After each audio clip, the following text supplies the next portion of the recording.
Star Wars Young Jedi Knights Darkest Night by Kevin J. Anderson and Rebecca Moesta. Chapter 1. The Massassi trees that towered over Yavin 4's jungles were smaller than the enormous Rorschir trees on the Wookiee homeworld, but Lobaka considered them to be the next best thing, especially when he needed to be alone, in a place where he could sort out his thoughts.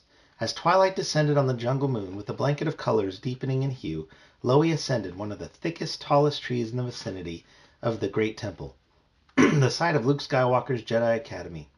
With his retractable Wookiee claws and muscular arms, he grabbed onto the branches and hauled his lanky body up one level after another, increasing the distance between himself and the ground.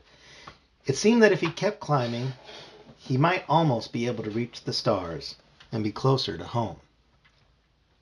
Stopping to rest momentarily, Loie reached out to grasp a hairy green vine, tugged to make sure it would hold his weight, then used it to climb even higher. He had to reach the top. The top was the best place to think. It had been a long time since he had been back to the Wookiee world of Kashyyyk. He hadn't seen his immediate family since departing for Yavin 4, to begin training as a Jedi Knight. Although Loie loved tinkering with computers, as did his sister and his parents, he wanted more than anything to make use of his special, undefinable talent, a potential for using the Force that few Wookiees in his family line had ever exhibited. When Loie first arrived at the Jedi Academy, uncertain and alone, his uncle Chewbacca had given him a T-23 Skyhopper as a gift, so he could cruise far out into the jungle. Sometimes he brought his friends, Jason and Jaina and Tenel Ka. What does exhibit mean? Exhibit, to show. Like an exhibit, like King Tut exhibit. Yeah, that's a way of it. Oh, area. Like Area of when you guys buildings. go play soccer, you exhibit your skills. You exhibit your why ability. You exhibit how much you have trained. Like. You show it. No, not like. You show. So what did it mean by that in that sentence? He showed his ability to use. He's shown his ability to use the Force. That he had Force abilities. So does that do that?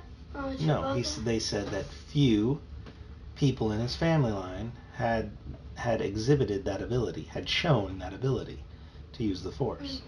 And no, Chewbacca's not his dad. Chewbacca's his uncle. What? Then who's his parents? Yeah, one of them is the brother or sister of Chewbacca. At other times, though, he just needed to be by himself, far from everyone. And this was one of those times. He missed his family very much, especially his younger sister, Sirikuk. A very dangerous time in her life was fast approaching. With a great heave, Loie used one long arm to draw his body up to a leafy nest of branches where he disturbed a shrieking horde of voracious tree rodents called Stentorils. Stentorils normally ate anything in sight, anything that moved, but when Loie treated them to his best Wookiee roar, the chittering rodents scampered away through the trees, kicking up clouds of broken twigs and leaves. At last, surrounded by the dimming colors of dusk, Loie parted the final blanket of leaves overhead. He braced his broad, flat feet on a sturdy branch, pushed his head above the treetops, and stood there, drinking in the distance. He looked across the sprawling jungle that spread all around him like an ocean of greenery, occasionally broken by the protruding ruins of temples. He smelled the damp scents of approaching evening, night-blooming flowers from the vines that curled through the leaves, the rich moistness of the Massassi trees themselves. A fine mist rising above the canopy of the forest itself were exhaling in its sleep. The looming coppery gas giant of Yavin shimmered low in the sky like a dying ember, a huge sphere of swirling gases. Not far from the orangish planet, though invisible to Loie's eyes, orbited Gem Diver Station, Lando Calrissian's mining operation that retrieved valuable Koreska gems from the gas giant's core.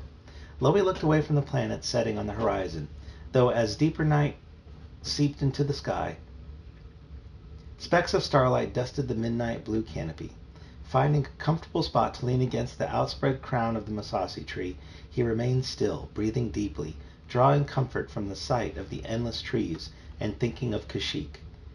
He should be calm, but he was very worried about his sister.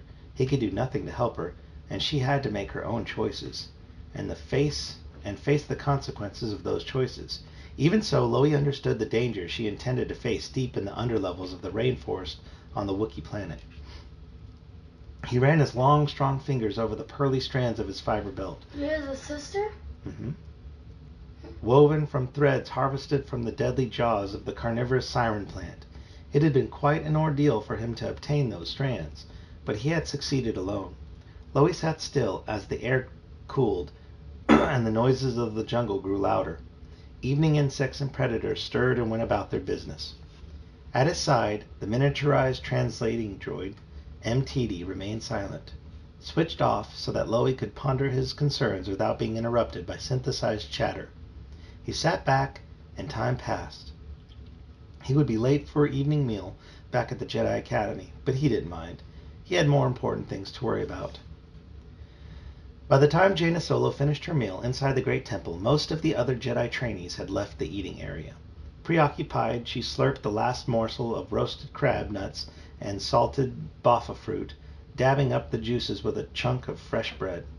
Beside her at the table, her twin brother Jason had only half finished his meal. A droplet of greenish syrup ran unnoticed down his chin. Jason spoke excitedly, his brandy-brown eyes blinking as he ran a hand through his tousled brown hair.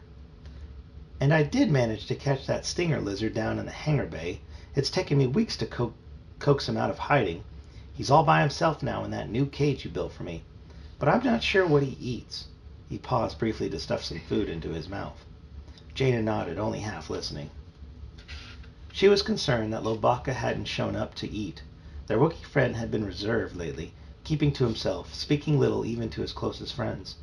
Not to mention that several of the cocoons for my beetle moss are about to hatch, Jason continued.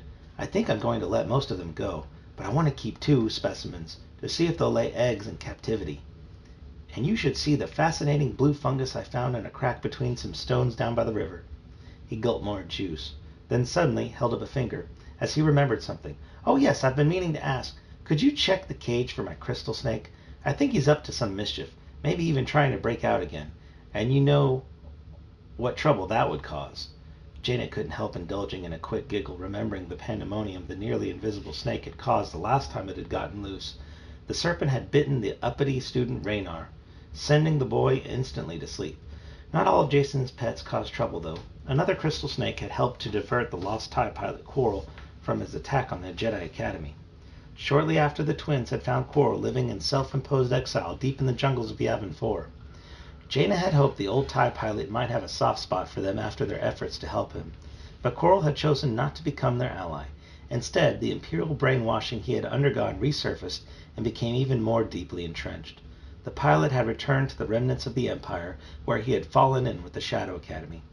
Jaina nodded to her brother, shaking herself from her reverie. "Okay, I'll take a look at the crystal snake cage." She whirled as she heard the tiny mechanical voice of MTD saying, "Master Lobaka, I must urge you to ingest a wider variety of nourishment than that. According to your species' nutritional requirements, those foods are insufficient for a growing Wookiee to maintain a healthy level of energy. Though I must admit you have been sulking lately instead of engaging in physical activities. Your diet should consist of primarily a large quantity of fresh meat, which is substantially higher in protein than these fresh fruits and vegetables you're presently consuming." Lobaka answered with only a half-hearted growl as he carried his food into the eating area. Without even looking for his friends among the other Jedi trainees, he sat by himself at a small table against the stone wall. "Loie!" Jaina got up and hurried over to the ginger-furred Wookiee.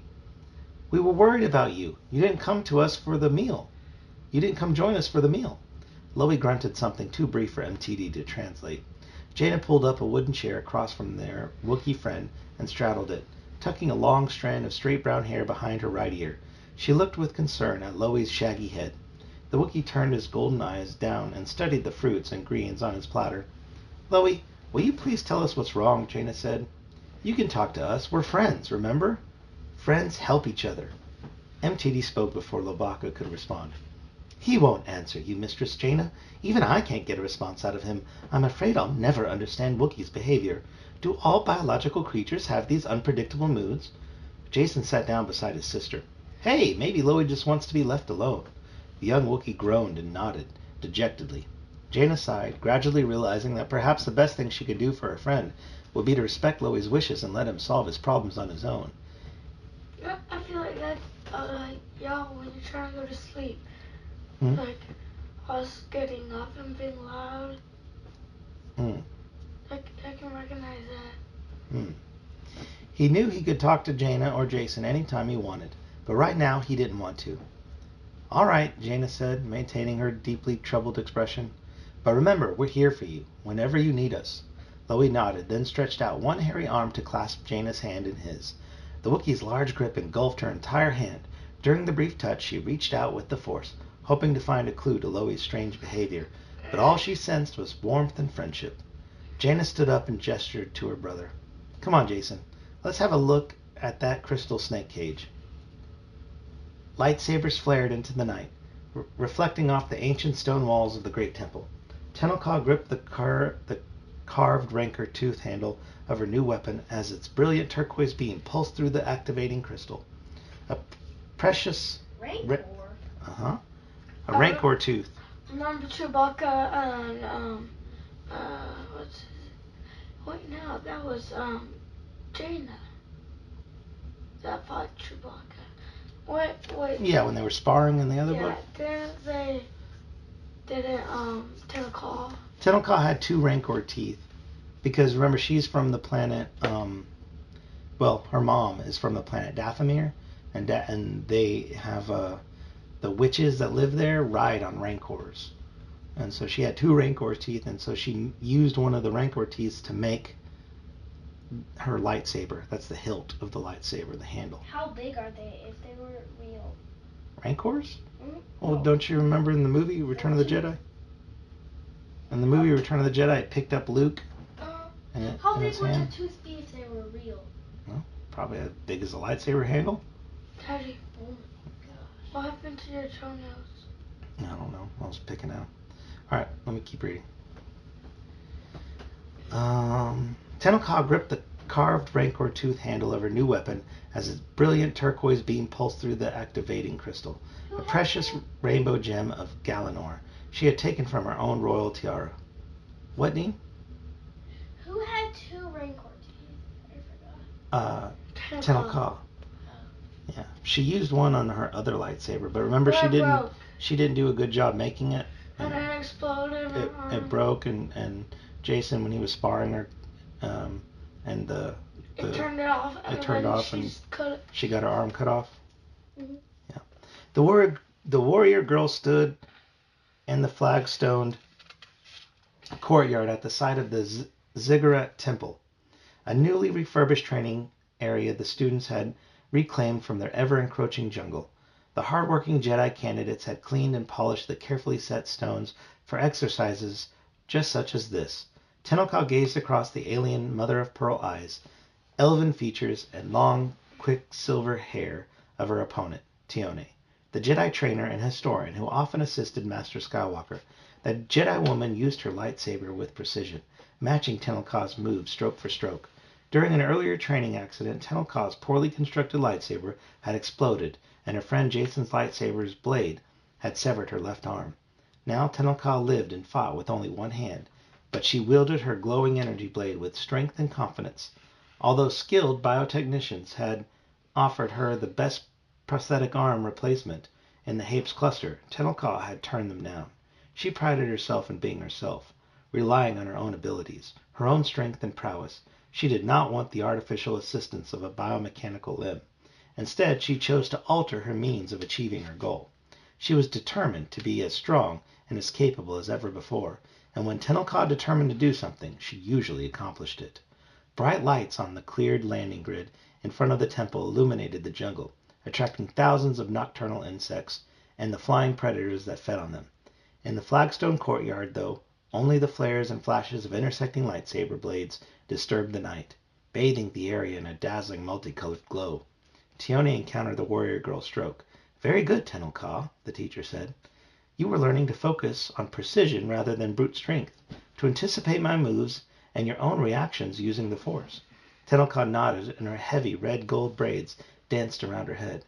The beads she had woven into the braids jingled and clacked together.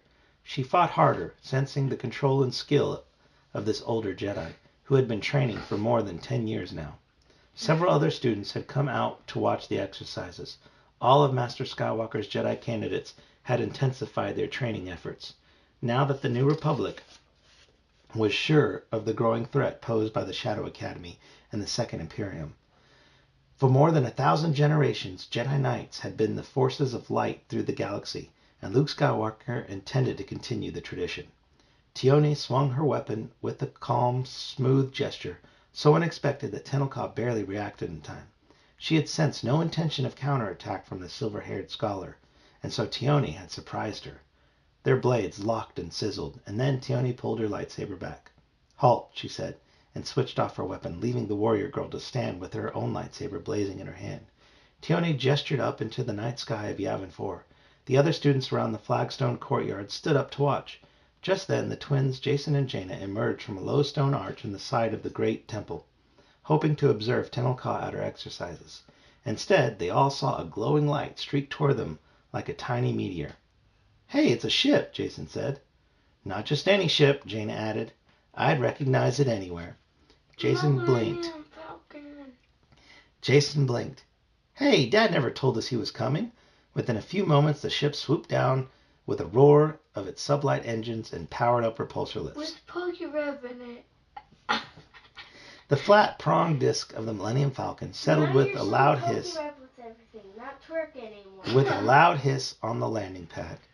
Talking excitedly with each other, Jason and Jaina rushed from the courtyard out onto the close-cropped weeds of the landing field to greet their father. The modified light freighter boarding ramp extended, and Han Solo strode down it. A lopsided grin appeared as his children greeted him with wild enthusiasm. When Chewbacca bounded down the ramp, Tenelka heard a bellow of greeting from behind her. She turned to see Lobaka on one of the pyramid stone ledges above the training area. He swung himself over the ledge and scrambled down the sloping temple blocks to reach the ground. Chewbacca roared a response to his nephew. Lobaka had been very troubled recently, and Tenelka could sense many deep thoughts working through his brain. She had decided to honor her Wookiee friend by letting him fight his own battles, unless he asked for help.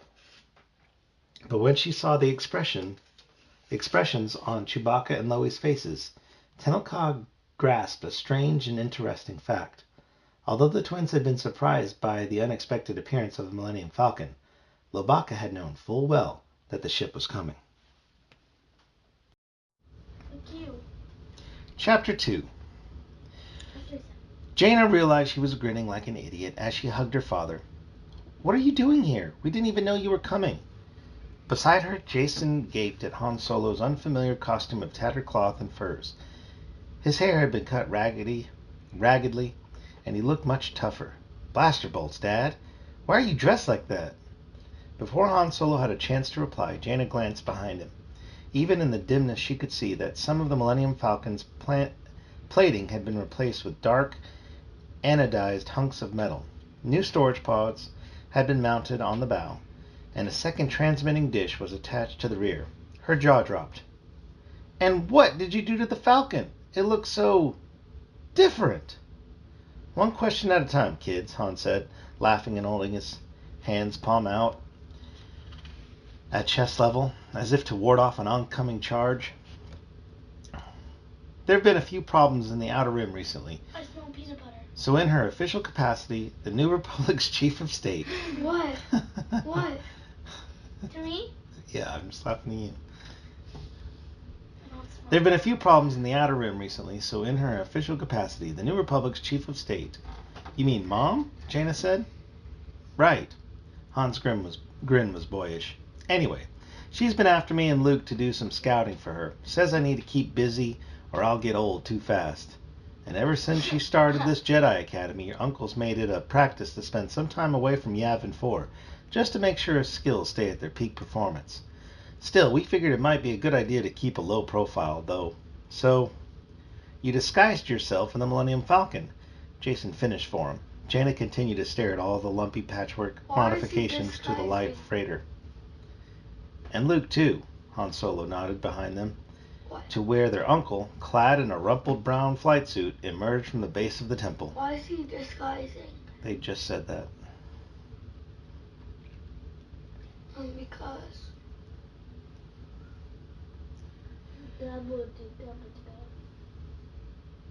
It's 8:42. Let him read. I'm just trying to wonder, Dean. You ask people questions in the book. Because they said there's problems going on in the Outer Rim and that they need to keep a low profile, so they're trying not to be noticed.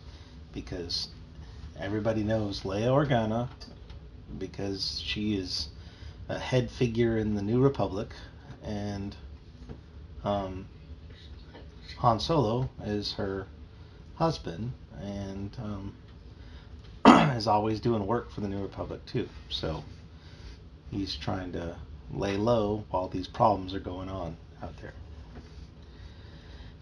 And Luke too. Han Solo nodded behind them where their uncle, clad in a rumpled brown flight suit, emerged from the base of the temple. "Hey Han, did you bring the last components of those new shield generators?" Luke called. He brushed a greasy hand down in front of his stained outfit. He looked very much like a down-and-out pilot who had deserted his post. "You bet, Luke," Han said. "Leia's worried about your Jedi Academy with the Second Imperium on the loose, so we've got to install those new shield generators and get them running with enough power to stop an attack. I still think my Jedi Knights would do a good enough job defending themselves if it came to that," Luke said, smiling at the trainees standing around the temple. "The Shadow Academy would be foolish to underestimate us." Han shrugged. "Doesn't matter what you say, Luke. Indulge me, or Leia will never sleep a wink." Laughing, Luke called for Jedi students to unload the heavy components from the Falcon storage bay. "I'll have some of my students install the systems while you and I are away." The disguised Jedi Master strode over to the pair of Wookiees, who stood in earnest conversation. He seemed to be bidding Chewbacca farewell.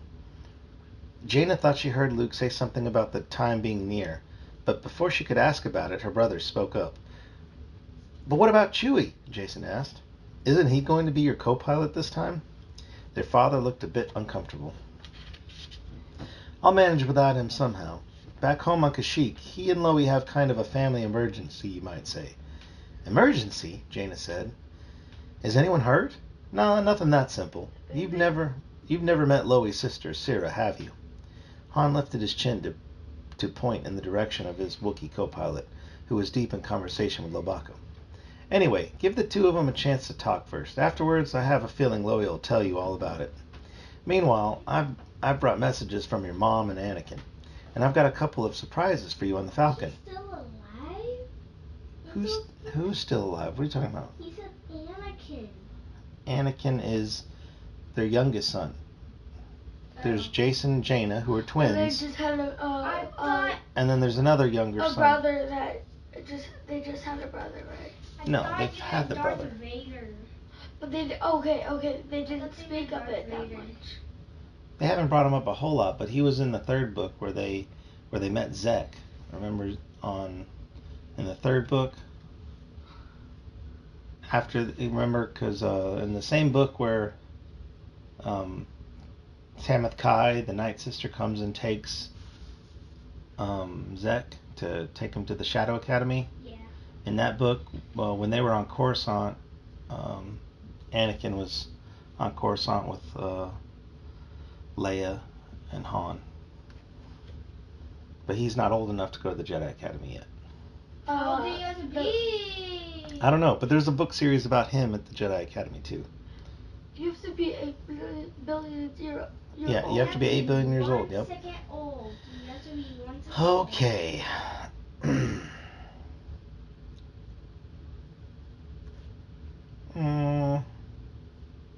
What? And I lost where we were.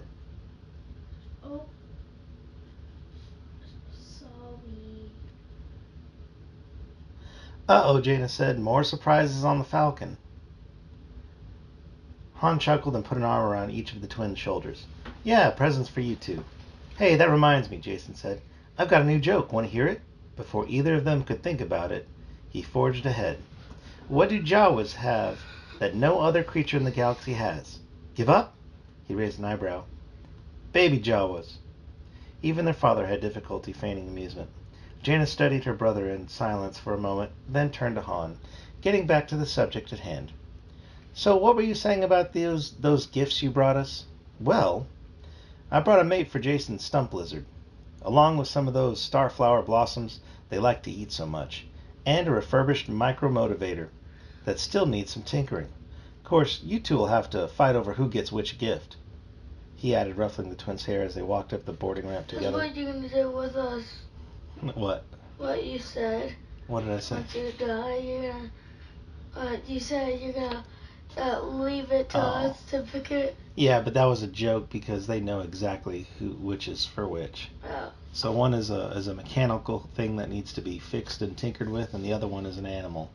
Which one do you think each one wants? Jason has the animal. Yeah, Jason likes the animals, and Jaina likes to tinker and fix technology.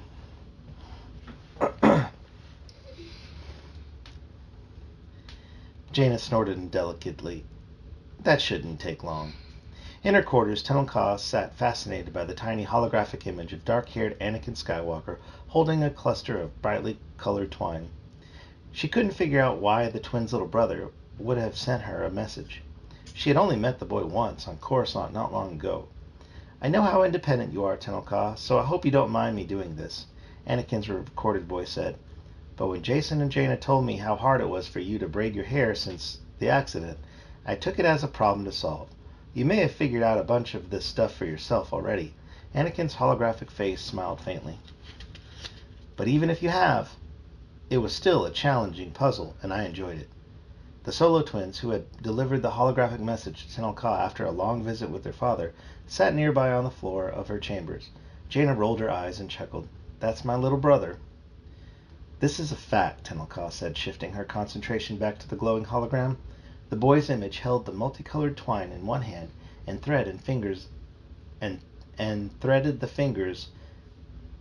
of the other hand through it, neatly separating the colors into individual clumps. Tenelka unconsciously lifted her hand and her head and threaded her fingers through some unbraided strands of her red-gold hair. Moving with deliberate precision, Anakin slid his hands down the brightly colored strands, twining them together with the fingers of one hand as he went. See, it can be done, if you approach the task from a different perspective. The sequence cycled through again in slow motion while Anakin said, I tried adding decoration several ways, but it works best for me if you put the bead or feather in my mouth first. That way I didn't have to let go of the braid to pick it up. Ah, Tenelka nodded her approval of the logic. Aha! Experimentally, her fingers began to twine a few strands of hair, following the single-handed technique Anakin had concocted. The hologram shifted to a different scene. Anakin, standing beside a fall of long, glossy brown hair, caught up in a dozen Dathomirian warrior braids decorated with feathers and beads. The view pulled back, and Anakin gestured to his handiwork, looking both pleased and a bit embarrassed. As you can see, Mom let me practice on her. The tiny holographic image of Chief of State Leia Organa Solo turned with a warm smile, then spun in a graceful pirouette to give a better view of the braids. As the holo recording ended, Tenelka nodded seriously, considering the new technique. With practice, she thought she could manage it herself. A loud, questioning growl sounded from the doorway of Tenelka's quarters. She looked up to see Lobaka standing at the arched entrance. Enter, friend, Tenelka said, indicating a spot on the floor beside her. Sit with us if you wish. Loie, is everything all right? Jaina asked, with a look of concern. The lanky, ginger-furred Wookiee ambled over and sat between Tenelka and Jaina on the floor. For a long time, none of the companions spoke. Then Lobaka reached toward his belt and flicked a small switch on MTD's back. Ah, thank you, Master Lobaka, MTD said. That was indeed a refreshing shutdown cycle, although considerably longer than I had anticipated. Oh, look, we have company. Lobaka interrupted the little droid with a rumble and a short bark. Why, most assuredly, Master Lobaka. I'd be delighted to provide a translation. That is my primary function, you know. I am fluent in over 6 forms of communication. Preoccupied, Lobaka didn't even scold the translating droid. Slowly halting at first, the Wookiee began to speak, and MTD translated. Master Lobaka knows that his recent distress has been apparent to all of you, causing you no small measure of concern. A concern shared by myself, I might add. Jaina put a hand on Lobaka's shoulder. Well, you did have us worried. We wanted you to be able to talk to us. We're your friends, Jason added. Tenelka merely nodded and waited for Lobaka to continue. He squared his shoulders and went on with his explanation. In recent months, a family matter has arisen that has caused Master Lobaka no end of worry over his sister Sirikuk's safety. As you may well recall, young Wookiees occasionally take it upon themselves to perform a feat of great danger and difficulty, either alone or accompanied by friends. This gains them much respect, especially at a time when they are choosing their life path. Master Lobaka decided to prove himself with such an act of bravery, since he knew that it would be difficult for many Wookiees to accept his decision to train at the Jedi Academy rather than follow a more traditional calling. He was so proud of his intellectual skills that he chose to rely only on his wits. He descended to the deep forest levels on Kashyyyk without telling a single friend. Alone, he harvested these fibers from the dangerous siren plant. Though Master Lobaka emerged unharmed with the trophy he had sought, he now admits that his solo expedition was foolhardy and ill-advised, and he fears that Sirikuk is considerably more impulsive, more impetuous than he. I mean impulsive. Impulsive means that, like, when you get a thought or an urge to do something, you just do it without thinking about what are the dangers, what are the consequences, what might happen with what I do. That's what it means to be impulsive. You guys are impulsive at times. Mom's impulsive with her shopping. And her words. Here Lobaka paused to... all the time, marking her up. Oh my goodness. Even from last week. That's not impulsive. Impulsive is something else. Here Lobaka paused to finger the glossy fiber of his web belt. Its intricate braiding reminded Tenelka of Anakin's message to her. His technique of one-handed braiding. Jaina gave Loie a measuring look. Ah, so now you're afraid that your sister might try to go it alone just because you did. Lobaka looked down at the floor and gave a series of low rumbles and growls, resting both elbows on his furry knees. He held his head in his hands as he spoke. I'm afraid the situation is rather more serious than that, and Lobaka believes that the responsibility is largely his, MTD said. You see, since childhood, Sira's best friend was Rabakish, or Raba, as Master Lobaka's family referred to her. Intelligent, strong-willed, beautiful, and adventurous. In fact, Master Lobaka had always felt that... Well, go on. The little droid prompted. You thought that what? You thought that what? You can't simply stop in the middle of a sentence. Loie gave a low groan and began to speak again. The dark streak of fur over his eyebrows fluffed up, slowing his agitation. Approximately 1 month ago, Raba prepared to show her own skill in the face of danger, since she wanted to join a difficult and exclusive pilot school, hoping one day to become the captain of her own ship. Sira and Raba had agreed to accompany one another, but the night before they had planned to go, Raba impulsively decided to go alone. In secret, she descended to the lower jungles at night, leaving behind nothing but a brief message to explain to Sira what she had done and why. According to her note, Raba had hoped that by duplicating Lobaka's feat of bravery, she might impress him enough that he would someday consider her a worthy mate for a Jedi, when they were old enough. However, Lobaka paused and heaved a deep sigh before continuing. However, oh dear, I'm afraid Raba never returned from her ordeal, MTD continued.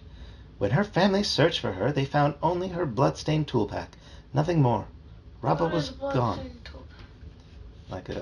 She brought a pack of tools with her, and they just found the pack of tools with blood on it.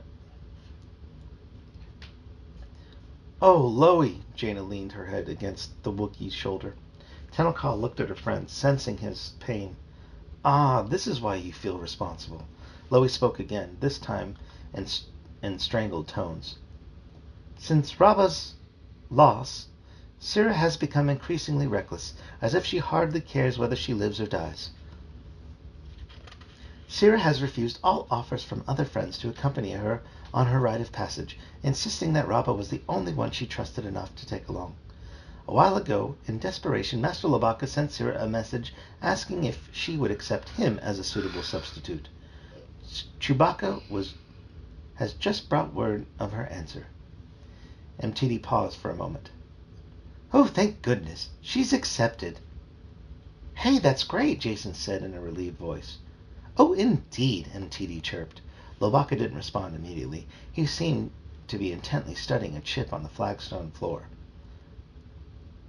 Something's still bothering you, Loey, Jaina said. Chenelka glanced down at the stump of her severed left arm, then gave Loey an understanding look. You fear to face your loss, the loss of Rabba. That's it, isn't it? Jaina said. It's going to hurt to go back to Kashyyyk because your friend Rabba won't be there, and you feel responsible that she died trying to copy something you did. After Loey's response, MTD said, Master Lobaka is also concerned that his grief over the loss of Rabba Kish will render him less capable of supporting his sister at this critical time. He realizes that it may not be feasible, but he was hoping to impose on one of you to accompany him to his home world.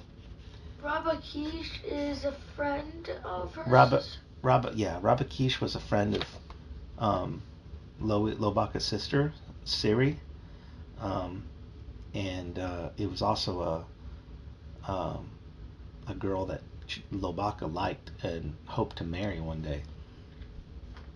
Kind of like me with Mom and my sister, right?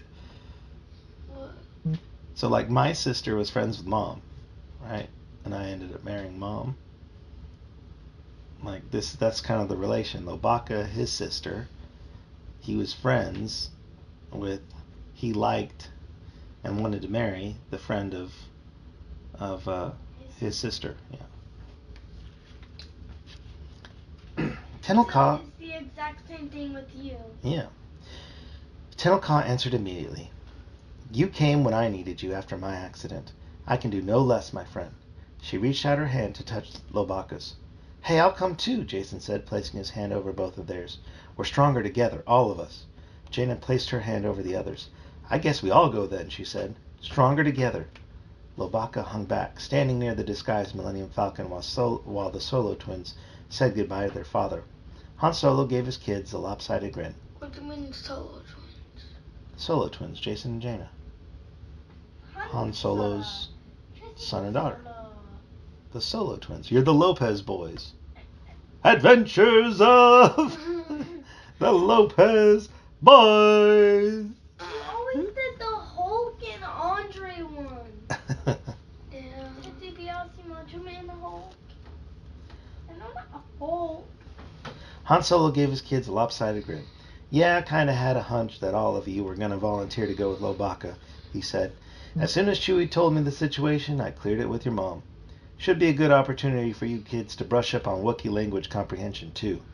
Just then, Luke Skywalker, wearing his tattered jumpsuit, emerged from the hangar bay with Chewbacca. Loey could smell the grease stains and solvents on the old fabric. Everything ready? Master Skywalker asked. Ready as it'll ever be, Han Solo replied with another grin. You and Chewie finished prepping the Shadow Chaser? Luke turned to Chewbacca, who had come up beside him, and said, The Chaser's a good ship. Don't let anything happen to her. The big Wookiee shrugged and gave a bark of agreement. Han Solo thumped Chewie on the back. What's the Chaser? The ship, the Shadow Chaser. Remember when in the second book, yeah, they were on the Shadow Academy, and they escaped and stole a ship? How do you know it was the second one? Because I know. This is my third time to read these books. Han Solo thumped Chewie on the back. Take care of yourself. I'm trusting you with my kids, you know. Keep them all in one piece, okay? We'll see you in a couple of weeks. With that, Han gave the twins one last hug and went aboard the Millennium Falcon. Before walking up the ramp, Master Skywalker looked around at the young Jedi Knights with calm confidence. Don't forget that you're stronger together, he said. May the Force be with you. When the departing Falcon was just a speck in the distance, its bank of sublight engines glowing white, Lobaka heaved a sigh and growled questioningly at Jaina. She chuckled. Right. What are we waiting for? Chapter 3. The sleek Shadow Chaser with its imperial design and oily-looking quantum armor glistened in the early morning sun as Chewbacca piloted it slowly out of the sheltered hangar bay beneath the great temple. Jason stood next to his sister and Tenel Ka, watching the vessel move under silent power. Considering Loi's recent distress, Jason was glad his uncle Luke had let them take the Shadow Chaser. Why are Just you the leaving? just the kind of fast, stealthy ship needed for an urgent mission. He was proud that Loi wanted them along, that he and his sister and Tenel Ka could be of some help to their Wookiee friend. Remember, they're going to Kashyyyk, the Wookiees' home planet, Or what? because his sister is going to do that coming of age trial What's coming of age, man? to say that she's an adult. You're 80. Wait, what is it called? Okay, IQ? I'm going to keep reading. No. Loi stood at the far end of the clearing, motioning with his shaggy arms to direct Chewbacca's piloting. When the Shadow Chaser came to a halt, its entry ramp extended. Chewbacca stood at the top, gesturing with his cinnamon-furred arms and bellowing. Master Chewbacca cordially requests that we all come on board, MTD translated, speaking in a wobbly voice as he bounced with each running step Loi took. Jason slung his satchel of belongings over one shoulder. He turned to see if he could offer any assistance to Tenel Ka, but when he saw the determined look in the warrior girl's gray eyes, he decided he'd be better off if he didn't ask. You're breathing really loudly, Grayson. Can you stop? I gotta take these socks off. They're really warm with the Okay. freezing. They climbed aboard the Shadow Chaser and waved a brief goodbye to the other students and Tione, who held up a hand in farewell.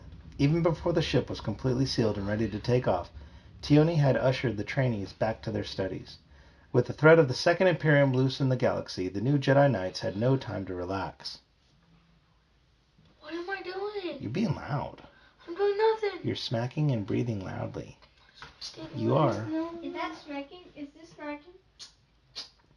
With a smooth surge of acceleration, so powerful yet gentle it seemed almost to glide against gravity, the Shadow Chaser aimed its nose upward and arrowed straight into the mist-shrouded skies of the jungle moon. En route to Kashyyyk, Jason watched Loi and Chewbacca in the two front seats of the narrow cockpit as the Shadow Chaser lurched into hyperspace. When the pair spoke rapidly in the Wookiee language, they sounded like two ferocious beasts challenging each other. But Jason knew it was just a conversation. Though he could make out only a few words, MTD had been instructed not to bother translating, so that Loi and Chewbacca could have some uninterrupted words and relative privacy. While his sister tinkered with her multi-tool, disassembling a tiny mechanical gadget she had brought from her workshop on Yavin 4, Jason took the opportunity to amuse Tenel Ka. He decided that, rather than telling jokes this time, he would explain to the gruff girl why certain things were funny. Why she should be laughing at his punchlines. Well, some of them anyway. Jason had begun to wonder if perhaps the girl simply didn't understand, and that was why she didn't laugh. After all, it couldn't be that every one of his jokes was bad. He explained how ridiculous answers to straightforward-sounding questions were supposed to be funny. He showed her how doing unexpected things with food or simple items of clothing might be considered amusing. Tenel Ka watched him gravely, with full and unwavering attention, but she never cracked a smile. With a sigh, Jason told a few of his best jokes, then gave her some of his worst, trying to explain the difference by way of example. Tenel Ka didn't laugh at either. In desperation, he considered going to the food prep unit, ordering a pan of chilled Denelian fizz pudding, and then comically tripping so that the entire mess splattered in his face. But by this time, Jason figured that even such a spectacular pratfall would have no effect on the young warrior woman. Shaking his head in surrender, Jason decided to leave Tenel Ka alone. He would occupy himself with something less discouraging for the time being. His spirits instantly perked up as he reached out with Jedi senses and detected something interesting in the back of the Shadow Chaser. The faint glow of a life form, some creature out of place. By the engine compartments, Jason decided to go snoop. Nobody else was likely to be interested anyway. In the shielded rear compartment beyond the sleeping bunk of the food prep area, Jason heard the pulsing, pounding thump of the engines of the Shadow Chaser as the Shadow Chaser sped along through hyperspace.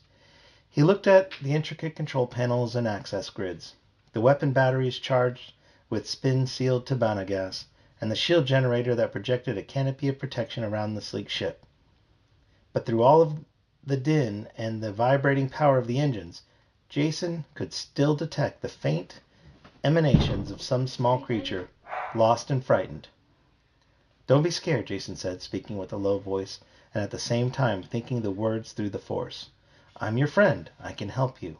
Let me see you. It's okay."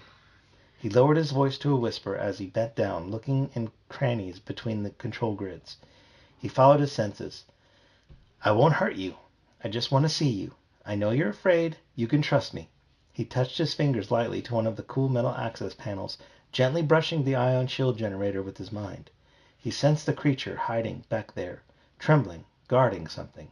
A little nest. "It's just me," Jason said. "Relax. I'll take care of you."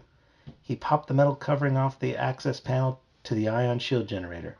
Inside, in a comfortable little pocket of colorful debris, cowered a furry, eight-legged rodent, a mouse-like creature with a puffy frost-gray fur.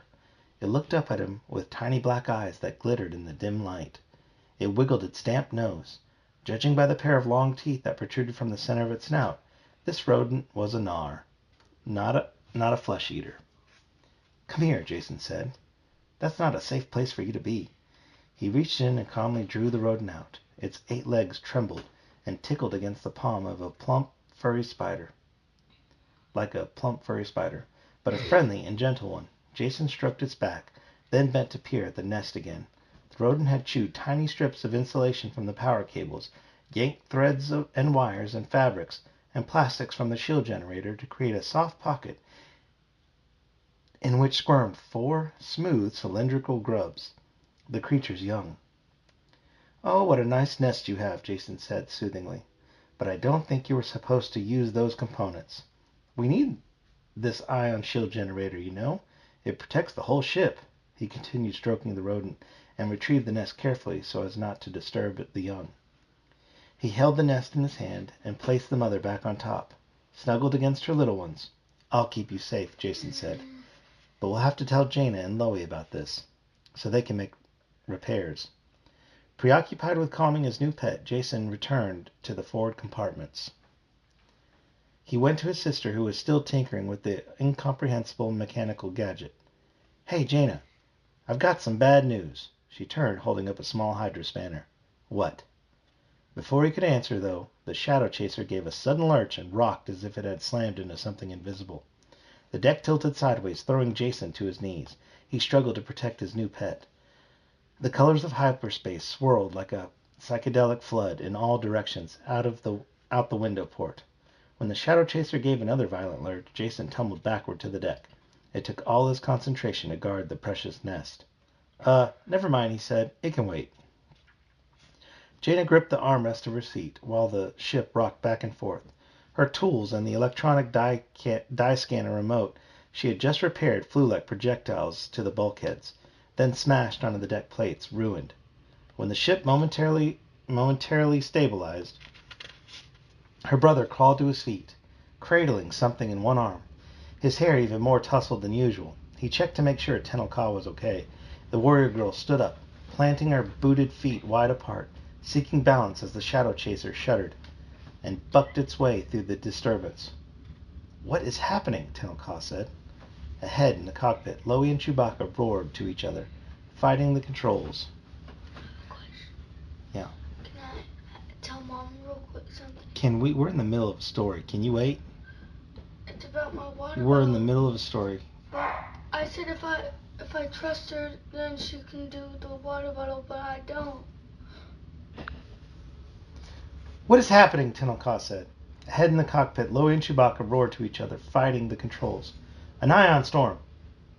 MTD chimed in with an electronic wail. "Are you absolutely certain? We're doomed!" Jaina's lips pressed into a tight, grim line. "It's an ion storm, all right. Just bad luck. Couldn't predict this. We plotted the shortest path to Kashyyyk using the Navicomputer. The online catalogs only display stable astronomical hazards, star clusters, black holes, and high-energy nebulas. But ion storms come and go. They don't have any set position, but they sure ripple up hyperspace when you pass through them." "Is it serious?" Jason asked. Droplets of sweat broke out on his brow. I've got a bad feeling about this. Fine. Just have to wait and see, Jaina said.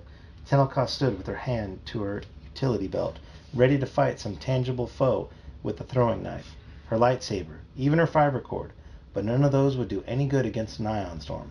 Chewbacca and Loey grappled with the controls, hairy fingers flying over panels, yanking levers. The Shadow Chaser winked out of hyperspace and lurched back into the fringes of the furious ion storm. Uh-oh, Jason said. I forgot to tell you that we might have some damage to our ion shield generator. He held up the nested bundle of wires and insulation. Jaina whirled, more worried than ever.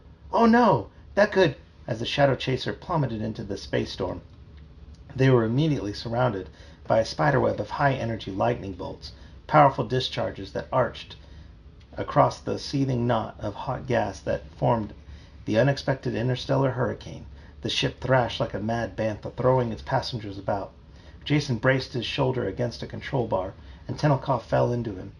He held the warrior girl upright, pinning both of them against the wall, still cradling his newfound pet in one hand. Jaina, trying to struggle toward the cockpit, fell flat on her face. The Shadow Chaser's rear engines kicked in, and sublight drive heaved them away from the rippling ion cloud. In the pilot seat, Chewbacca groaned, gripping the controls and wrestling to keep them on a straight course, the shortest path out of danger. Loey cried out. His fingernails of icy blue electricity skittered across the control panels, burning out subsystem after subsystem. Behind the back bulkheads, the straining ion shield generators squealed loudly in surrender. Then, with a loud bang, they fell silent. The rippling colors dwindled outside the cockpit window, and the Shadow Chaser careened onward, spiraling out into open space, safe at last from the storm. Still, Jaina shuddered to think of how much damage the stray ion burst must have caused. Jason brushed himself off and forced a lopsided grin. Now, as I was saying, about that damage to the ion shields. He held out the 8-legged rodent, which cowered in her nest, as if she comprehended the trouble she had caused. I found this critter's nest in the machinery. I took her out, but I needed one of you to fix the damage. It would appear that we now have plenty of time to fix it, Tenelka said. We are capable of fixing it, are we not? From the cockpit, Loey and Chewbacca consulted in growling voices. Oh, excellent, MTD said. Master Lobaka says we have been quite lucky. Our propulsion and life support systems are largely intact and can be repaired quite easily. My, that is wonderful news. MTD fell silent as the Wookiees continued. And then the little droid piped up. Excuse me, what did you say, Master Lobaka? Oh dear. It seems, however, that our navicomputer has been completely disabled. We have lost all coordinates for getting from here to anywhere else. Oh my, we're lost in space. Chewbacca and Loey both roared in outrage at the translating droid, and MTD quickly fell silent. Well, I suppose I should find it comforting that you both have such confidence in your navigational abilities, MTD muttered after a moment. The two Wookiees busily consulted with each other and began punching and programming numerical values into the navigational control panel, double-checking each other's calculations. Before long, after everyone had helped with temporary repairs, the Shadow Chaser was on its way again. At first, Jaina was surprised that they were back on course. Then she realized that she shouldn't have been. After all, Kashyyyk was the only Wookiee planet, and both Loey and Chewbacca greatly revered the place. Why should she find it unusual that they both had memorized the coordinates for their homeworld? Chapter 4. In a secluded meeting chamber at the Shadow Academy, Zek stood proudly, struggling to hide any sign of nervousness. He raised his chin and waited to receive his long-anticipated reward. It had come to this at last. The air smelled cold and metallic, exhilarating. Brilliant light stabbed down from the metal ceiling, making him squint his emerald eyes. The irises were ringed with a darker corona, like the shadowy outline around his personality. Zek tossed back his shaggy dark hair, one shade lighter than black. Is it the guy? Zek was Jason and Jaina's friend from Coruscant that the Shadow Academy took, and they're training him to be a dark Jedi in the ways of the dark side of the Force. And looked up, blinking, as Lord Brackus approached him in the harsh light. The master of the Shadow Academy was wrapped in a in rippling silvery robes of a fabric that looked as if it might have been spun by deadly spiders. Against one wall, wearing her spined and glittering black cloak, stood Tamith Kai, the fierce commander of the new Night Sisters. Who's Tamith Kai? The witch. She's like a... One of the Night Sisters. Yeah, one of the Night Sisters. She helps run the Shadow Academy with Brachus. She's the one who got Zek to come with her. She got Zek from Coruscant. I thought he was a good guy at first. Who, Zek? Yeah. He kind of was. He was friends with Jason and Jane. No, I meant, Brachus? not the other one. Tamith Kai? Yeah. No, Tamith Kai is She not. was always bad. Yeah. But when she turns good, Her violet eyes burned beneath a generous mane of ebony hair. Beside Tamith Kai waited two other prominent Night Sisters, attractive and petite Garowyn and muscular Vonda, both from the planet Dathomir. In their black-spined capes and lizard-hide armor, the three Night Sisters reminded Zek of hungry birds of prey. Next to them, the grizzled TIE pilot Quarrel stood at attention, surrounded by a stormtrooper escort of his most promising Imperial trainees. Beneath the white armor, one of the burliest of these was the gang leader Norris, who had led the Lost Ones on Coruscant not long ago. While the other stormtroopers stood rigidly at attention, weapons shouldered, Norris fidgeted and seemed angry and uncomfortable with the ceremony. His senses finely tuned by his own anxiety, Zek could pick up the harsh, muttering words from behind the bully's white helmet. Trash collector. Gets all the breaks. Moving quietly and unobtrusively, Quarrel rested his powerful droid replacement hand on the stormtrooper's shoulder armor. Who said it? Who said it what? Trash break. The stormtrooper that used to be... Remember there was a bully who ran the gang of the Lost Ones on Coruscant? A bully. A gang leader. Yeah, you don't remember a lot, clearly. I remember. So on Coruscant... I Okay. remember a lot of stuff. So the third book took place on Coruscant.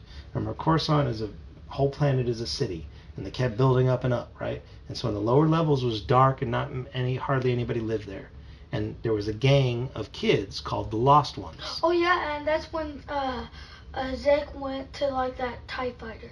Yeah, there was it wasn't a TIE fighter, but there was a crashed ship that he got some stuff out of. Yeah. Mm-hmm. And he ran into those bullies, and they wanted him to join their gang, but also the main guy didn't really like Zek, and that's him.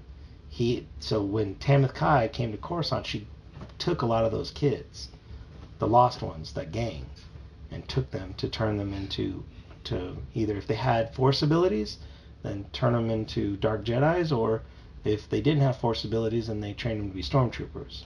Norris didn't have any Force abilities, so Norris is like the main one. He was the leader of the Lost Ones, yeah. I remember it because there was that platform, like that thing that Wait, he was taking the Lieutenant Call tried to ran on it, but she kind of like fell. Okay, yeah.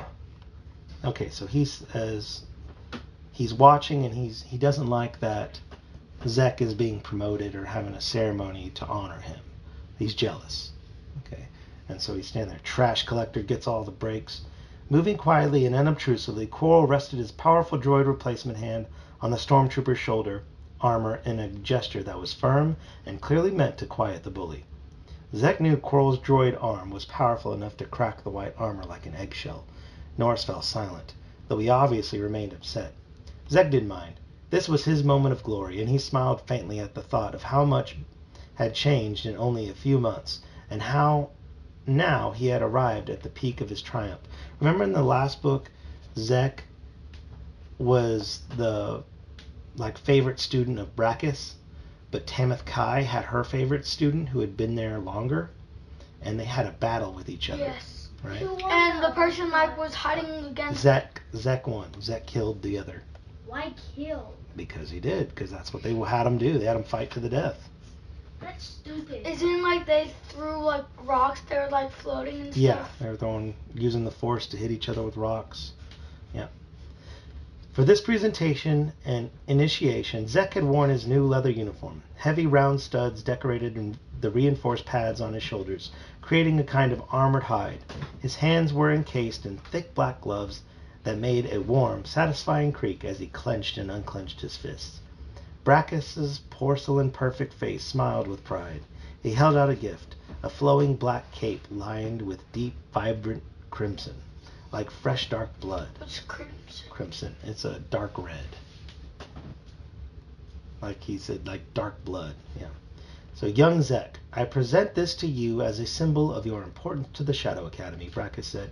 You have proven to be an avid pupil, a true asset to the What's an avid pupil? An avid pupil. Avid. Alexa, define avid. Sorry, I didn't catch that. Alexa, define avid.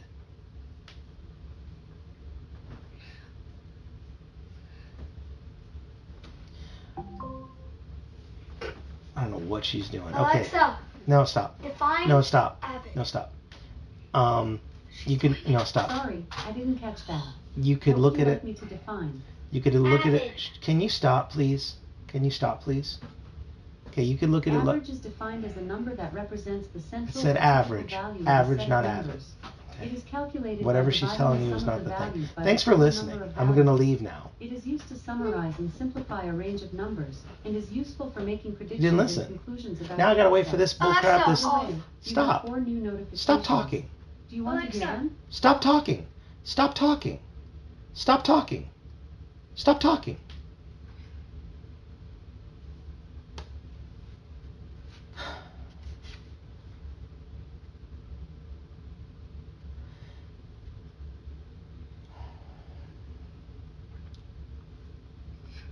Avid, you could look at it as meaning like capable, quick learning.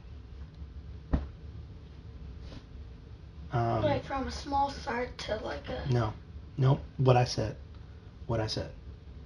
I meant like No. with a pupil. Okay, I'm going to read now. You have proven to be an avid pupil, a true asset to the Second Imperium. Our efforts would be greatly disadvantaged had you not joined us in our struggle. In your duel to the death with Villas, our other powerful candidate, you proved yourself to be our champion, our new hope, our darkest night. Zek blinked back, stinging tears of pride and accomplishment as Brachus draped the heavy fabric over his padded shoulders, then fastened the cape at his throat with a clasp shaped like a ferocious silver scarab. Zek watched Tamith Kai, who stood coiled with deadly energy like a rogue assassin droid. He saw the tall Night Sister flinch at the mention of slain Villas, who had been her student, her candidate for the Shadow Academy's champion. But Zek had defeated the surely overconfident young man, and now he wore the black cape, while Villas was little more than space dust ejected from the garbage port. Brachus stepped back and folded his hands in front of him. Silvery sleeves flowed down his wrists, swallowing up his manicured hands. The time has come for you to embark on your first important mission for us, Zek. You will be given command of troops to prove your skills. Zek's heart leaped. He didn't think he could stand any more exhilaration in one day. What? He stammered. What do you wish me to do? As a final stage in preparing for our attack on rebel fortifications, we must launch another raid to obtain vital supplies. You will lead an assault team to the Wookiee world of Kashyyyk. There, in one of their technological tree cities, is the fabrication facility for the most sophisticated computer equipment used by our enemy's ships. If your raid is successful in obtaining guidance and tactical systems, we will have an enormous advantage in our overall conflict. We will then be able to throw the rebel fleet into confusion and use their own computers against them to transmit conflicting signals. So they're trying to copy it?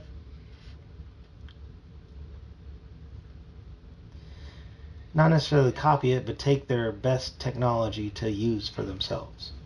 Oh, so like use it against them. Yes. We can also use these systems to mimic their secret ship ID patterns, so that Second Imperium fighters can travel freely in enemy territory by identifying themselves as rebel ships. Because of the importance of this mission, you will be assigned a powerful team. I'm giving you use of the new holographic disguises we have developed for just such an infiltration effort. Everything depends on you, Zek. Do you feel up to the task? Zek nodded enthusiastically. Yes, I can do that for you. Tamith Kai strode forward into the pool of bright light and poured down on Zek. He turned to look at the tall, ominous woman. Her wine-dark lips curved down in a serious expression, as if pronouncing his doom. She said, "There is one other part of the plan. Though an intercepted transmission, we have learned that those troublesome young Jedi brats are even now on their way to Kashyyyk. They sent a message to say goodbye to their mother. Luckily, Quarrel has been monitoring all comm traffic from the vicinity of Yavin 4 back to the capital world." Where's Yavin 4? What do you mean, where is Yavin 4? Like, are they going to Yavin 4? No. Yavin 4 is where the base is, where it's the moon.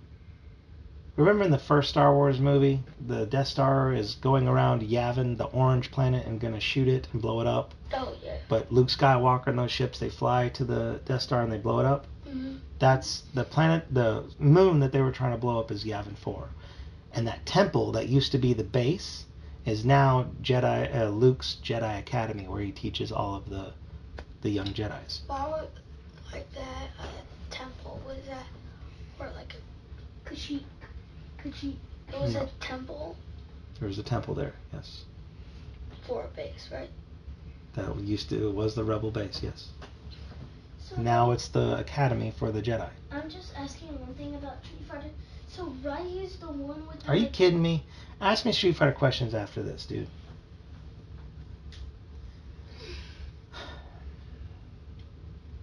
Luckily, Coral has been monitoring all comm traffic from the vicinity of Yavin 4 back to the capital world. She stared at her claw-like fingernails, as if she found something interesting there. We had originally planned to wait a few more weeks before conducting this raid, but now, the timing couldn't be more perfect. Her violent eyes flashed with pleasure. Your second assignment is to make sure that Jason and Jaina and their difficult friends are removed, so that we can proceed with our galactic conquest without worrying about their meddling. Zek swallowed hard when he heard the new orders, but did not reply. Jason, and especially his sister Jaina, had been good friends for much of his youth. They had parted ways, though. When the twins went off to the Jedi Academy, abandoning Zek to his squalid life in the underworld of Coruscant, he had no hope for a bright future until the Shadow Academy found him. "All right," Zek said in a voice low and hoarse. He tried to speak louder, not willing to let self-doubt show through. He had made his own choices, and now he had to follow through on them despite the difficulties his conscience might encounter. "All right," he repeated. "When do we leave?" "As soon as possible," Tamith Kai answered. In the outer docking bay of the Shadow Academy, Tamith Kai and the other two Night Sisters loaded the ship for its assault mission. The vessel, marked with neutral insignia, was a small cargo freighter stolen from a lost trader who had ventured too close to the core systems. Tamith Kai wondered idly if the traitor still languished deep in the Imperial prison, or if the guards had gotten around to executing him yet, since the Second Imperium could never afford to let the man loose with his knowledge of the core systems and the commandeered freighter. In the observation bubble above the docking bay, Quarrel stood by the cloaking shield controls, monitoring preparations for the launch of the mission. The old pilot could not accompany them himself, but he had chosen a handful of the Second Imperium's newly constructed TIE fighters and bombers to be loaded into the freighter's cargo bay. "We'll see if Brackus was wrong to place confidence in this young pet," Tamith Kai murmured in a low, rich voice. "I still don't trust him. What is it Norris calls the boy? Trash collector? I sense that Zek hasn't yet given himself entirely over to the dark side." Monda Ra frowned, her squarish face puzzled. "But after all the work he's done, look at his training. How can you question Zek's abilities?" "It is his motives I question, not his abilities. I had no such doubts about the loyalty of my Vilas." Garrowin interrupted. "Perhaps, Tamith Kai, but Vilas is dead. Zek proved to be a better fighter. Perhaps you're simply being a sore loser." Tamith Kai's eyes flared like twin violet stars about to explode. "I am not a sore loser," she snarled. "Obviously not," Garrowin said, turning away with an ironic smile. Tamith Kai clenched her fist in rage. "I think Zek still has feelings for those obnoxious Jedi twins. His friendship is not so easily given up." She calmed herself, her lips dark as overripe fruit, twisted into a smile. "That's why I made sure this mission would be more than just a simple raid. Let us watch how Zek takes care of his other assignment." Vonda Ross stored a crate of weapons inside the cargo shuttle and went to fetch the heavy belts that carried her holographic disguise generators. I thought the computer guidance and tactical systems were our most important objective. For you, perhaps, and for the Second Imperium, Tamilkai said, nodding distractedly. But not for me. Garrowyn crossed her wiry arms over her small chest. You may be my nominal superior, Tamilkai, but I can set my own priorities as well. I'll assist you in this raid, but the main reason I'm going along is to retrieve our stolen property. What stolen property? Vonda Raw asked. The belts and holographic control packs still dangling from her outstretched arms. Our greatest ship, our most ambitious design, with quantum armor and powerful weapons, the Shadow Chaser. It is the peak of the Second Imperium's engineering success, my one joy. But Skywalker and that traitorous girl from Dathomir tricked me into an escape pod and stole my own ship out from under me. The Jedi Academy has been using it ever since.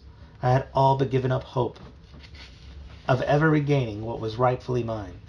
But now I've learned that the Wookiee and the Jedi brats have taken my ship to Kashyyyk. Now is our perfect chance to retrieve what is ours. Well, if you do get the Shadow Chaser, there will be more room for us when we return in the assault shuttle then, Vonda Raw said. Tamilkai directed a cool stare at the short, bronze-haired night sister. Not right now, almost. Wait. Tamilkai directed a cool stare at the short, bronze-haired night sister. At last, she smiled, with just a trace of warmth. So I see we each have our own agendas, she said. Let us hope we all succeed. Chapter 5. Why, certainly, Master Lobaka. I'd be happy to be of service in such a manner, MTD said as they approached Kashyyyk. Calculation of that trajectory is really quite simple. Loey accepted the finding from the little droid and input it manually on the Shadow Chaser's control panel. Beside him, his uncle drew in a deep, happy breath when the rich brown-green planet appeared in viewport, as if anticipating the taste and smells and sounds of home. Despite the heavy heart with which he was returning, Loey also felt a rush of excitement and pleasure. He would soon be in the safe, peaceful treetops of Kashyyyk. Well done, Master Lobaka and Chewbacca, MTD caroled. Loey grunted an absent-minded acknowledgement, still captivated by the sight of his planet. It looked much the same as it had on the day he left with his uncle and Han Solo in the Millennium Falcon to become a Jedi student. How long ago was it now?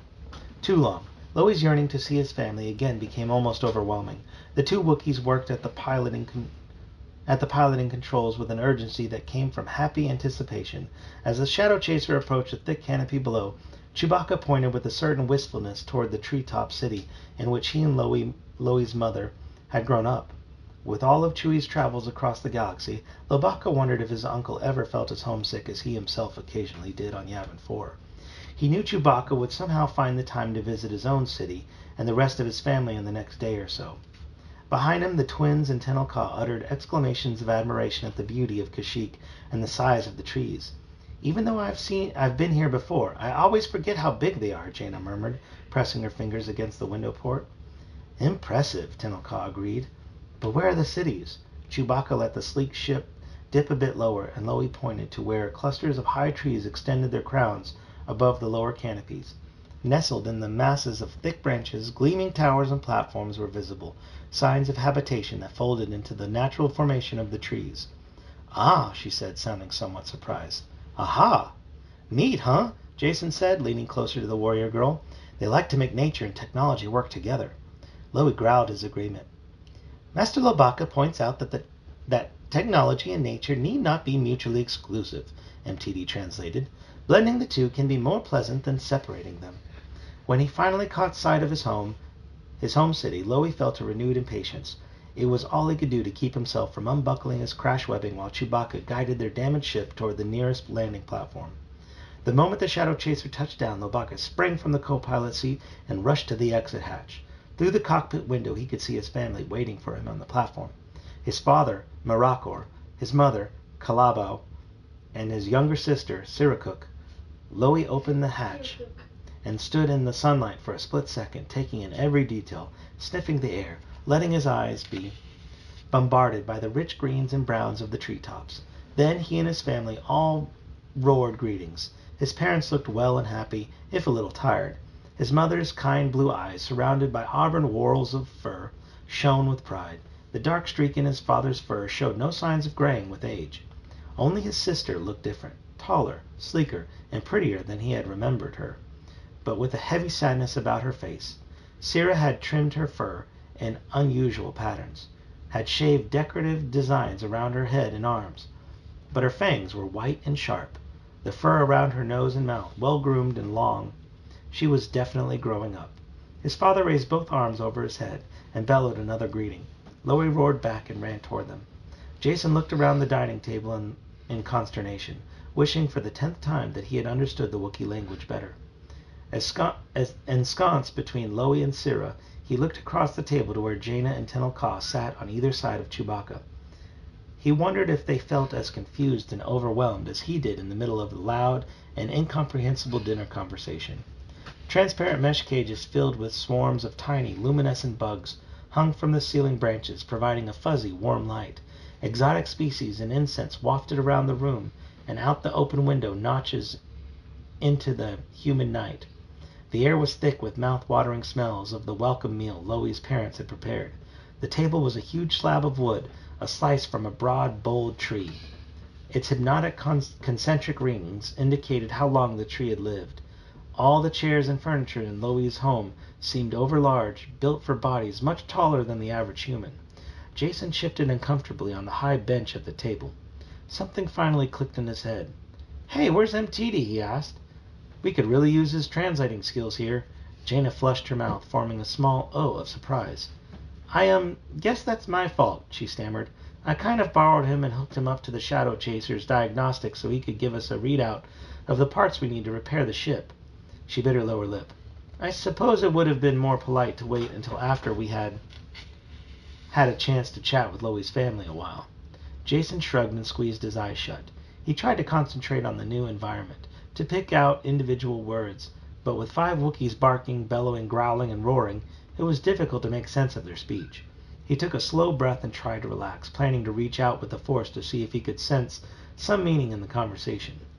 Outside, Jason could hear warm afternoon rain running gentle fingers through the leaves of the stately Worshire trees. Inside, the battle of tones continued, strange voices mixing with familiar ones. In the undertones, he felt joy and apprehension, hope and sorrow. He felt the touch of a furry hand on his arm.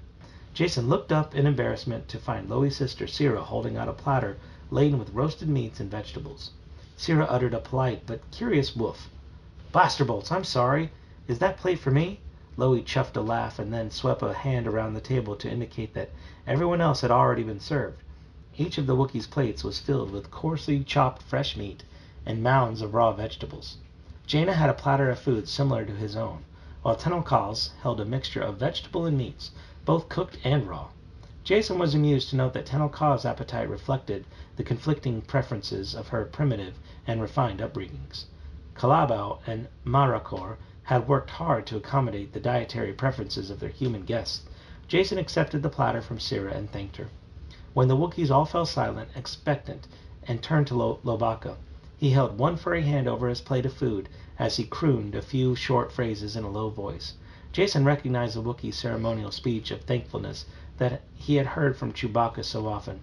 Loie stood, then raised his arms high and spread his hands as if forming a protective leafy canopy over his family and friends, and repeated his brief speech. Loie's mother crooned a sad, low note. A moment later, both Wookiees and humans attacked their food as if none of them had had a decent meal for weeks. The next day, Jaina murmured something non-committal and looked dubiously at the list that MTD had downloaded to her datapad. Dubiously. Man. It's these words that I know how to use, but it's hard to put into other words of what they mean. Yeah. Dubiously. Dubiously. Kind of doubtfully. So like anxious? Like if you tell me like you went if I heard you in the morning while I'm in my room and it sounded like you went into the pantry, like you were sneaking food, right? And I asked you, Grayson, were you in the pantry getting food? And you say, no, I came downstairs, but the dogs were going into the pantry, not me. I'd be dubious that you were telling the truth. Kind of like doubtful. So she looked at this list dubiously, like kind of like doubtful, kind of like interested. No. Doubtful and interested are nothing alike. Like hoping that, like concerned or doubtful that like everything on that list actually should be there. Like she's probably looking at this list that MTD gave her and it's really big and there's a lot of stuff on there and she's like, oh, I sure hope it's not all this. It can't be all this. She's dubious about it.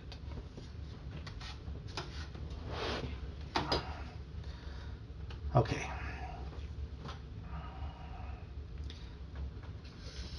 Jason and Tenelka sat near her in Loe's spacious room, which had been hollowed out from part of the massive worship tree. Loe disconnected the lead wires from the diagnostic panel and tucked them back into MTD's casing, and closed it with a snap. While Jaina and Loe worked together to catalog the Shadow Chaser's ills, Chewbacca had taken the opportunity to go to the other side of the planet to visit the rest of his family, whom he had not seen in some time.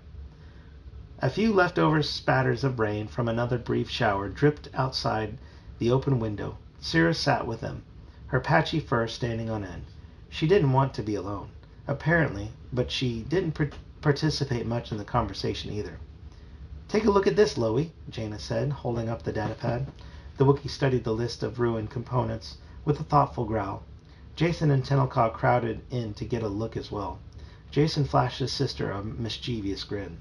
Hard to believe that a itty-bitty ion storm could cause so much damage, huh? Jaina sent him a withering look. If that furry pet of yours hadn't chewed all the circuits. Hey, that's not fair. I'd never even seen her before we left Yavin 4. Jason removed the fluffy creature from the temporary cage he had made for her and her babies. The little 8-legged rodent seemed very pleased with her soft new nest. She didn't mean to cause any trouble, did you, Ion?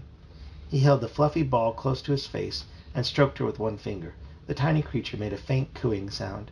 Jason could set the rodent free when they returned to Yavin 4, but for now he would take good care of her. The fault was not Jason's, Tenelka said in a mild voice, and blaming the creature serves no purpose.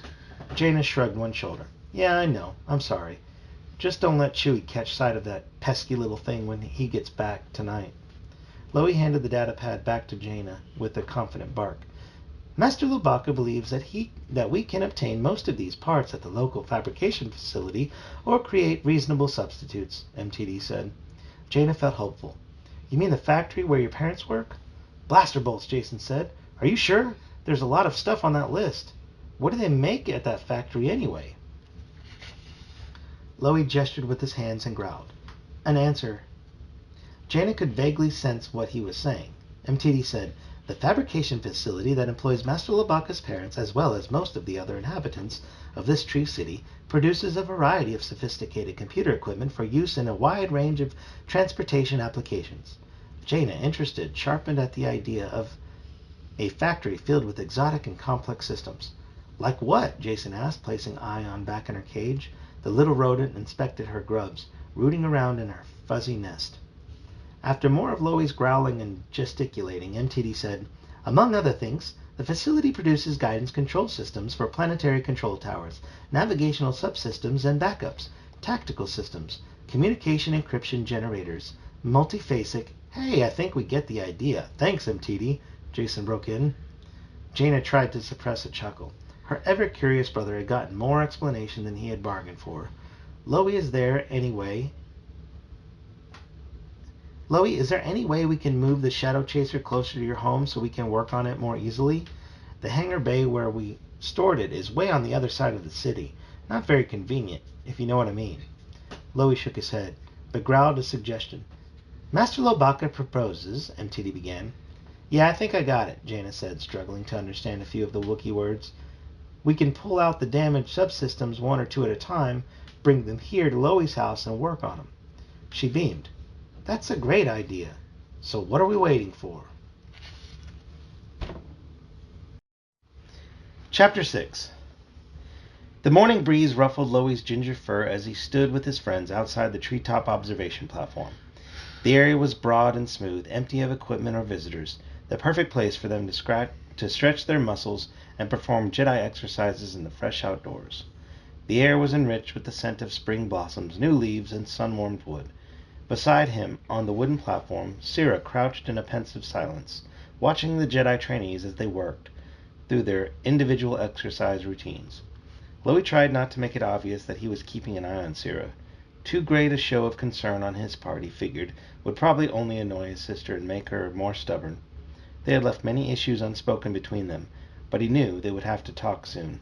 He flicked his golden eyes around the platform and watched as Jason did push-ups and Jaina practiced gymnastic tumbles. Tenel Ka, limber as ever, stood on one leg. The other, pulled up high behind her, pointed toward the sky. Loey bent over, placed both hands flat on the warm wood of the platform, kicked his feet into the air, and balanced there. When Jaina turned a cartwheel past him, he risked another look at Sira. His brash younger sister had spoken very little since his arrival yesterday. Though she had instinctively remained close to him, Loey couldn't help wondering what she was thinking. Did Sira in any way resent him because he had inherited Jedi potential, while she had not? Did she blame him for Rava's death? Did she resent the friends he had brought home with him? He and his sister were so different that Loey wondered if there had ever been a time when they understood each other completely. Loey was thoughtful, analytical, introspective, while Sarah was wild, confident, outspoken. He preferred not to draw attention to himself, while she enjoyed surprising people with her appearance. Why else would she trim the fur at her ankles, knees, wrists, and elsewhere in such a strange patchwork style? Sira and Loey had always trusted one another, though. But did she still trust him? Tenel Ka whirled through Loey's field of vision, performing aerial somersaults. He felt himself begin to lose his balance, but quickly regained it and began doing vertical push-ups. Hey, Loey, Jason yelled from behind him. Can you spare a little concentration from your exercise to teach us a few words in your Wookiee dialect? Loey grunted his assent. Master Lopaka says he would not be adverse to the possibility of instructing you, MTD translated. Jaina chuckled. Gee, that's funny, MTD. It sounded to me like all he said was yes. Well, I suppose that is an alternate translation, MTD said, sounding somewhat miffed, though it is rather unimaginative. Loey gave a bark of laughter and looked over at Sira to see if she had listened to the interchange. She returned his look for a moment, then deliberately turned and sat with her back to him at the edge of the platform, dangling her legs over the side, above the leafy canopy far below. She stared down toward the unseen depths, where Rava had disappeared. Okay, I think we'll remember we're out. Because, we're... Okay. Okay, go on. Well then, MTD said, sounding hurt. Once you've taught the others your dialect, Master Lobaka, I suppose you won't require my services any more. Of course we'll still need you, MTD, Jaina said. We'll never be able to understand every word Loey says. Loey absently grunted his agreement, still looking at Sira's hunched shoulders. It occurred to him that although he had come home to support her in this difficult time, he had no idea how to do it. Clearly his presence alone was not enough. He wanted to try talking with her. But what if she had problems he couldn't solve? What if she was part of the problem, having set a dangerous example that his sister felt obligated to follow, though it might mean her death? Still balanced on his hands, but deep in thought about Sira, Loey lost his concentration and his balance again, this time with embarrassing results. He teetered precariously for a moment, trying to regain his equilibrium. MTD let out a squeal of surprise. Then Loey toppled over, landing on his rear end, with a loud thump. Jaina rushed over, adding to the Wookiee's embarrassment. Are you all right? Loey wished his friends had ignored the entire incident. To Jaina's credit, as soon as she had determined he was unhurt, she made a hasty retreat and became absorbed in her exercises again, studiously pretending not to notice while Loey picked himself up off the platform's floorboards and dusted off his fur. Still a bit self-conscious at his clumsiness, Loey told MTD to shut down for a rest cycle as he ambled over and seated himself by Sierra at the platform's edge, letting his legs swing free beside hers. He waited for a while, hoping his withdrawn sister would say something, since he had no idea where to begin. Watching her out of the corner of his eye, he pondered again what had caused them to turn out so different from each other, how two such opposites could spring from the same set of parents. Loie had a strong aptitude for the Force, whereas Sierra showed neither potential nor interest in Jedi Knights. What Loie's does attitude mean? aptitude, like an ability, a natural talent for something. Like dribbling. It's like a natural talent. No, usually dribbling is a developed talent, but to have an aptitude for it means that maybe you already have a lot of coordination, so you catch on to dribbling quicker than other people. Sometimes people just don't have the coordination for it, aren't able to dribble that well. They can get to where they dribble well, but they have to put a lot more work into it. So an aptitude means a natural ability that's better than... That's Dana dribbling. And what? Dribbling. You need a lot more practice, but you're getting there. Now you're trying. Loie's quiet, introspective nature had always been a sharp contrast to her confident outspokenness, until recently, that is, when she'd become so quiet. And while Loie could sit engrossed for hours in the intricacies of a computer system, Sierra became restless quickly and longed for excitement and adventure. In addition, Loie had always prided himself in being obedient, finding it simpler to do what was expected of him than to expend effort on meaningless acts of rebellion against authority.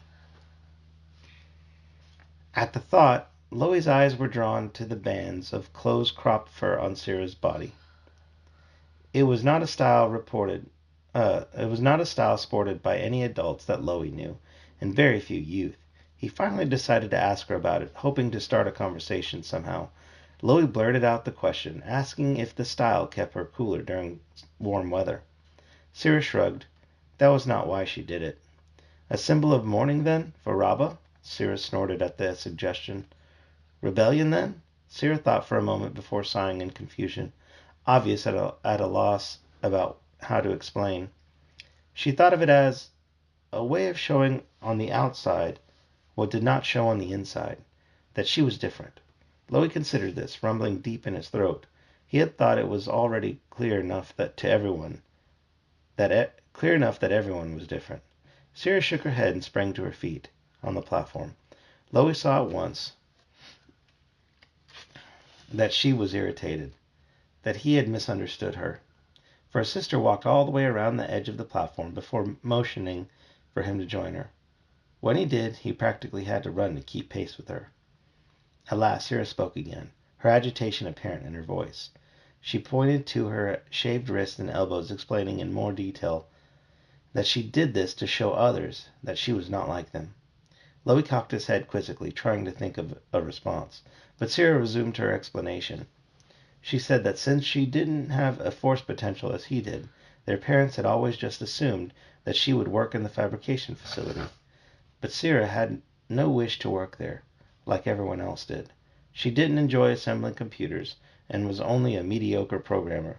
She raised a fist and barked loudly. She wanted something much more exciting. Loie shook his head sternly. Wookiees could excel in engineering, in science, in piloting, anything they wanted to, but such success did not come easily. He nodded toward his friend to indicate how hard they were training at the moment. Loie and Sierra walked together for a while in silence. Jason, Jaina, and Tenelkoff finished their exercises and perched at the edge of the platform, looking down at the beautiful tree canopy. Jason pointed. "Hey, Loie, how do you say the name for those trees?" Loie barked the answer. Roshir. Daddy? Sorry. I just couldn't just think, wasn't when they're sitting down, Loie grumbled about, a question or something. What? I'm going to finish this, and then you can ask me some stuff at the end, okay? Norman asked me a question, Grayson. After he and Sira had skirted the trio, Loey asked his sister what she wanted to do with her life. Sira groaned and shrugged uncertainly. Loey thought for a moment. Well, what did she like to do? He asked. Sira heaved a heavy sigh, spreading her hairy arms wide to encompass the forest and the sky. She loved to be out and around, to visit new places and learn new things. She enjoyed feeling free, the way Loey himself did when he traveled alone in a skyhopper. And Sira liked making her own decisions, not being told what she had to do and when. Loey growled the names of distant cities of Kashyyyk, suggesting other factories, other jobs. Sira waved a hand as if to brush the idea away. She wanted to do something important, something unusual. Her voice suddenly sounded resentful of Loey and his Jedi friends. They had been given a tremendous opportunity, and she wanted one for herself. The twins and Tenelka took turns reaching out with the Force to make temporary burrows in the leafy canopy below, as if a giant invisible bird of prey were skimming over the leaves in search of its quarry. Sira grumbled in disgust and pointed to the Jedi trainees, racing their force furrows through the leaves, crisscrossing and intertwining them. She would never squander talent like that, she insisted, knowing that she soon intended to prove her strength and bravery against a siren plant. Sira expressed her doubts that the young Jedi Knights would last even 5 minutes down in the forest underlevels. Their force powers would not keep them safe, she asserted, if this was how they used them. Loey fixed his sister with a challenging look, trying to explain difficult concepts. His friends were merely exercising their abilities. Learning and practicing were never wasted. He insisted that his friends were much stronger than they appeared. Sira shrugged away the comment and began pacing the flat, sun-drenched platform again. Exasperated, Loey demanded to know how she expected him to help her solve her problem. Surprise registered on Sira's face. She hadn't asked him for a solution. It was Loey's turn to be perplexed. If he saw his sister confused or in pain, he asked, shouldn't he assume she wanted help? Sira's eyes narrowed. With a quick series of gruff words, she reminded him of when he had fallen down a few minutes earlier and bruised his dignity. Had he wanted anyone to solve his problem for him? Loey shook his head. Sira raised her eyebrows, asking if now he understood. Loey saw that his sister was getting at, but that had not been the same thing. He knew she needed help. Sira sat down again at the platform's edge, looking out across the Rorschir trees. Loey squatted beside his sister with earnest concern, and her expression softened. She didn't want him to solve her problem, she said, but that didn't mean he wasn't helping. Loey realized that it was helping her just to have someone who listened. He clasped her shoulder, and Sira sat closer to him. For now, that seemed to be enough. Chapter 7. From her unusual perch, Jaina surveyed the high-tech tree city and realized how much Kashyyyk looked like an organic version of Coruscant. Here at the canopy level, surrounded by industrial structures and Wookiee living quarters, Jaina saw tall exhaust ports and crystalline windows that reflected the hazy gray-white sky. The crowns of tall trees thrust above the main canopy like skyscrapers, towers covered with foliage. A huge clump of majestic growth in the distance sat like an island above the leafy waves of unbroken treetops. From this distance it reminded her of the pyramid towers of the Imperial Palace. Jaina thought with a twinge of homesickness that she missed her mother. The last time she and Jason had returned to the capital world, though, they had lost their friend Zek, who had been captured by the Shadow Academy. Clusters of Wookiee homes dotted the canopy, compact dwellings connected to a computer factory complex by natural roadways that extended like the spokes of a wheel across the treetops. Imported banthas trudged along the wide wooden roads, brushing against encroaching leaves. They plodded along sturdy, worn branches hundreds of meters above the untraveled and treacherous lower levels of the primeval forest. The bantha Jaina and her friends rode from Loey's home to the computer fabrication complex was large enough that all 5 companions could ride on the padded seats strapped to the beast's back. The bantha had a rich, spicy animal scent that tingled in her nostrils. A harness made of bright red ribbons jingled with burnished brass bells. Her brother Jason patted the wiry cinnamon-brown fur of the enormous beast of burden. Riding this bantha seemed to be the most enjoyable part of their trip for him so far. The driver, a mousy Celestin with huge dark eyes that glinted in the sunlight, hunched between the enormous ridged horns, that curved around the bantha's head. The docile beast moved along the wooden walkway, paying no heed to the lush vegetation on all sides. Banthas were bred for desert travel, Jason piped up. But this guy seems to love it here. Indeed, Jaina thought.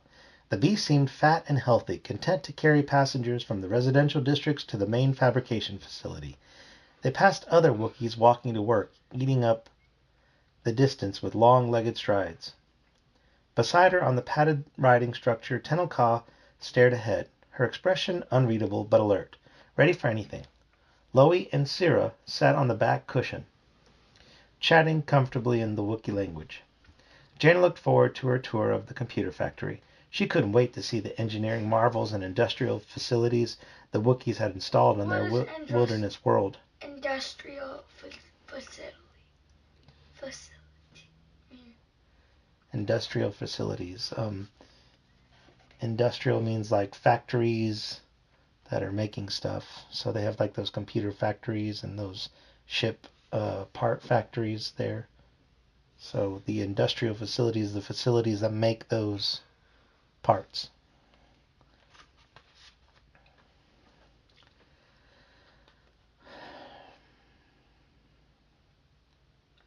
Loie probably would have been eager as well, if he hadn't been so concerned about his sister. The bantha stopped and let them off at an outer checkpoint that gave access to the technical complex. Using handholds on the padded seats, the companions climbed down the hairy back of the bantha and jumped to the interlocked wooden deck. Since the bantha transportation systems were designed for use by tall Wookiees, the drop was a meter longer than Jaina expected. She wondered how the diminutive Celestin driver ever managed to climb his way onto the beast's head. Stop all that smacking. Loie paid the driver a few credit chips, and the bantha trudged back down the cleared arboreal highway toward the residential islands in search of new passengers. Jaina looked at the multi-platformed industrial facility, seeing decks mounted in tiers on the uppermost branches. Loie growled in excitement and pointed to a level platform high above and behind them. From this angle, Jaina couldn't see anything on its surface, but then a small craft rose with a grating roar of supercharged sublight engines. "That's an old Y-wing," she said, recognizing the outdated design of the craft. The Y-wing had a triangular cockpit flanked by two long engine pods that together gave the fighter its characteristic shape, like the letter for which it had been named.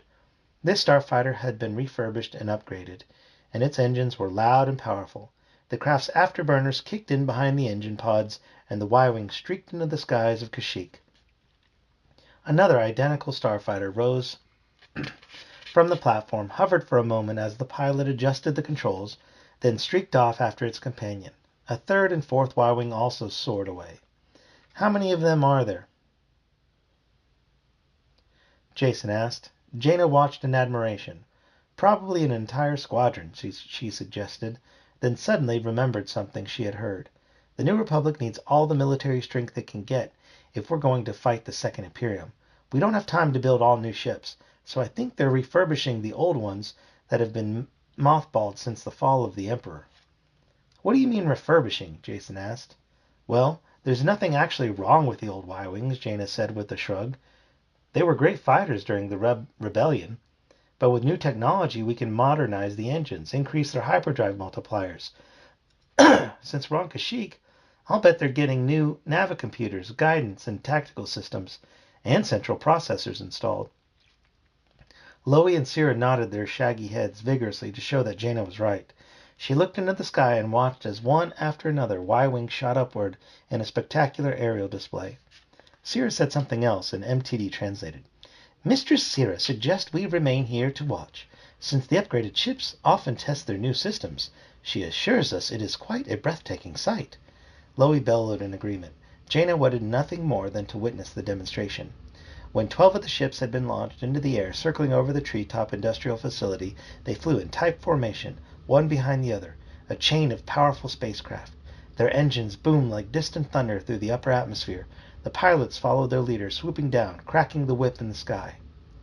The Y-wings formed convoluted figure eights, flying so close to each other that their hulls were almost kissing. But the new guidance systems and engines did not fail them. What does it mean by holes? What does it mean by what? Holes. Holes? I thought it said. Hulls. We're almost kissing. That's the outside of the ship. The hull is the outside of the ship. The whole thing? Hull. Hull. Hull. The hull of a ship is the outside of it. Is there a certain area, like the front or the back? Just all the outside of it. Okay. It's like the metal part that's on the outside. Inside it, you have the engine and all the electronic components. Metal. It does. I didn't say metal. Did I? I didn't use the word metal. I said it's the outside of the ship. Hull is the outside of the ship. Has nothing to do with what it's made of. Although usually the hull is made of metal. The refurbished Y-wings performed flawlessly, and Jaina felt a warm satisfaction inside. She held her breath, amazed. If Quirrell and the Second Imperium could see this demonstration, she mused, they might think twice before attempting to tackle the New Republic.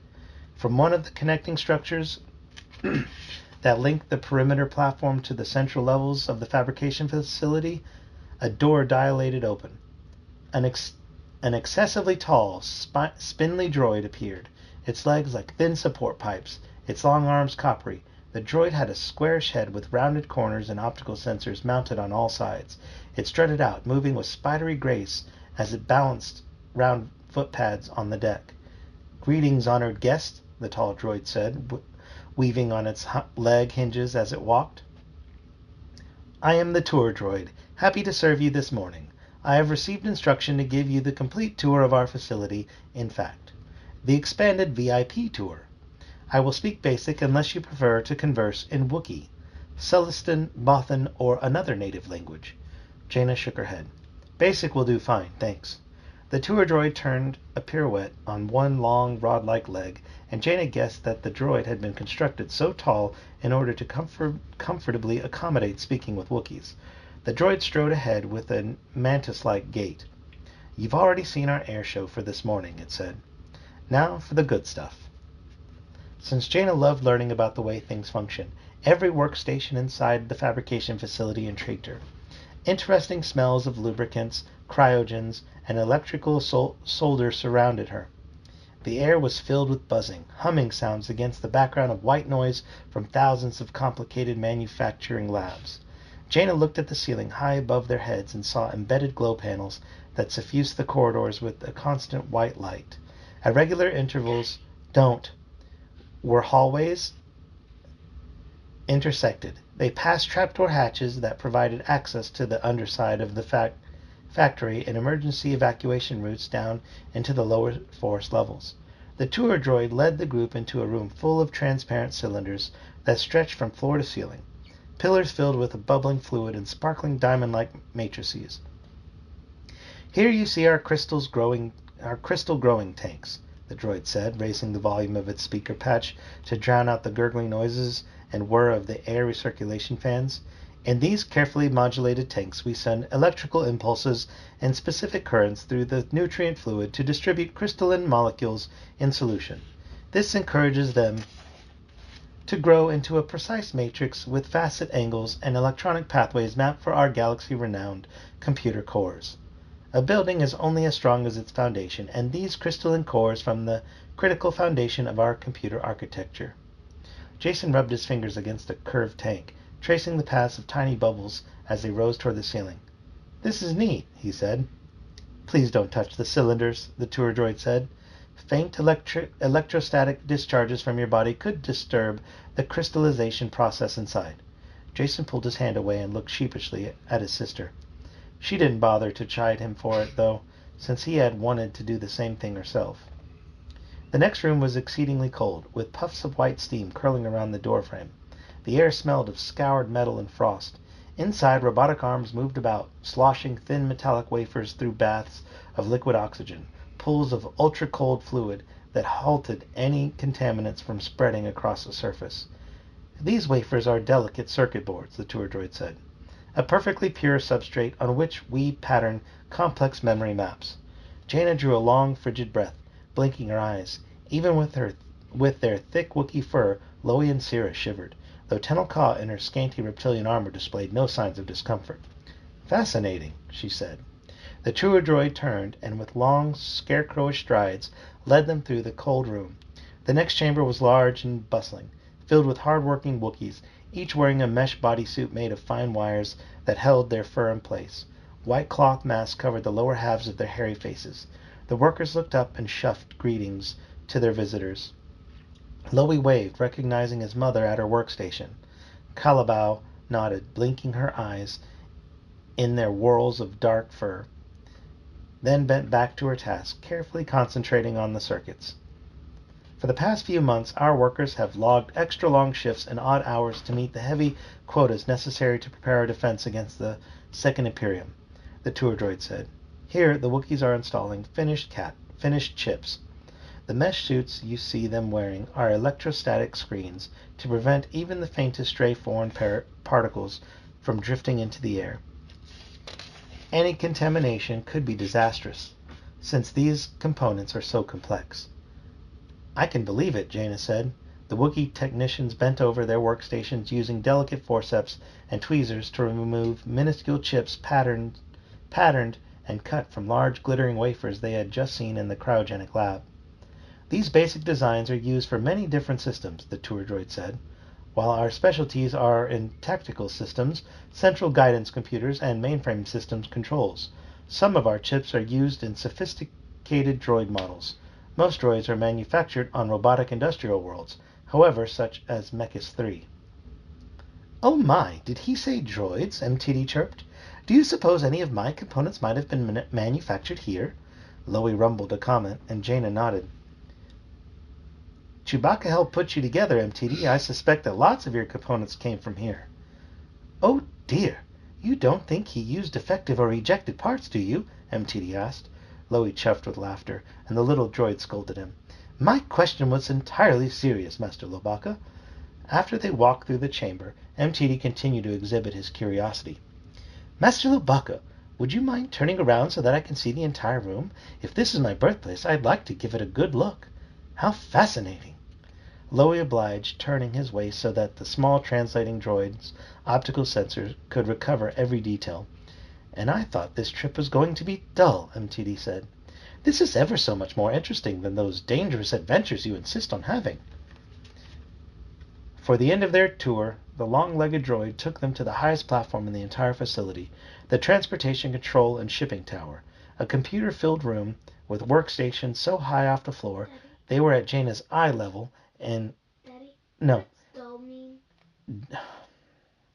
Dull? It can mean a couple things. Dull, like if something is not shiny, like let's say there's a piece of metal, but it has like dust or grunge on it, and so it's not very shiny anymore, you could say it's dull. Okay. Dull can also mean for how sharp an object is. So like if you have a knife, but it's been used a lot, and the blade's not very sharp anymore, that blade is dull. You can also use the word dull to say that something is not interesting. If everything, so like you go to some place and like let's say you went to a museum and there wasn't any cool displays there. How was it? It was pretty dull. It wasn't very interesting. Like it wasn't very exciting. So there's several different uses for the word dull. The one they're using here is MTD was thinking that the trip was going to be dull, boring to him. But since it had to do with like all the electronic parts that he was built from, he found it interesting and not dull like he thought it was going to be. Does that make sense? With workstations so high off the floor, they were at Jaina's eye level, where she couldn't easily reach them. Several Wookiees stood around the stations, gazing up through the transparent dome overhead. The dome was reinforced with support girders that crisscrossed in triangular patterns against the hazy sunlight shining down.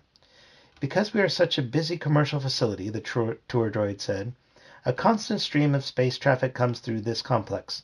Here we verify every incoming transport craft to make certain we receive no unwelcome visitor. We also have security monitoring satellites in orbit, ready to defend Kashyyyk once they receive orders from the control tower." The Wookiee traffic controllers worked as a team, communicating communication headsets mounted to their shaggy heads and voice pickups clamped to their throats. They did not divert their attention even for a moment as the visitors entered. Before the tour droid could continue, Chewbacca strode in, accompanied by Loey and Sira's father, Marakor. Marakor waved at his children. His dark streak of fur stood out, much like Loey's. Chewbacca bellowed a greeting and held out a large misshapen object, a blackened device that had once been a polished, precisely angled crystal. "That's the Shadow Chaser's computer core," Jaina said. Chewbacca nodded vigorously and spoke low, growling words. "Chewbacca and Marakor here say they have been searching for you children," said the tour droid. "Excuse me," MTD chimed in, "but I serve as the translator droid here. Master Chewbacca, after returning from a pleasant visit with his family, has removed the Shadow Chaser's damaged Navicomputer Central processor core. As you can see, he has spoken with Master Marakor, and they have successfully located the suitable replacement components to get the ship up and running again. Hooray!" Chewbacca pointed to the burned pathways on the Shadow Chaser's removed Navicomputer core. Loey's father also spoke up, and MTD said, "Master Marakor asserts that this is an exciting new design, an Imperial configuration he has never seen before. Fortunately, however, he is confident that the facilities here on Kashyyyk can repair it quite nicely." The tour droid bent over on its long, stretched-out body. "You are quite good at translating Wookiee speech, my colleague," it said, "but you lack the finesse for being a true tour droid. You seem not to have the ability to make interesting comparisons that customers can understand. For instance, you might have said, 'With our facilities here, we can place this damaged core in one of our crystal baths, flush out the impurities and the carbon scoring, and use our own master computers to retrace the circuits and map the electronic pathways. In short, we will provide a Bacta tank to heal the computer core.'" MTD wasn't impressed. "They certainly didn't need to hear all of that. Of course, I wouldn't presume to tell you your job," he said. "We have more important things to do." The tour droid did not respond to the insult, since he had no doubt been given thorough programming in tactfulness. "Thank you for the tour," Jaina said. "It was very interesting." The tour droid stood up straighter, and the optical sensors mounted on all sides of its boxy head brightened with pleasure. "That is the finest compliment you could have given me, Mistress Jaina Solo." Chapter 8. Okay. I'll get you some medicine at the end. Surrounded by dimness in his private office, lit only by recorded starlight from distant parts of the galaxy, Brackus contemplated the plans of the Second Imperium. Time slipped away from him as he allowed himself to be swallowed up in thoughts. Possibilities for conquest engrossed him, and he ran them over and over in his head, contemplating the complete destruction of the rebels and his former mentor, Luke Skywalker. Such imaginings soothed him.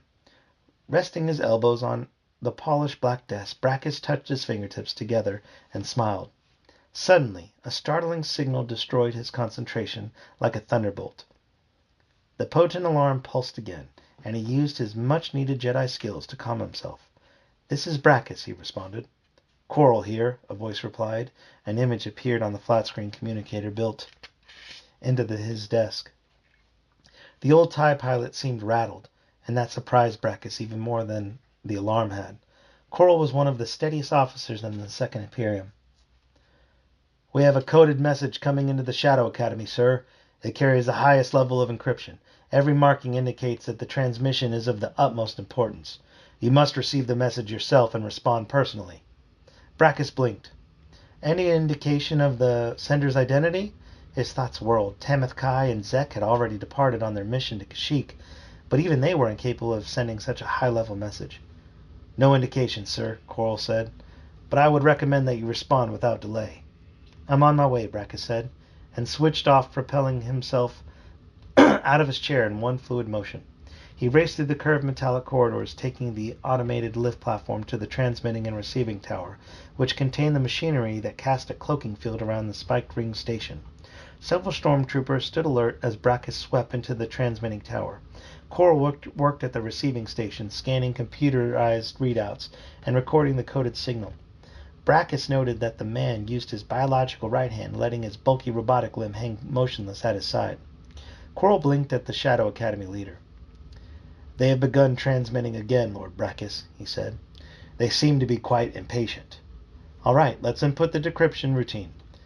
Standing beside Quirrell, Brachus had to think for a moment to summon the correct string of symbols and numbers, then keyed in his password so that the Shadow Academy computer could translate the high-level coded message. Quirrell handed Brachus a dangling headset. "The message is for your ears only. Listen on this channel." Quirrell helped Brachus mount the earphones and microphone snugly against his head. Brachus listened to the crackle of static as the convoluted message ran through its code-deciphering algorithms and finally resolved itself into coherent words. The voice pounded against his eardrums, harsh, almost reptilian, dripping with evil. Brachus's eyes widened, and fear drove a spike through his mind. He cleared his throat twice before he could respond. "Yes, my lord," he finally answered. "Yes, at once." He drew a deep breath to continue, but the center terminated the signal. Brachus heard only static. He stood rigid, using all of his Jedi strength to keep himself from trembling. Quirrell waited beside him, leathery-faced, emotionless, his eyes unblinking. Only a slight furrow across the TIE pilot's forehead showed how concerned he was. Brachus spoke quietly, looking at Quirrell, but knowing that the stormtrooper guards were also listening intently. "The Emperor," he said hoarsely. "The Emperor is coming here." An ominous transport shuttle dropped out of hyperspace in the vicinity of the Shadow Academy. The shuttle was an Imperial design, the Emperor's private escort ship, armored with tarnished hull plates. Its configuration was similar to a triangular Lambda-class transport, except that this craft bore very special weaponry, sensing devices, and ultra-powerful hyperdrive engines.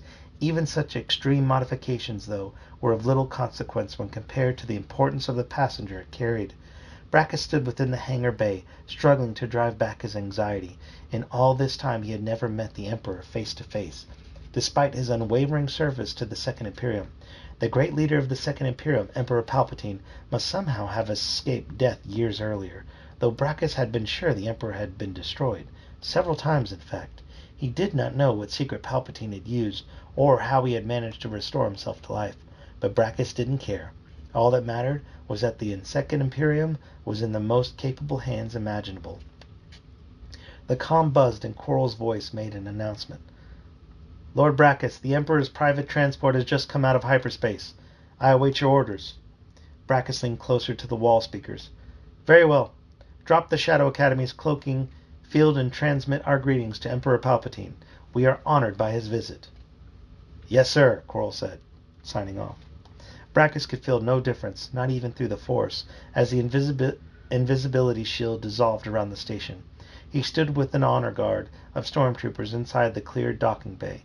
The transport atmosphere contained field flickered. Brachus stared out into open space, watching the awesome craft approach.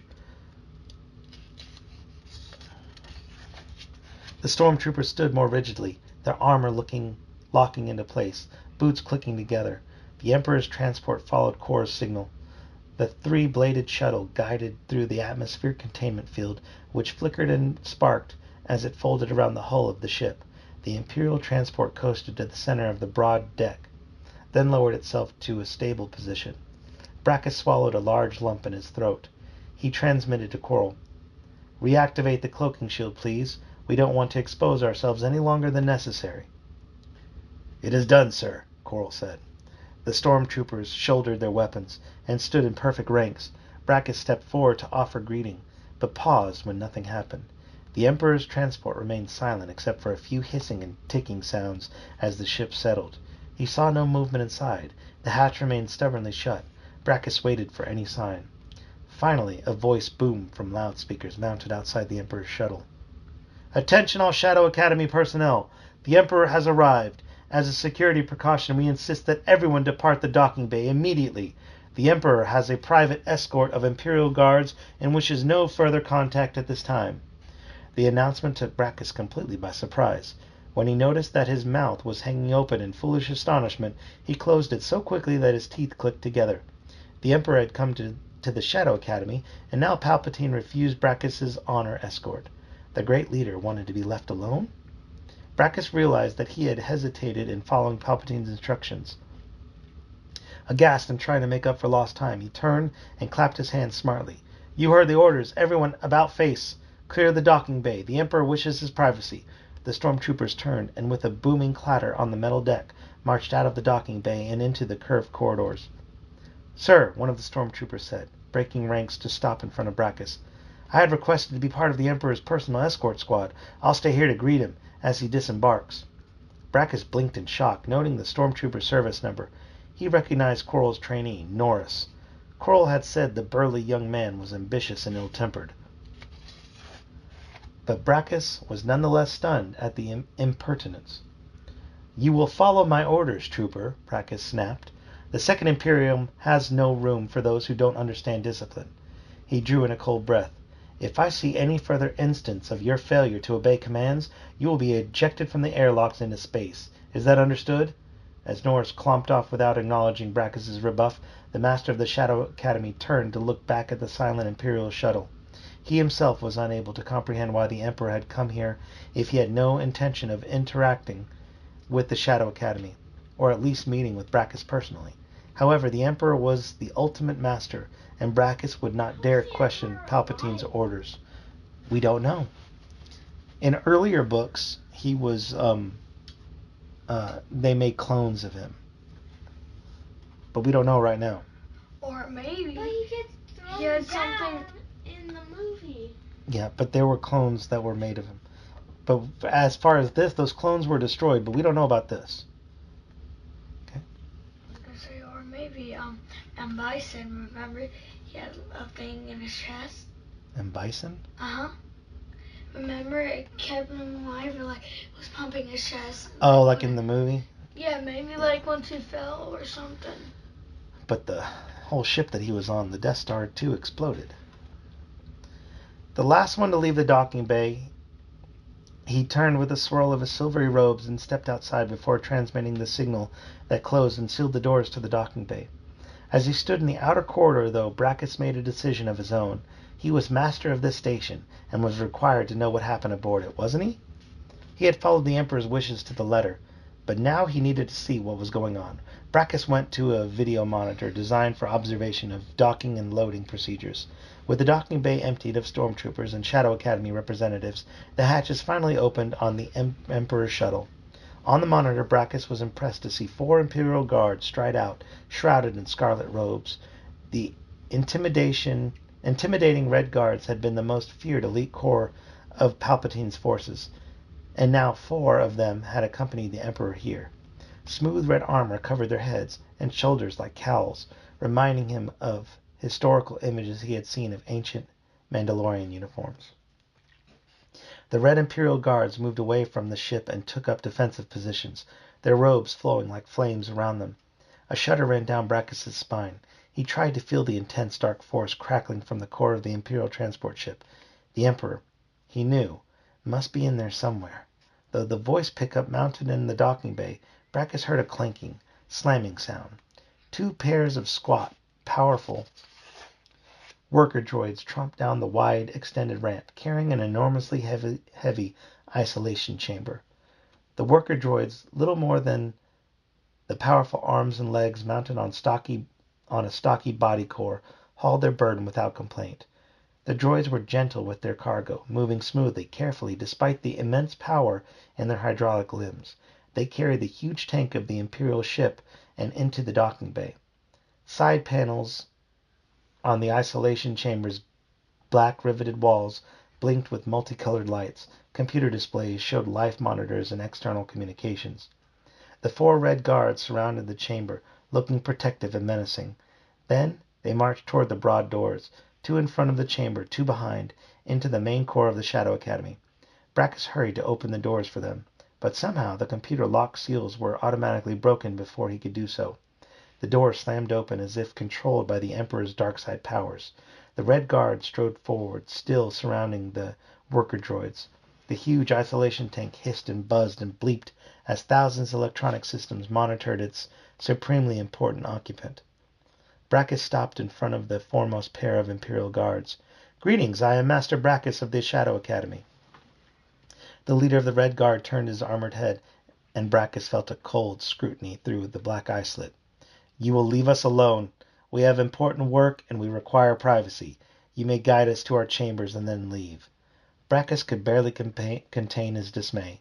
But I am master of the Shadow Academy, the Red Guard said. And the Emperor is the master of the galaxy. He wishes privacy for now. We suggest that you do not displease him. Brachus backed away, bowing quickly. I have no wish to displease the Emperor. Forgive my impudence. After Brachus indicated the quarters to which the visitor had been assigned, the plushest and most spacious accommodations aboard the station, the Red Guards and worker droids marched into the chambers, leaving Brachus alone out in the corridor. He felt belittled, insignificant, stepped on, as if all of his accomplishments and work meant nothing to the Emperor. It baffled him. What could be the purpose of it? He frowned as thoughts whirled inside his head. The Emperor had originally died in the destruction of the second Death Star, but 6 years after his defeat, Palpatine had been resurrected in a series of clones, which had also, presumably, been destroyed. Now, after observing the isolation tank, the secrecy, the inexplicable behavior of the 4 Imperial Guards, Brachus felt a new and deeper fear coil through his body. He wondered if something could be wrong, if the Emperor could perhaps be in failing health again.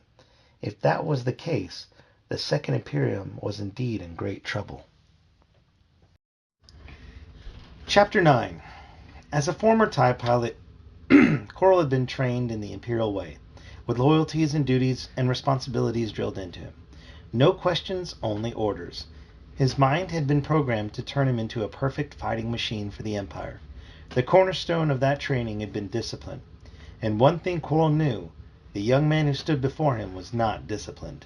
He wondered if perhaps Brachus and Tamith Kai had been too hasty in accepting Norris and his band of young ruffians from Coruscant to be trained as stormtroopers and pilots.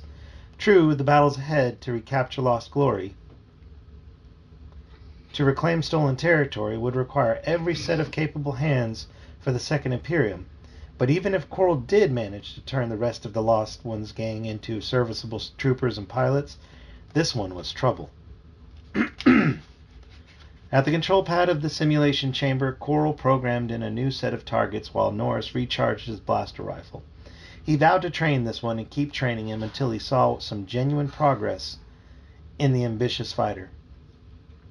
I still say I should have been sent on the raid with Tamith Kai, Norris grumbled, waving his weapon as if it made him feel more secure. I could have taken out a few enemies, even the score a little bit for our side, set a few of those big Wookiee trees on fire. Coral set the simulation targets in rapid motion, black, orange, and blue for rebels, and white for stormtroopers. It's a small raid, Coral said.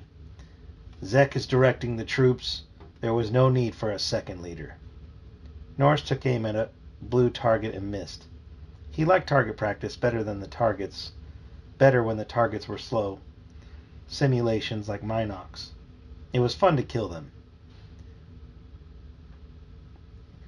Then they should have sent me alone, old man. I'm a better leader now than that trash collector will ever be. Trouble, Coral thought. Wait, hold on. That was confusing. Did you just jump or? Nope. Just fix my blanket and keep moving. So did the person that said trash collector? That was Norris. That was shooting targets? Mm-hmm. Okay. Yeah, Coral has him in a training simulation practicing. I'll be a better leader than that trash collector will ever be.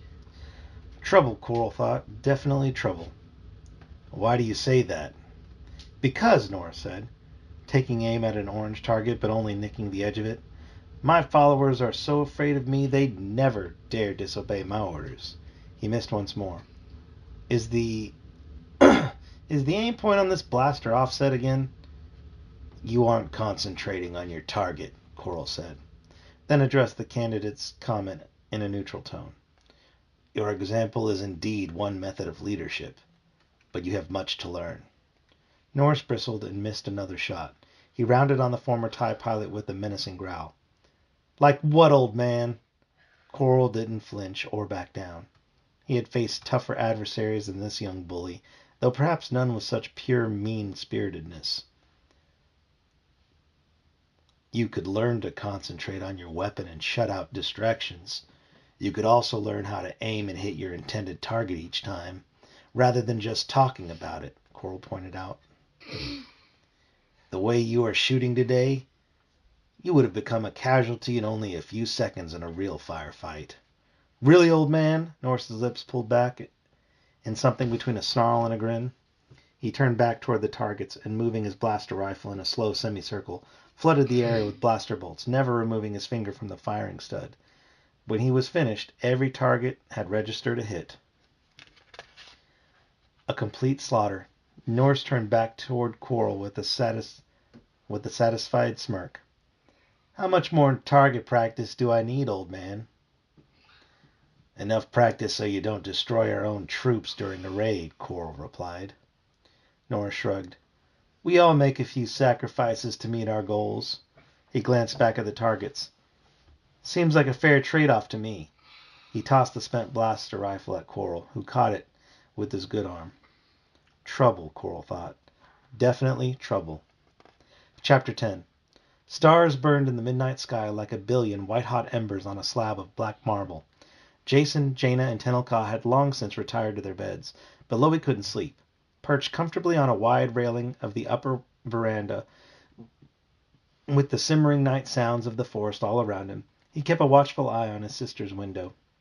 Syrah still insisted she wanted to imitate Loie's feat with the siren plant, and he could not talk her out of it. Now he feared she would leave him behind at the last moment, go alone on her dangerous quest as Rabba had done. So far, though, he had seen no sign that his sister was planning anything so foolish. Because of increased production quotas for the New Republic's military requirements, their parents had both volunteered to work the night shift at the computer fabrication facility. Kalabao and Marakor had spent their lives at their jobs, contented if somewhat unchallenged, and seemed baffled that neither of their children wanted to follow in their footsteps. But Syrah demanded constant challenges, and went out of her way to create some when life didn't provide her with enough of them. The light in Syrah's room shimmered like a warm fire behind the window's leafy shade. Small glowing mesh cages rested outside her window and on various platforms throughout the Wookiee residential district.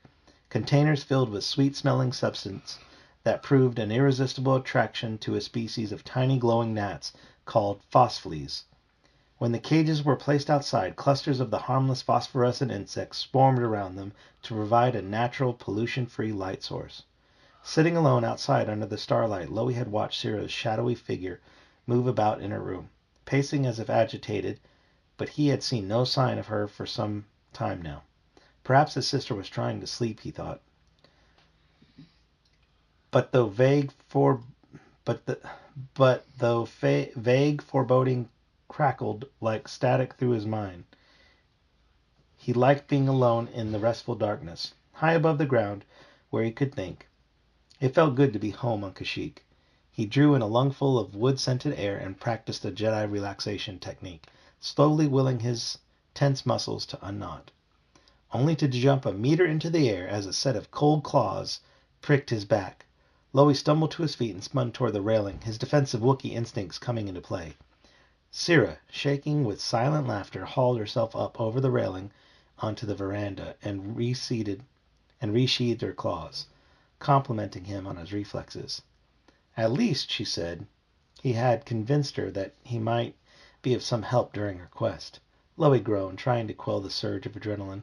He asked her if the surprise had been designed strictly to test him. Syrah's voice grew more serious, and she lowered her head. She had wanted to demonstrate that she could slip off alone, if she wanted, and Loie wouldn't have been able to stop her. Syrah turned her head up so that the starlight gleamed on the pattern-shaved tufts of her fur. Then she looked at her brother and promised that she wouldn't go without him. Loie reseated himself on the railing and gazed up at the stars. He grumbled about the unexpected ways she made her points. Syrah purred, thanking him for the odd compliment, making herself comfortable beside him. Loie grunted, not sure he had intended his remark as praise, but the fact that Syrah was pleased by the comment spoke volumes. She enjoyed being different, just as her friend Rabba had. As if sensing the direction of his thoughts, Sira began thinking about Rava, how the sleek, dark Wookiee had loved the stars. Even when they were small, the two young females used to sneak out at night and watch the skies for hours. Loi's shoulders slumped. Rava should not have died. She had taken a foolish risk going alone. Sira growled, pointing out that Loi had taken exactly the same risk. Loi barked in agreement. Yes, indeed, he had been a fool. His sister's voice was harsh. If he had it to do again, would he do anything different? Would he take a friend? Loi nodded a quick affirmative. Sira said nothing, but even in the darkness Loi could see her fur bristling in disbelief. After a long silence he finally sighed, then shook his head. After another long pause, Sira told her brother how much Rava admired him, how much she had wanted to be like Loi. Loi looked up at the sky again, at the stars that Rava had loved. He gave a questioning growl. When he had left for the Jedi Academy, Loa and Rava had been too young to speak of making a life bond. He still had his Jedi training ahead of him, and Rava had plans too, with Sira. Here Sira's voice broke. She crooned a low, mournful note, and then another. After a time, Loi added his voice to hers, and together beneath the stars they poured out their grief for a lost friend. Hours later, Loi felt more refreshed than he would have thought possible. Even had he slept the entire night, it had been better to spend time growing closer to his sister. Sira's husky voice broke into his thoughts, asking about his Jedi friends. Would they grieve him if he were gone, like she and Loi had done for Rava? He nodded emphatically, and she told him he was fortunate to have found them. Found the friend? Found his friends Jason, Jaina, Tinalcaw.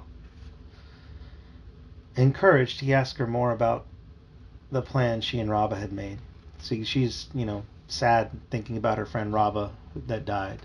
And she's asking him, well, these friends that you have now, do you care for them and do they care for you the same way we all cared about Rava and Rava cared about us? And Loi says, yeah. Sira did not speak for so long for so long he was afraid he had offended her or reopened an old wound. Finally, she described how they were going to be pilots, galactic adventurers. They had planned to work on freighters until they earned enough credits to buy their own ship and explore the stars. They would have been rich traders. She chuffed with bitter laughter. Rava even had some fur-brained notion that they could make their names by charting out new hyperspace routes. Loi's fur bristled, and he commented that such a career was a dangerous business. Sira's tone was wry, pointing out that danger had never deterred their friend Rava. Sira spread her hands, confessing that she didn't want to do that anymore. Not without Rava. She didn't know what she wanted to do now, but she definitely didn't want to stay on Kashyyyk. Sira paused again and stared upward. Loi followed his sister's gaze, wondering if she imagined Rava out there among the stars, exploring and having the adventures the two of them had always dreamed of. Sira sighed. It was difficult to lose a friend, she said. Loi realized how easy it was to take friends and family for granted. He found it hard to imagine how lonely his sister must be. Sira hesitantly asked him if he would spend the day with her while Chewbacca and Jaina continued to tinker with the Shadow Chaser. Remembering his earlier feeling of foreboding, Loi gladly agreed. What is foreboding? Foreboding means that it's giving you a sense of fear of something that's going to happen in the future. You could say let's say you're walking into the woods. Those woods look foreboding. You're going to go there, but they look dark and dangerous. Does that make sense?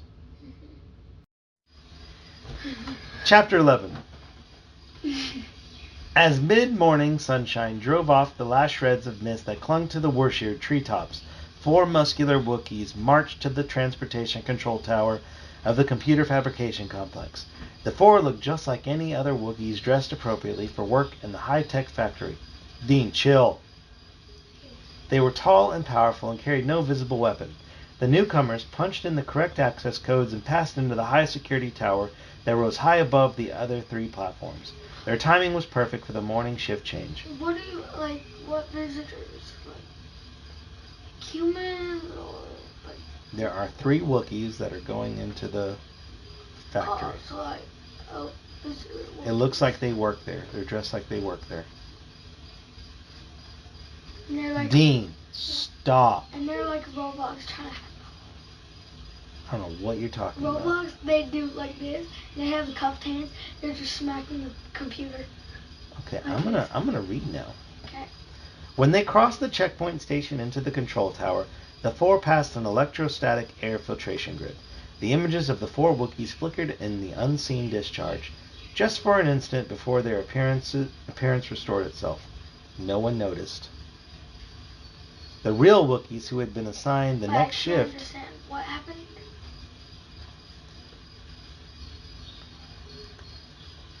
the four passed an electrostatic air filtration grid.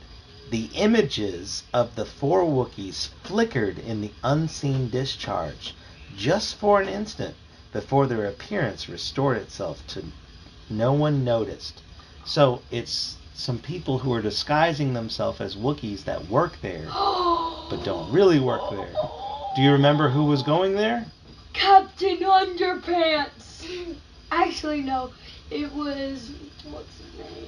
Zach. Zach. Zach, yeah, with his army. Okay. The real Wookiees who had been assigned to the next shift lay stunned inside a small supply chamber in an outer storage platform. So they were the real person trying to The come. real ones were stunned. They stunned them. Like in the first Star Wars movie when they stun Leia, they shoot their blasters and it's that blue circle thing that hits her. Watch it again. The red bolt kills them, but the blue one just stuns them and knocks them out. I don't know. Okay. Let's watch it tomorrow for your birthday. Okay, we'll watch Star Wars for my birthday. That sounds like a good deal. I know. Dad, how we watch all of them? We can't watch all of them tomorrow. How much is there?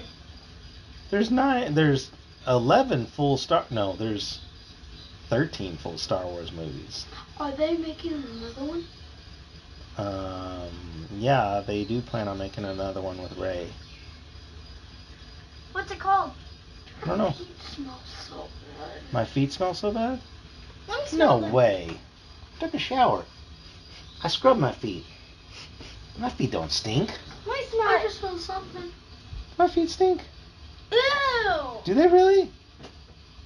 Huh? Yeah. Okay, I guess I'll wash them more. Let me smell them one more time. Ew. For real? Mhm. Actually. Okay, I'll get out of here. Old fart as old You fart. need to scrub them better then. All right, be quiet. Let me finish reading. Dadgummit. Sure. The Wookiees on duty, weary from hours of monitoring the ships, came and went from the computer facility, were happy to finish their shift and return home. They signed off their stations and handed over the equipment to the new crew, who gruffly acknowledged them in synthetic Wookiee grunts and growls. The earlier crew departed, leaving the facility's control points, the lockout systems, and Kashyyik's satellite defense functions in the hands of the newcomers. One of the new Wookiees sealed the control tower door, pulled out a concealed blaster, then melted the alarm system and intruder detection devices. Sparks flew, metal and plasteel dripped. Why did they melt the door? They didn't melt the door, they melted the alarms and stuff like that so they wouldn't send caught? out alarm, yeah, and have the other Wookiees come and stop them. Sparks flew, metal and plasteel dripped, smoldering black. All four Wookiees then touched their waist switch, switching off the hidden holographic generators belted there. Their images shimmered, dissolving away, to reveal a commando team from the Shadow Academy. The holo disguises worked perfectly, Zek said, brushing at his leather armor and straightening his crimson-lined cape, happy to be himself again. The stormtrooper stationed at the door said, "Alarm systems disengaged. No problem here." The other two infiltrators, the Ninth Sisters Tamith Kai and Banda Ra, stood before the complex computer system. Was that like a call or something? Huh? Like no filtrators here. The other two infiltrators? Mm-hmm. Infiltrate means to sneak in to something. So with Zek were two other people, Tamith Kai I thought it was 4 people. and Banda Ra, the two Night Sisters. Did I thought it they was say very nice, no something? Huh? No cameras here? No cameras? Mm-hmm. I thought they said I don't know. I think they took care of whatever defenses they had. They destroyed it. So, stood before the complex computer systems. The Wookiee-level panels forced them to reach up to use the controls. Von der Rohe craned her neck to examine the readouts and identify systems. Tamith Kai brooded, mulling over various details. What does crane mean? Like crane? Crane, to like stretch it out and look over something. So like tippy toes to look. So as think if, about like, think about like a crane, like right. So they're craning over. They're sticking their neck out as far as they can to look over something. Okay. What was it, like a computer? Von der Rohe craned her neck to examine the readouts and identify systems. So they're standing at a control table, like a big computer, and she's leaning over to kind of look and read what it says. Tamith Kai brooded, mulling over various details. She clasped her long nailed hands together. This plan must proceed according to schedule, she said. If it does, it looks as if success will be ours. Well, we'll succeed, Zek said confidently. I won't disappoint, Master Brachus. Von der Rohe worked at two of the controls panels, studying keyboards and diagnostics. Satisfied, the Night Sister slipped an insulated vibroblade from her belt sheath and flicked on the humming knife. She bent down under the panels and slashed sideways. Huh? What's a humming knife? It's called a vibroblade, and it makes a humming noise. When you turn it on, the blade vibrates really quickly to help like saw through and cut stuff. It's kind of like a lightsaber. What it sounds like? Not a lightsaber. But it's like it's still like a knife. Yeah. She bent down under the panel and slashed sideways to sever the power cords. Bright sparks spat out, followed by curling white electrical smoke. She backed away, covering her nose again. The acrid smell then stood up straight again, looking satisfied. Kashyyyk's orbital defense systems have been permanently disabled. Zek nodded at the destroyed control panel, his green eyes flashing. Sure looks permanent to me. You're in command of this mission, Zek, Tamith Kai said, plugging a handheld translator into the communication console. Don't you think it's time you transmitted your signal to lure those Jedi brats here, where we can take care of them? The Night Sister looked insufferably pleased with herself.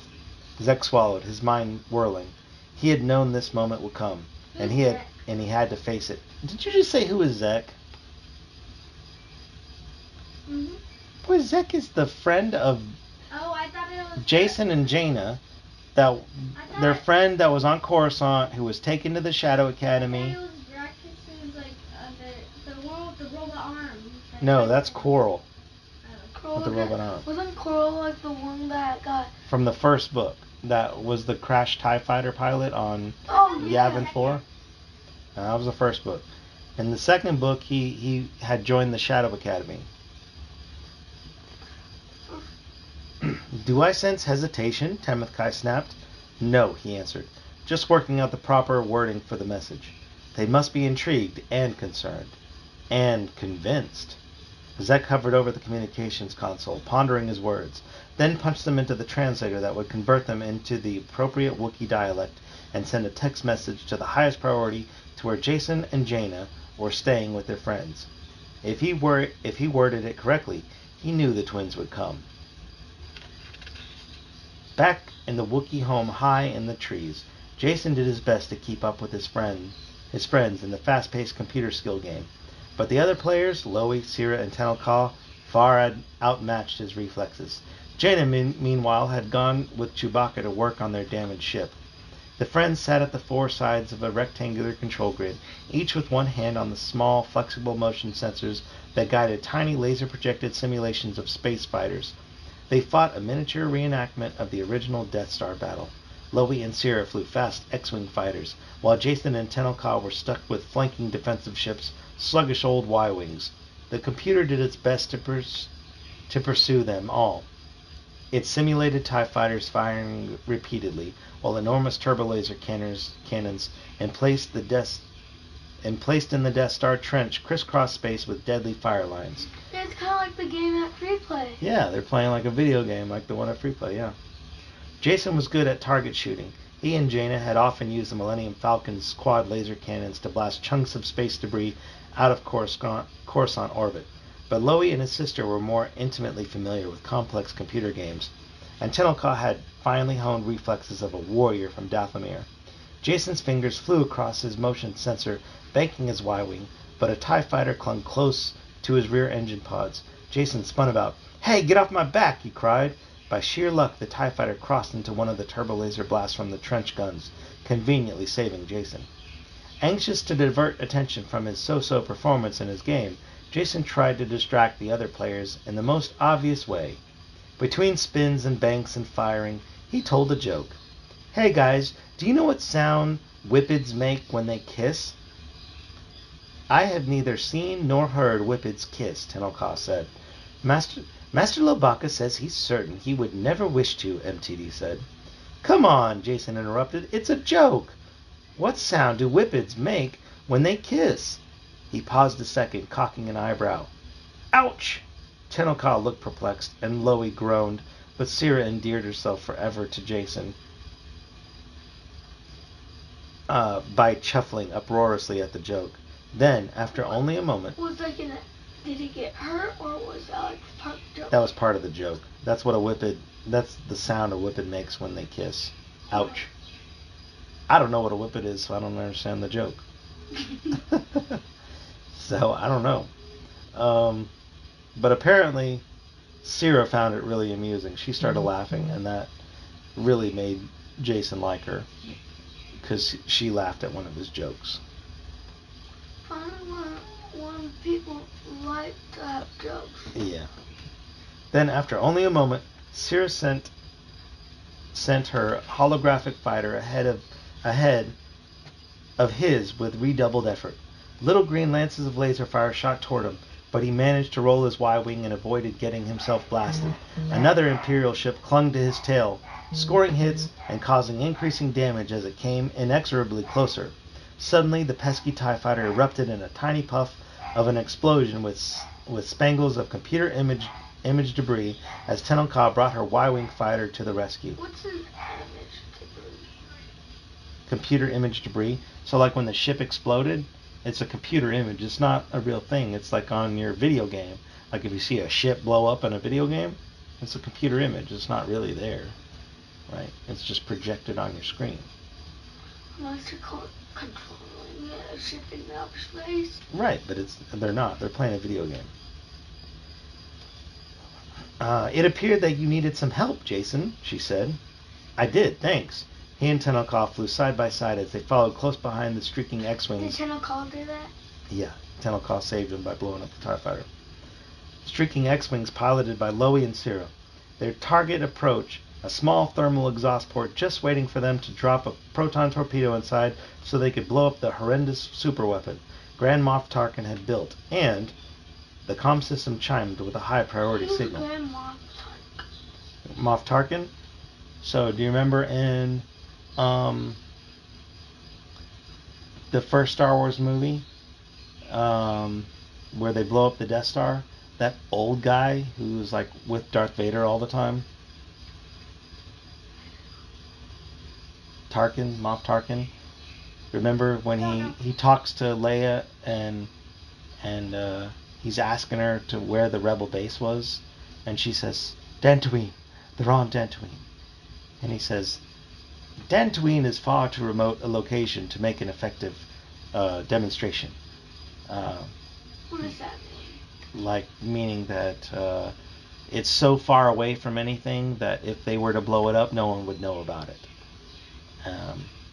So it's not an effective demonstration of the power of their ship. So then they blew up Alderaan, right?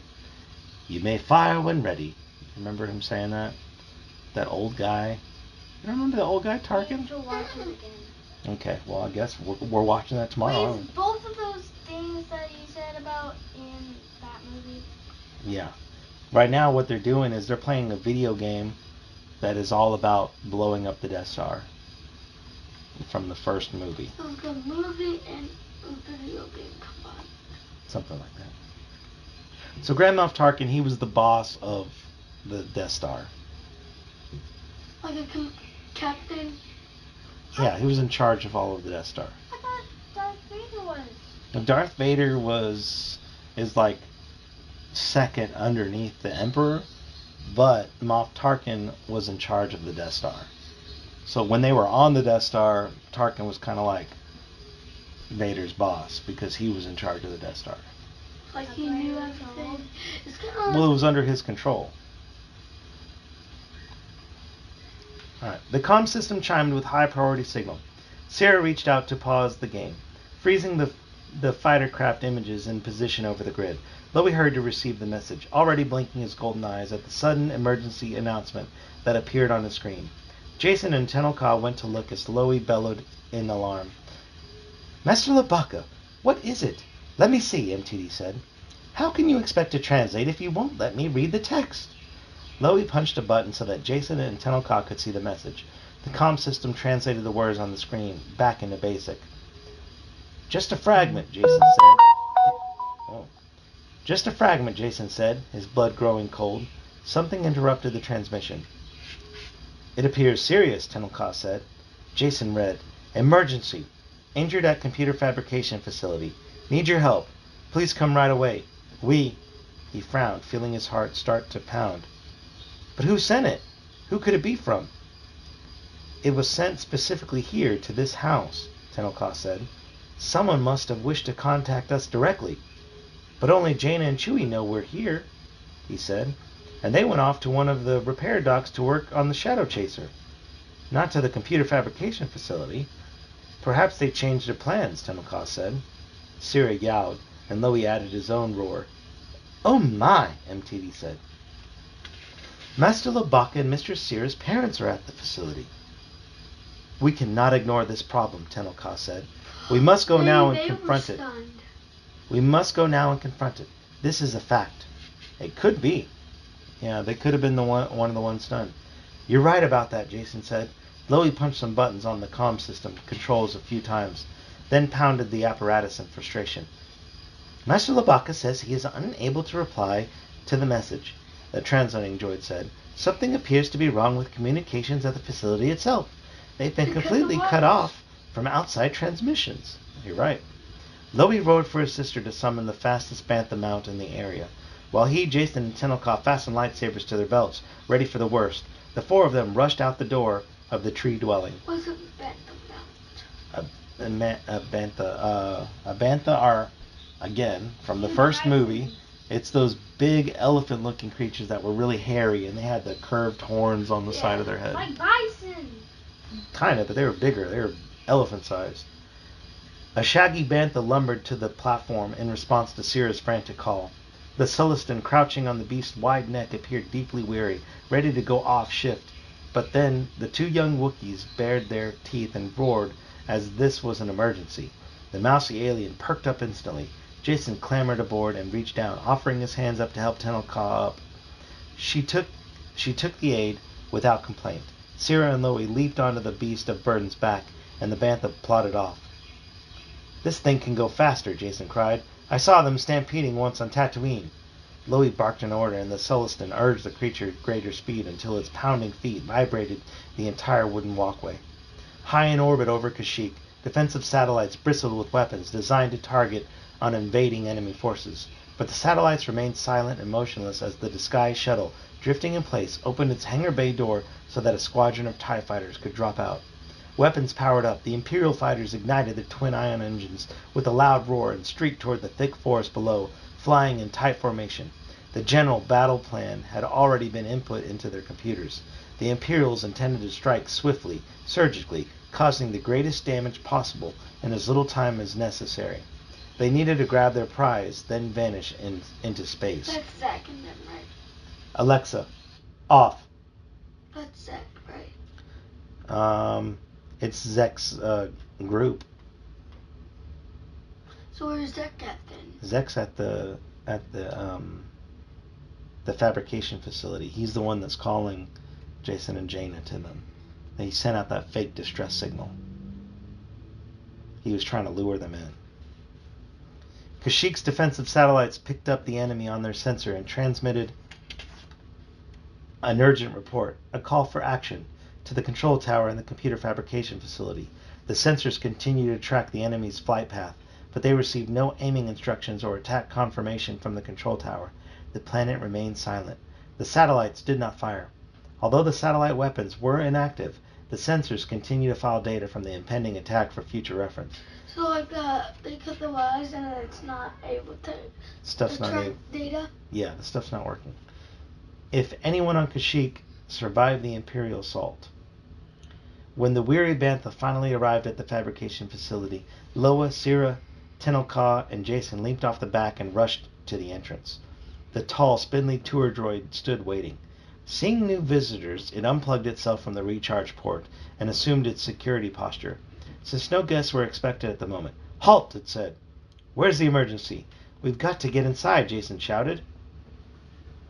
"We are responding to a distress call," Tenelka said. Loie and Sira both roared an explanation, believing that the tour droid might respond better to Wookiee than to Basic.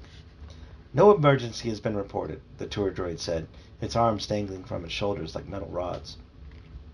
"There must be," Jason said. "We've received a high-priority transmission telling us to come immediately." "Accessing," the tour droid said as it plugged one of its dowel-shaped fingers into the computer port. It paused a moment as a blur of characters streamed across the screen. "Are you certain you have the right coordinates? I could offer you some promotional brochures." "Ah, aha. Like when we were at San Antonio and in the hotel, they had all those brochures there that talked about attractions and stuff in San Antonio, things you could do in San Antonio. Like they had a brochure about the Alamo. Remember looking at it here at the home? At the house? Wait, we were at the hotel and I was like, "Daddy, can I get one of them?" Yeah. Those are brochures. They tell you about like attractions and stuff. And so there's a brochure probably talking about the fabrication facility. Like the attraction of the hotel, Dad. Cockroaches. Aha, Tenelka looked gravely toward Jason. "Perhaps we have been tricked." "Blaster bolts," Jason said, hearing a roaring sound from high above. He pointed frantically to the sky. "It looks like there's about to be an emergency." Loie tilted his head back and exposed his long fangs, howling in rage.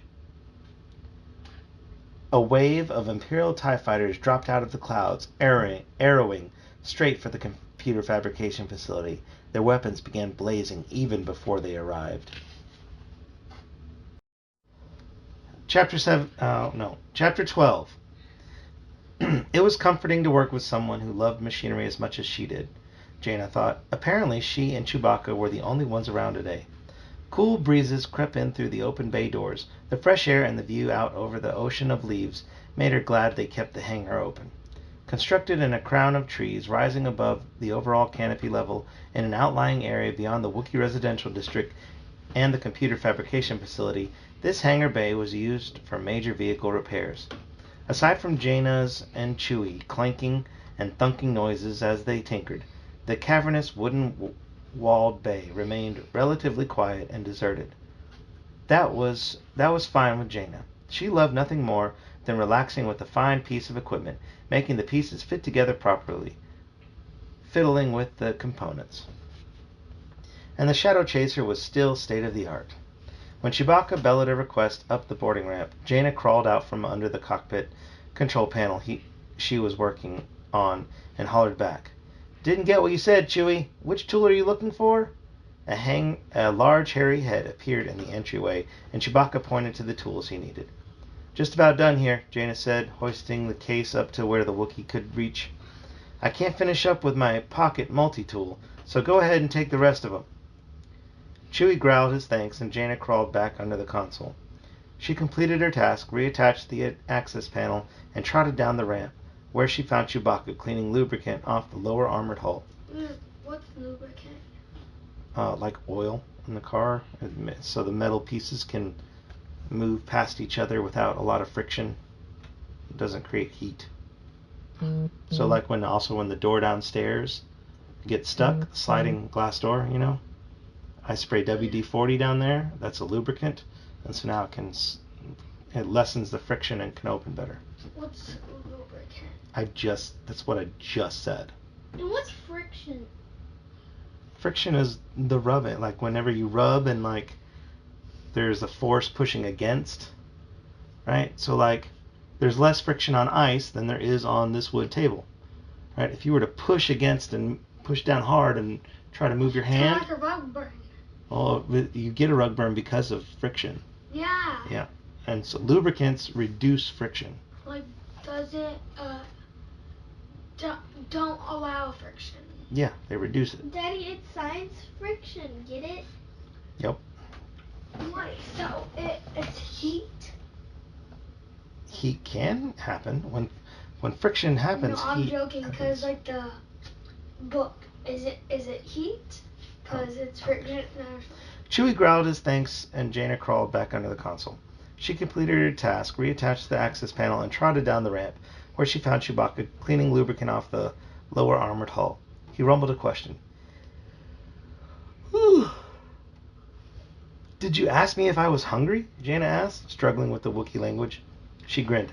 Sure, working on mode variance inhibitors always gives me an appetite. With another growl, Chewie spread his arms and shrugged. What are we waiting for? Jaina interpreted with a chuckle. Couldn't have said it better myself. Hearing a faint roar like the sound of a distant thunder, Jaina chuckled again. Is that your stomach? You must really be hungry. Chewbacca suddenly went still and cocked his head as if listening.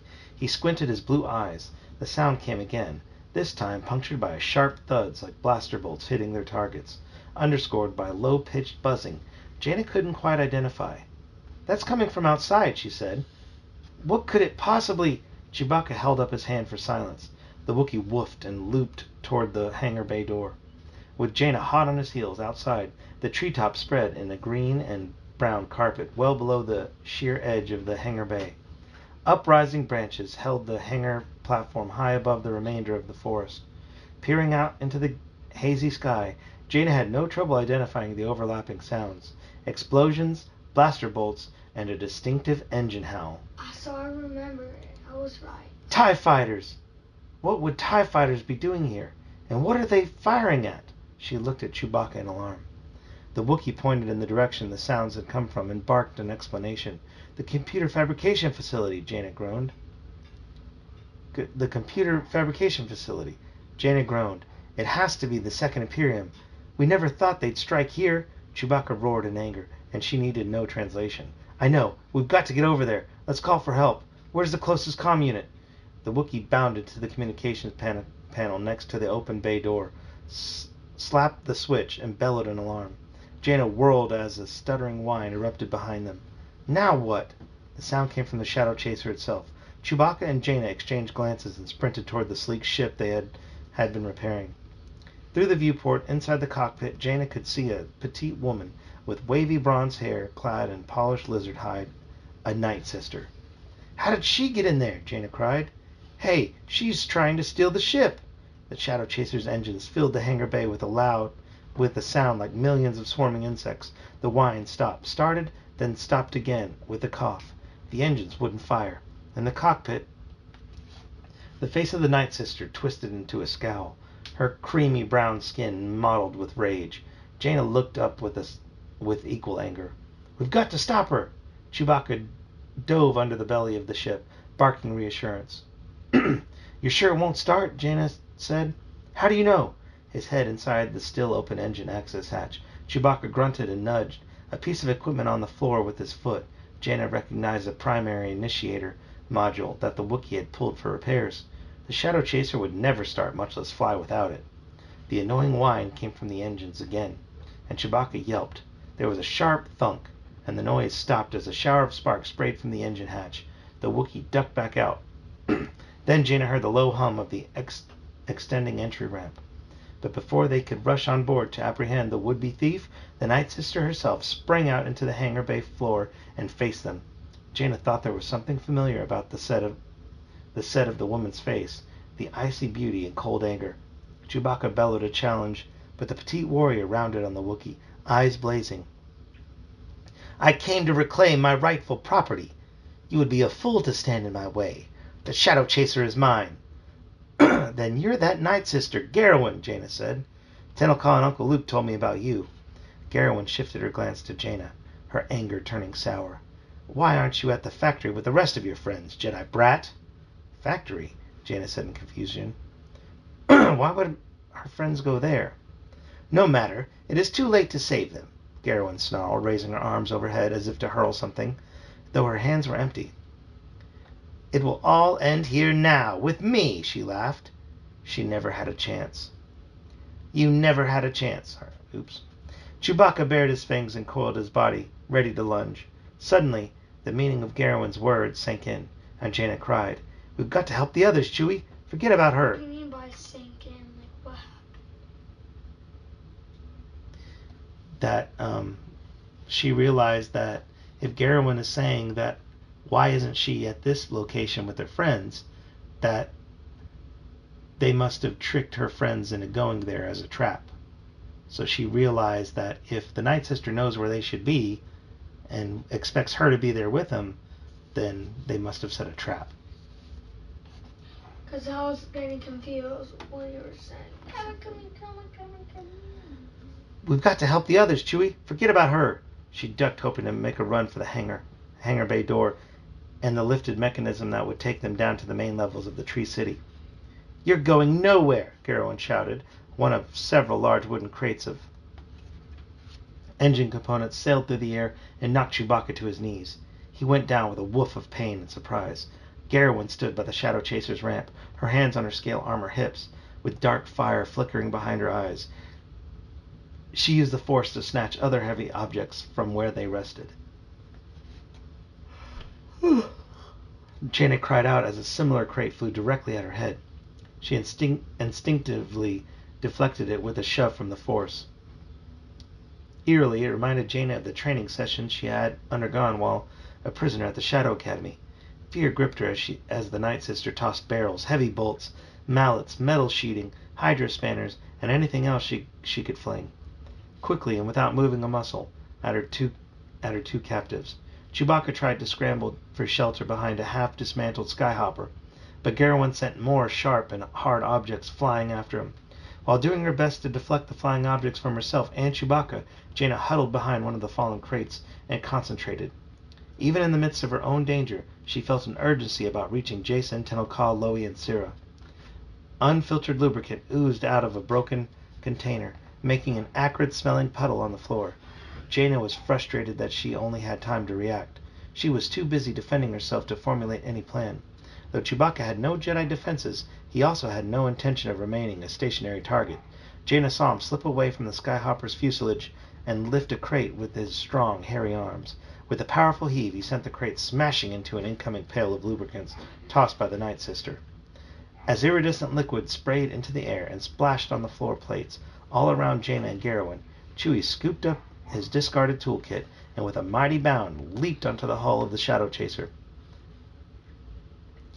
"Tell me what you've done to my ship," Garowin shrieked, now directing the barrage of objects at Jaina.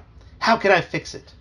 The crate Jaina had crouched behind finally splintered under the attack, spilling hundreds of rattling loose cyber fuses in every direction.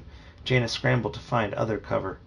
Panting, she dodged some of the thrown objects and deflected others with her skills.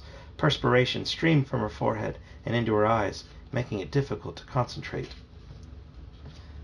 Damaged in an ion storm," she gasped, wiping an arm across her eyes. "You'll never be able to fly it." "In that case, you're worthless to me," Garowin sneered. "I'll take care of you immediately." Even as the Night Sister stretched out her hands, her fingers crackling with blue fire, Jaina cast about for a way to distract her. From out of nowhere, an impedance tester sailed toward Garowin, followed by a hydrospanner and a barrage of rivets and heavy clamped bolts. Chewbacca did not need the Force to hurl heavy objects. Now it was the Night Sister's turn to dodge and deflect. Garowin directed her attention to the Wookiee, and with a muttered oath, sent a bolt of blue fire sizzling up at him. Chewbacca yowled and ducked, tumbling back over the opposite side of the sleek ship.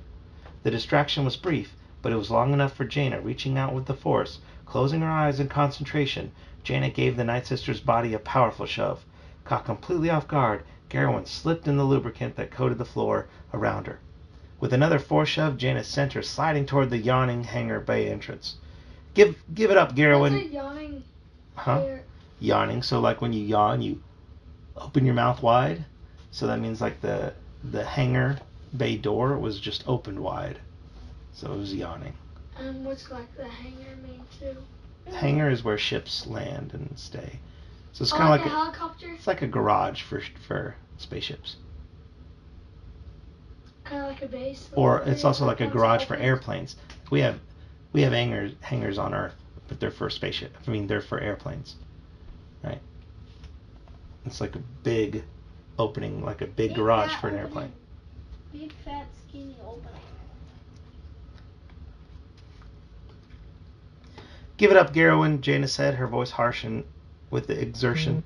You'll never get the Shadow Chaser. You haven't seen the last of me yet, the Night Sister yelled. Then, to Jaina's amazement, instead of trying to stop the momentum of her slide toward the gaping outer door, Garowyn gave herself an invisible shove in the same direction. Chewbacca scrambled after the woman, but the floor was too slippery for him to overtake her. As she reached the entrance, Garowyn flung out one arm to grasp a vertical railing that ran along the edge of the doorway. Without slowing, she used her momentum to swing herself out and around in a tight half circle to land on the veranda that ran along the side of the hangar. Wind whistled around the open door. And did she run around it, or So on the outside of the hangar, on the other side of the opening, she was heading out for it, and she grabbed this thing and kind of swung around and landed on the walkway that's on the outside of the hangar. Okay. I think I understand.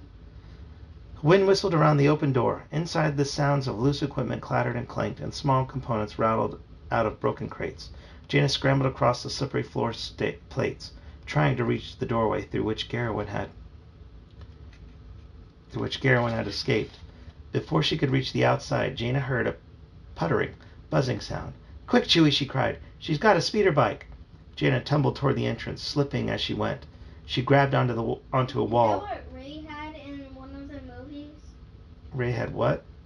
A speeder bike? Yeah, she had a speeder bike. Oh yeah, I remember. But also remember in Return of the Jedi when they're flying through the forest? Yeah. On those bikes? Yeah, I remember that because they were doing like a chase of stormtroopers. That's right, they were chasing the stormtroopers. In Return of the Jedi. Yeah, those are speeder bikes. It's because, you know how I know it's in Return of the Jedi? How do you know? There was a book at the bookstore. It was Return of the Jedi, and I looked in it, and then it showed Leia and Luke on the speeder bikes, but it didn't show the stormtroopers. And they were doing this thing. Like they're like doing this. Jaina stumbled toward the entrance, slipping as she went. She grabbed onto the wall rail to prevent herself from pitching forward in a long drop to the canopy below. Her heart sank when she saw the fleeing Night Sister on a speeder bike zip across the hangar bay opening, heading toward the computer fabrication facility, which Jaina knew was under attack from Imperial forces. Moving with amazing speed, Chewbacca launched himself forward. To Jaina's horror, the Wookiee gave a ferocious howl and leaped straight out the door toward Garowyn's buzzing vehicle, with nothing beneath him but thin air, and grasped a pipe on the speeder bike with one strong, furry hand. Still slipping, Jaina held the wall rail and watched the Wookiee. Night Sister and speeder bike spiraled down toward the leafy sea. Jaina clung to the rail and reached out with one hand, but she was too far away to help Chewbacca. As the speeder bike crashed on the treetops, Chewie quickly regained his balance. The Night Sister, still covered with slimy lubricant, dismounted and scrambled for so like the slime coming out from the crepe and stuff. Yeah, so she was covered in lubrication. Still covered with the slimy lubricant, dismounted and scrambled for purchase on one of the narrow branches. Chewie swung himself to the thicker branch beneath her and shook the limb on which she stood, growling a challenge. A harsh laugh escaped Garowyn's lips. A triumphant look lit her face. Jaina could hear her voice even at this distance. "So you wish to die?" The Night Sister stretched out a hand and crackled with discharges of blue electricity. "You deserve it for what you've done to my ship."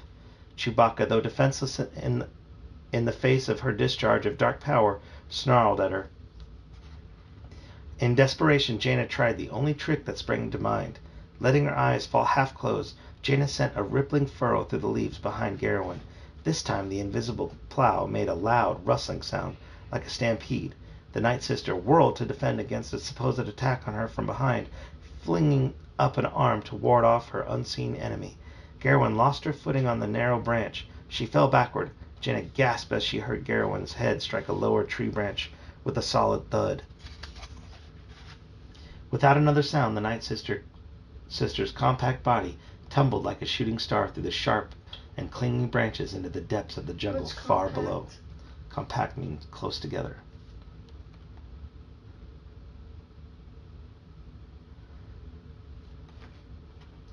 Chapter 13. The screaming sounds of the TIE fighters ripping through the atmosphere sent a chill of primal terror down Jason's spine. He knew the howl was only exhaust from the powerful engines, but he felt certain the Imperial ship designer must have delighted in the hellish noise. In the bustling fabrication facility, a cacophony of alarms rang out from platform loudspeakers, growling. Cacophony means like a loud, like unmusical sound, very harsh and clangy. Maybe.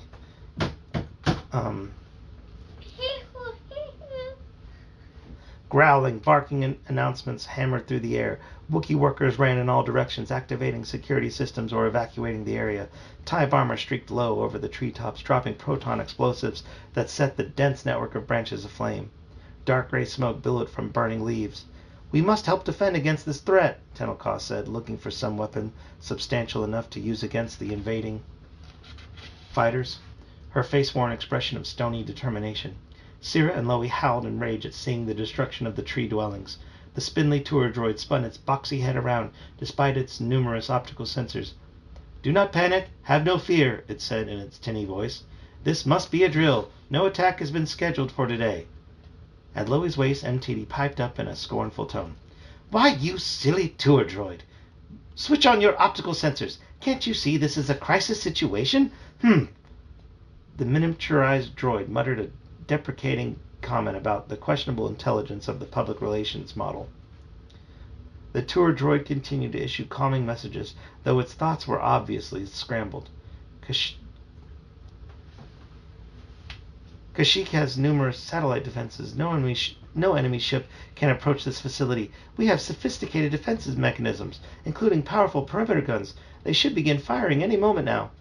"Perimeter guns?" Tenelka said, her cool gray eyes flashing. "Where? Perhaps we can use them against these enemies." Syrah roared, gesturing with her long hairy arms to show that she knew the way. "A splendid idea," MTD said. "I do hope we won't be blown to bits before we can implement Mistress Tenelka's plan. Oh my." "As my sister would say," Jason said. "What are we waiting for?" He, Tenelka, and the two young Wookiees barged past the tour droid into the complex.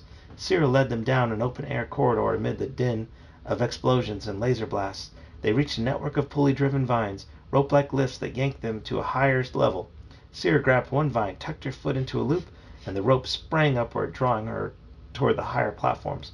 Loie did the same.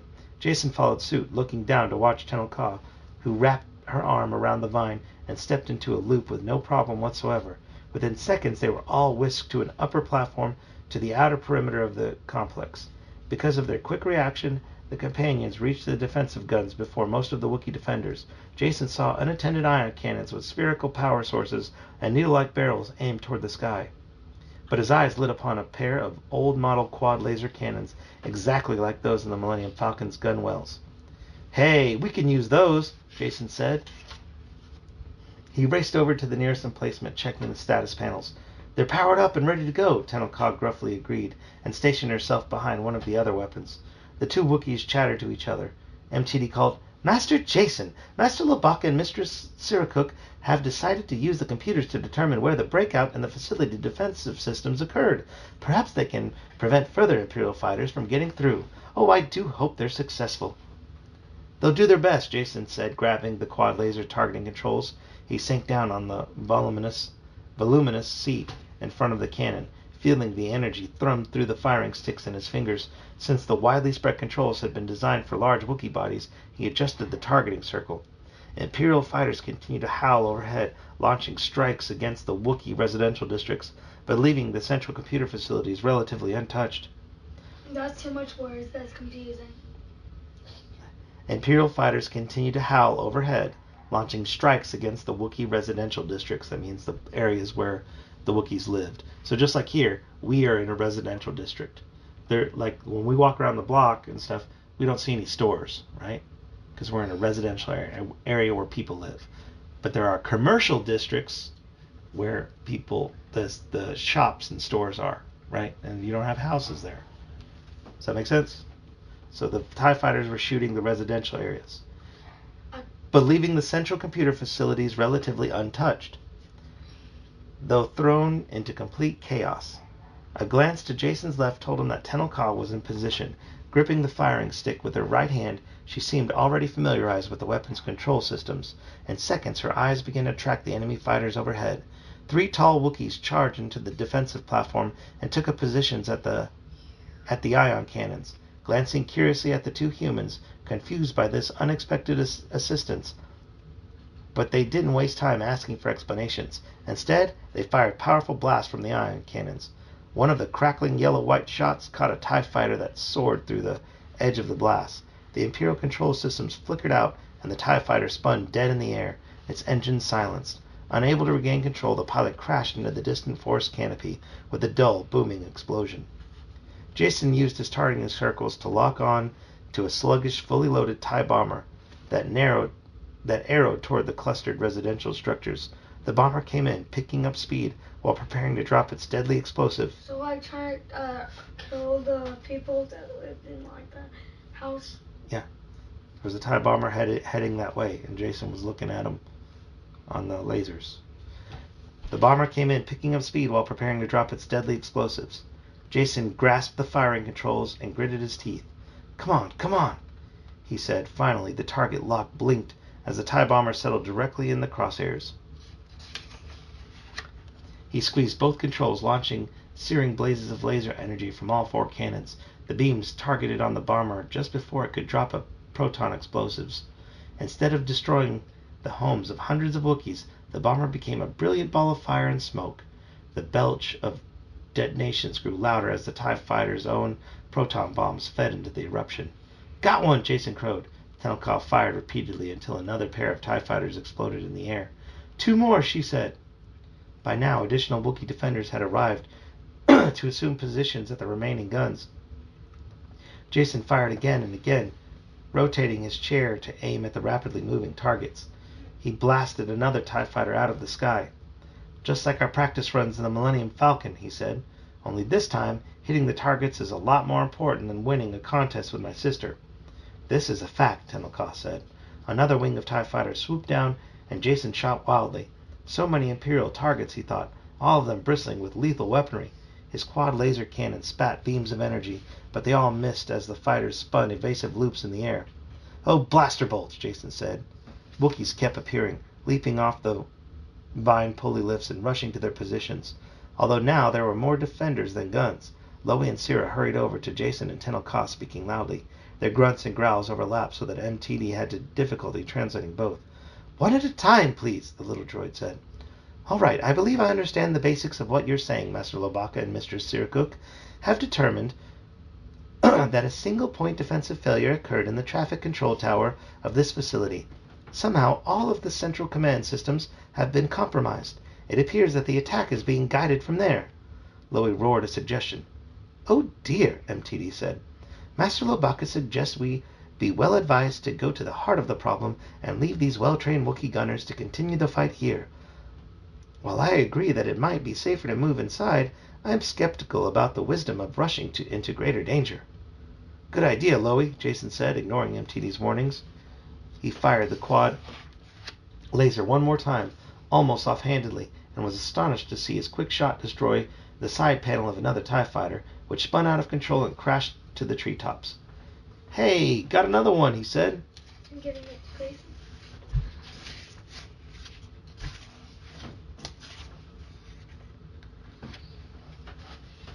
Barricaded in the traffic control tower, Zek listened to outraged Wookiees pounding against the sealed door.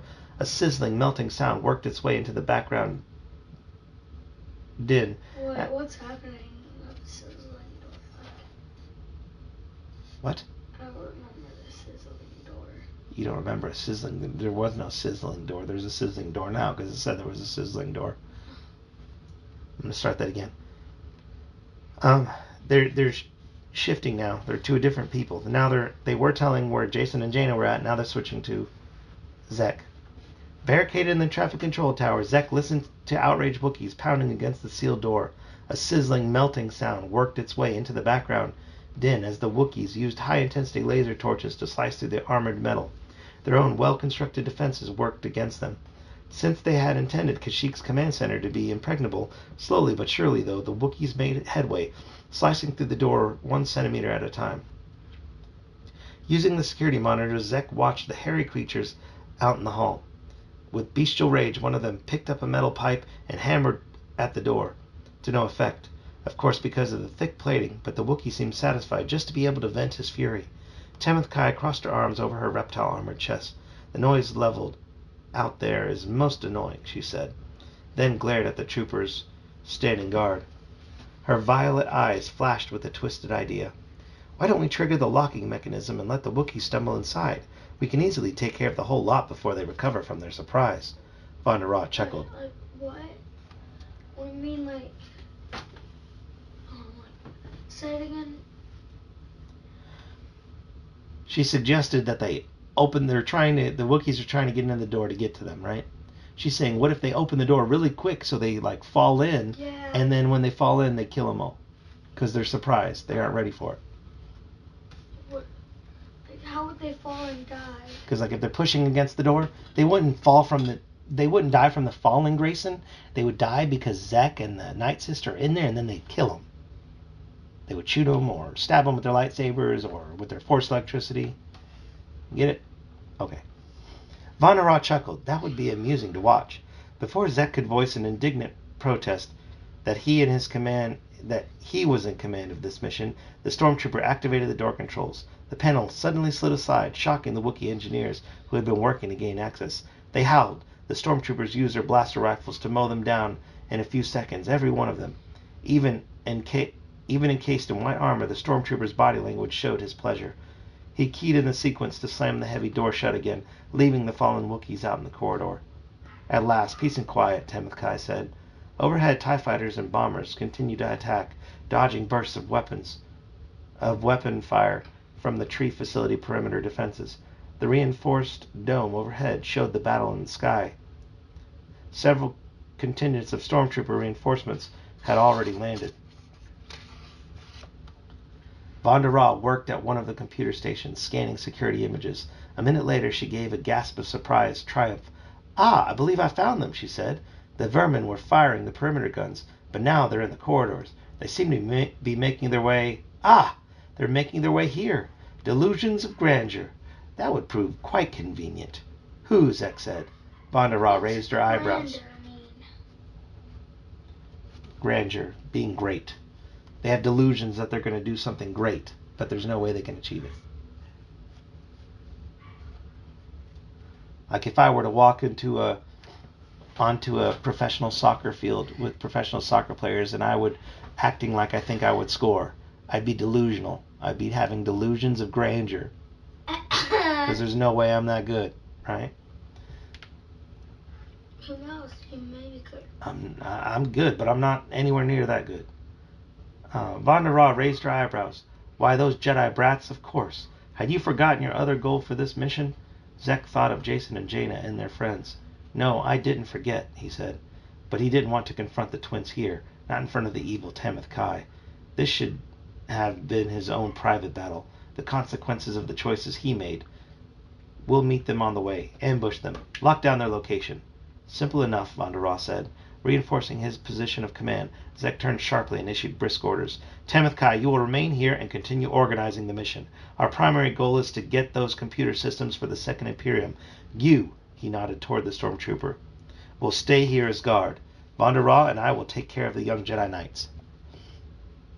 Tenth Kai scowled at being ordered about, but Zek rounded on her, his cape swirling.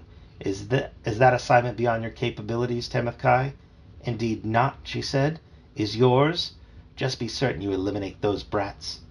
When the stormtrooper unsealed the armored door again, Von der Rohe followed Zek and they strode out into the corridor, stepping around motionless Wookiee engineers sprawled on the floor, heading toward the confrontation with Zek's former friends.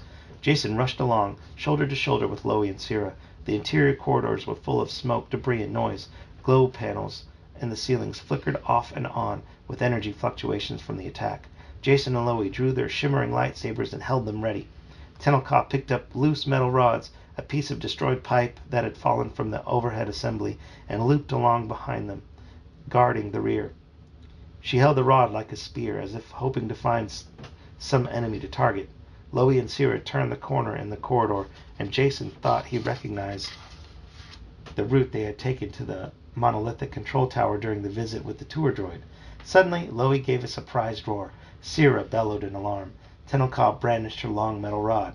"Hey, it's Zek!" Jason shouted, skidding to a stop. There in the corridor, as if waiting for them, stood the dark-haired scamp who for years had been a friend to Jason and Jaina, who had taken them on an excursion through Coruscant's abandoned building levels and dim alleys. Now, the once scruffy boy wore expensive leather armor and a crimson-lined black cape, and bore a scarlet-bladed lightsaber. He looked ominous. Tenelka saw Zek too, and held her metal staff at the ready. In a flash of memory, Jason thought of the warrior girl's initial meeting with Zek, back in Coruscant. When the young man had dropped down from above to surprise them, Tenelka had whipped out her fiber cord with blurring speed and lassoed him before he could jump out of the way. Now, though, Tenelka had only one hand, and she did not choose to drop her long steel rod to grab for her rope, or her lightsaber. For a moment, Zek's face seemed to open. His eyes grew round and uncertain. "Jason," he said, Tenelka glared at the Night Sister and spoke in a low, threatening voice. "I have your name, Vonda Raw. I saw you try to lure others from the Singing Mountain clan on Dathomir. In your encampment at the Great Canyon, you chose me as a trainee for the Shadow Academy.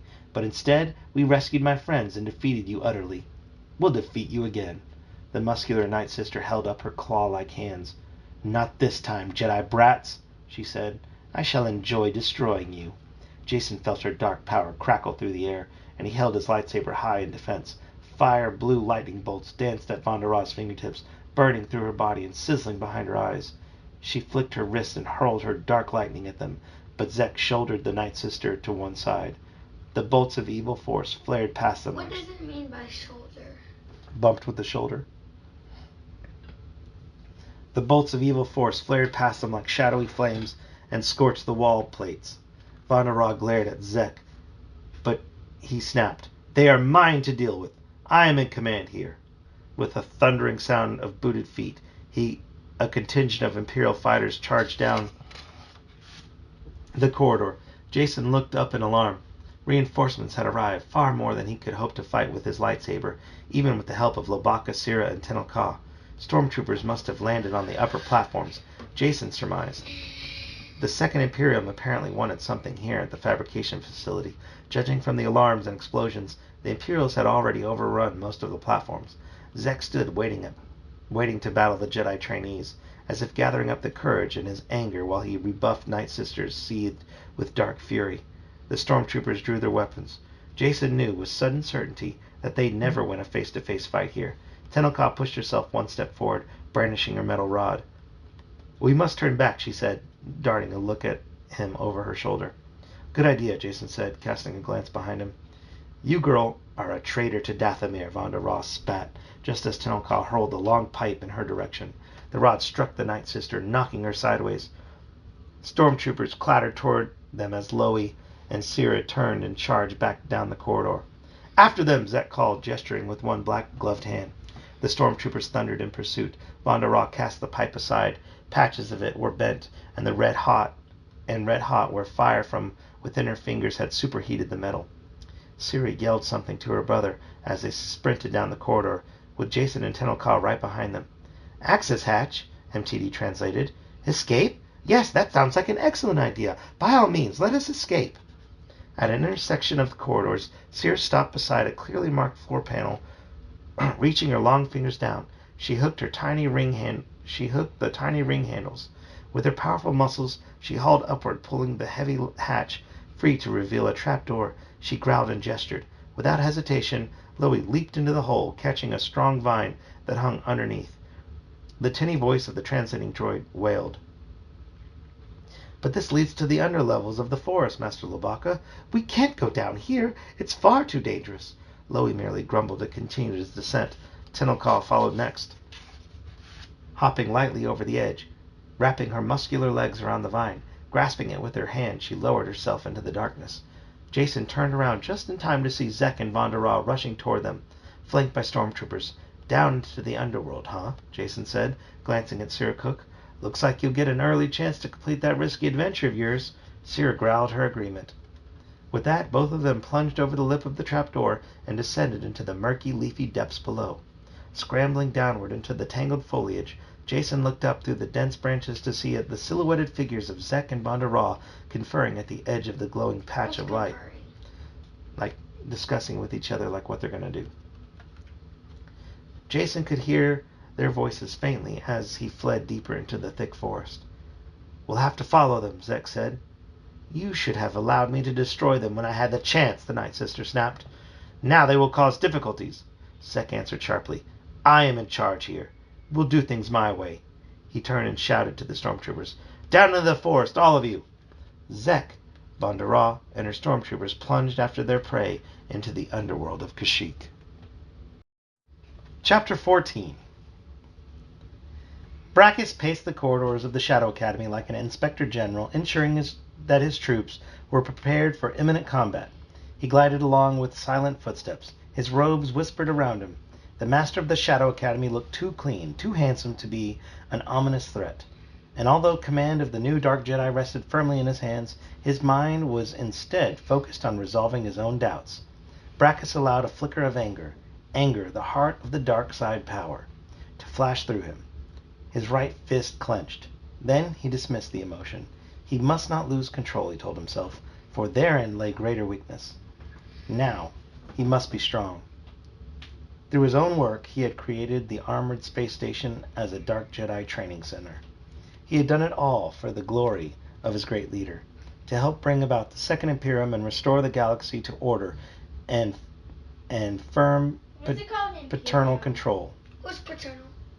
By parents. What do you mean by parents? What is Paternal. Now, what's the Imperium in Star Wars?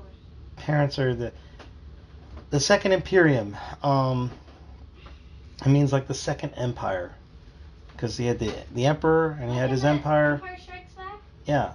So this is they're calling it the Second Imperium, like the Second Empire. So what does the parent mean thing? Paternal, like from parents.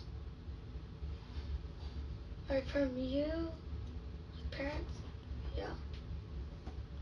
I am a paternal figure for you. Yeah. I'm that's what I meant. a figure of a parent for you. Yes. So paternal control. You understand, like the control that a parent would have. He had done so much work, risked so many things, and now the Emperor had snubbed him. Since the secret Imperial transport had arrived at the Shadow Academy and the four scarlet-cloaked Imperial guards had taken Palpatine's sealed isolation chamber off to a restricted section, Brachus had neither seen nor spoken to the Emperor, despite his many requests for an audience. He had been so honored to learn that the great leader would visit, but now Palpatine's presence threw all his thoughts and plans into turmoil. Brachus glided along the curved corridors. The lights had been dimmed for the sleep cycle. Most of the Dark Jedi students had sealed themselves inside their quarters for the evening. A small shift of stormtroopers continued their patrol duties. Quarrel had been successful in training new military recruits from the Lost Ones gang on Coruscant. The TIE pilot had paid particular attention to the burly Norris, who had a knack for Imperial enforcement techniques. Though the insolence Norris showed gave Brachus cause for concern. Still, only rarely did stormtrooper trainees show such enthusiasm. As Brachus drifted along the quiet corridors, he fleetingly wished he were wearing stormtrooper armor himself, so that his footsteps could make resounding, forceful clangs. But unfortunately, such a demonstration of pique would have been deemed unworthy of a Jedi superior. Brachus was a powerful man, or so he had thought, until the Emperor's entourage arrived. The Red Guard seemed to consider him the lowliest of servants. This was an unfair dismissal of all he had accomplished. He told himself, perhaps the Emperor truly was ill. Perhaps the Second Imperium was in greater danger than Brachus had feared. He decided it would be best to speak directly to Palpatine, to see for himself. He had been patient. He had been helpful. He had accommodated every whim passed along by the faceless Imperial guards. But now Brachus needed answers. Brachus took a deep breath to center himself, to focus his thoughts to a razor edge of calm resolve. Propelled by his growing confidence, he turned about and made his way toward the isolated chambers of the Emperor and his followers. Brachus would not be turned away this time. The section reserved for the Emperor's group seemed even dimmer than the rest of the Shadow Academy. The light had been polarized somehow, so that it contained a reddish tinge that made it difficult to see the ambient temperature, though the ambient temperature felt colder. Darn. 2 red guards stood posted at the intersection of the corridor. They towered over Brachus as he approached. The folds of their scarlet robes gleamed in the reddish light as if they had been oiled. The guards carried force pikes, ominous-looking weapons that might simply be ornamental. But Brachus did not want to test that theory. What do you mean by Ornamental? That means just for like decoration. So like they have a weapon, this thing called a force pike, but he's saying that it could just be ornamental, meaning it could just be like part of their costume but not really serve a purpose. But he doesn't want to test it and find out for sure. No intruders are allowed, one of the red guards said. Brachus stopped short. I believe you are ill-informed. I am Brachus, master of the Shadow Academy. We are aware of your identity. No intruders beyond this point. I am not an intruder. This is my own station, he said, taking another bold step forward and trying to impart power to his words. One of the guards shifted his force pike. This station belongs to the Emperor. He holds the right to claim ownership of everything he considers valuable to his Second Imperium. Following that thread of argument would do him no good. Brachus decided. I must speak with the Emperor, he said. That is impossible, the guard answered. Nothing is impossible, Brachus countered. The Emperor sees no one. Then let me speak to him over the comm. I'm certain he will wish to see me once he and I had a brief discussion. The Emperor has no desire for a brief discussion, with you or anyone else. Brachus placed his hands on his hips. And when did the Emperor delegate the authority to speak to him? He spoke the words scornfully. To his mere guards? By what right did you become his mouthpiece? I do not recognize your authority, guard. How do I know you're not holding him hostage? How do I know that he isn't ill or drugged? He crossed his arms over his robed chest. What does it mean by drugs? Drug. They might give him like some kind of drugs that make him conked out or stay asleep or be confused. They could have given him some kind of drugs to do that. So that's what he means by drugged.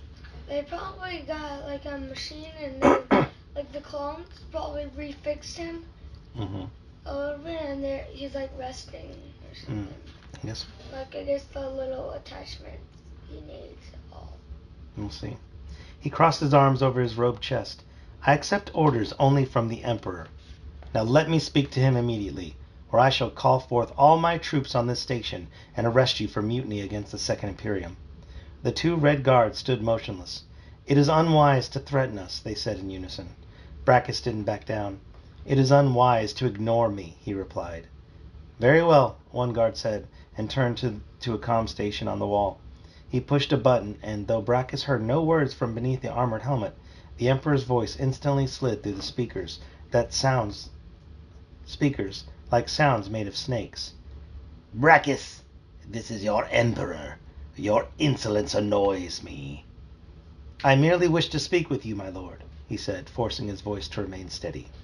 You have not addressed the Shadow Academy. Oh, oops, wrong person. You have not addressed the Shadow Academy or me since your arrival here. I am concerned for your personal well-being. Brachus, you forget your place. You can do nothing to protect me that I cannot do myself with 10 times the power. Brachus felt his anger. Of the dark side. Brachus felt his anger dwindling, but he clutched his pride for one last moment. I have not forgotten my place, my lord. My place is as the master of the Shadow Academy, to create an army of dark Jedi for you and your Second Imperium.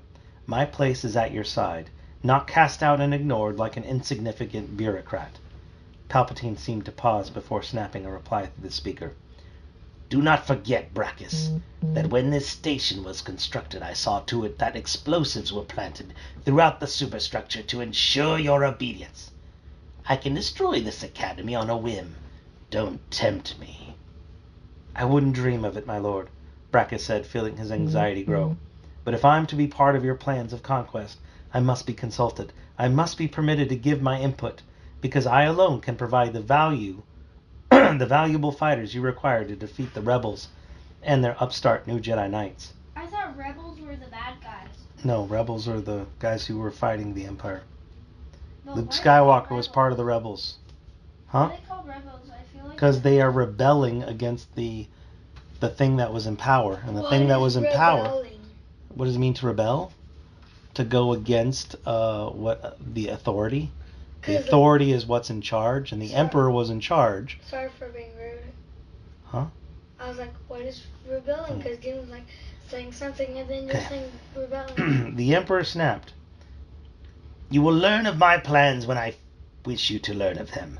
I require no advice from you or from any other. Perhaps you need to be reminded that you are merely an expendable servant. Do not demand to see me again. I will emerge from my quarters when it suits me. With a click like the sound of a breaking bone, a comm unit switched off.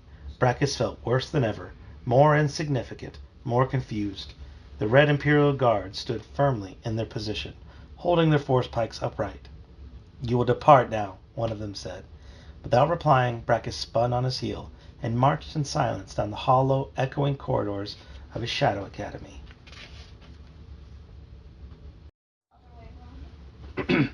Chapter 15. Too stunned at first to move, Jaina hung to the edge of the hangar bay doors, on the platform high above the rest of the treetops. She stared down in unwilling fascination at the spot where Garrowin had fallen through the branches. Replaying the scene in her mind, still not quite able to believe what had happened, she saw the Night Sister falling. By the time Jaina managed to tear her gaze away, Chewbacca had retrieved the speeder bike and buzzed back toward her. With an urgent sound in his voice, he pointed to the explosion and flickers of laser cannon fire in the distant fabrication facility. TIE fighters shot overhead, pummeling the residential areas with bright energy bolts. Chewbacca gestured with a long, hairy arm, pointing to the seat behind him on the speeder bike. Jaina gulped. Surely he didn't intend for both of them to ride that thing. That tiny vehicle was already wheezing and chugging under the Wookiee's considerable weight. On the other hand, the two of them had walked to the hangar bay this morning. What does it And- mean by chugging? Like, the engine is like struggling. Right? So the Wookiee is heavy and is on top of it, and so it's having trouble moving it. So it's chugging along. On the other hand, the two of them had walked to the hangar bay this morning, and they had no other vehicle to take them to the besieged fabrication facility, and they had to help. There was no time to call for a bantha. She hoped her brother and her friends were all right. Chewbacca brought the speeder bike to an unsteady hover in front of the repair bay and motioned for her to get on. Jaina squelched her reservation and climbed on behind him. She found little room to sit, and her legs were still slick from spilled lubricant, so she threw her arms around... Spilled lubricant. We already talked about what lubricant is, remember? No. You don't remember when we talked about lubricant? It makes things smooth, so there's not a lot of friction. Like I told you, I use lubricant on the sliding glass door downstairs. I spray the WD-40 and it slides nice and easy. You put oil in the car, that oil is lubricant, so the pistons don't... So the Catch on parts can rub and not get really hot. So it's like, can a doors like get electricified if it Can what? the door the Can a sliding door be electrified? Yes. It depends but on what the door is made out of. sliding door like the plastic downstairs. Plastic is an insulator, so it doesn't conduct electricity, so electricity won't go through it. Is there Rubber. rubber doors? Doors? I don't know. Rubber will. Rubber does not conduct electricity. Rubber is also an insulator. Okay, Wire. let me keep reading. So she threw her arms around Chewie's broad chest as far as they could go, threading her fingers through his thick fur to keep herself from sliding off. With Jaina's added weight, the speeder bike sank. Chewbacca revved its engine, and they took off. Though their forward progress was faster than Jaina had expected, the vehicle continued to lose altitude until it barely skimmed over the bushy treetops. The engine sputtered. Jaina could feel the toes of her boots brushing against the taller branches, the sprigs of leaves. The wind in her hair blew the strands wildly in every direction. Jaina yanked her foot up to avoid the upthrust bow and nearly capsized the little speeder, but Chewbacca felt the change in the balance and managed to compensate by shifting his weight in the other direction. Jaina clung to his fur and gratefully maneuvered herself back upright. "Can't we go any faster?" she shouted into his fur-covered ear. Her heart pounded, and the sweat of fear evaporated in the cold breeze of their wild flight. The Wookiee roared back at her, clearly understanding the danger their friends might be facing.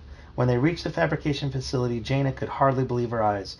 Grayish-white smoke curled up from half a dozen different windows and skylights in the factory. Splintered and charred worship branches lay scattered about like the broken playthings of a spoiled giant.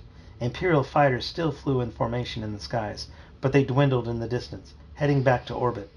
"Is the attack over already?" Jaina asked in disbelief. Chewbacca echoed her surprise. The Wookiee had a hard time controlling the laboring speeder bike as they landed, and both he and Jaina tumbled off, not bothering to check their bruises. They picked themselves up and rushed to the closest entryway, calling for Jason, Loey, and Tenel Ka and Syrah. The scene inside the factory was utter chaos. Frantic Wookiees rushed about, bellowing orders, extinguishing small fires, riding toppled machinery, and helping injured or trapped friends. The smell of charred wood and singed fur stabbed at Jaina's nostrils.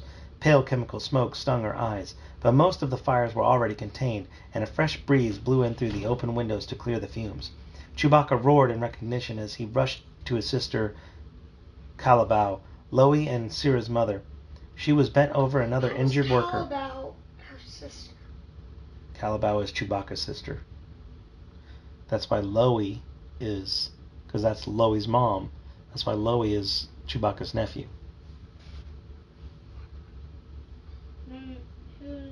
Pretend like I'm Chewbacca and my sister's Calabao. Then Colton would be Lobaka. That's wrong. No, it's not. So it'll be your nephew? No. Yeah. Daddy, that's wrong, because... No, it's not wrong. Be quiet and let me read. You guys keep stopping me with 100 questions. I can't get through the thing. With nimble hands, Calabao had shaved the fur from around a bleeding cut and covered it with a coagulant bandage. Loey's mother looked up, blinking, dazed, eyes set with... What? What's a quag? Coagulant. Oh. Coagulant is something that helps your blood clot. So like it makes scabs. You know how like when you start bleeding, but then it turns hard and turns into a scab? Like cotton?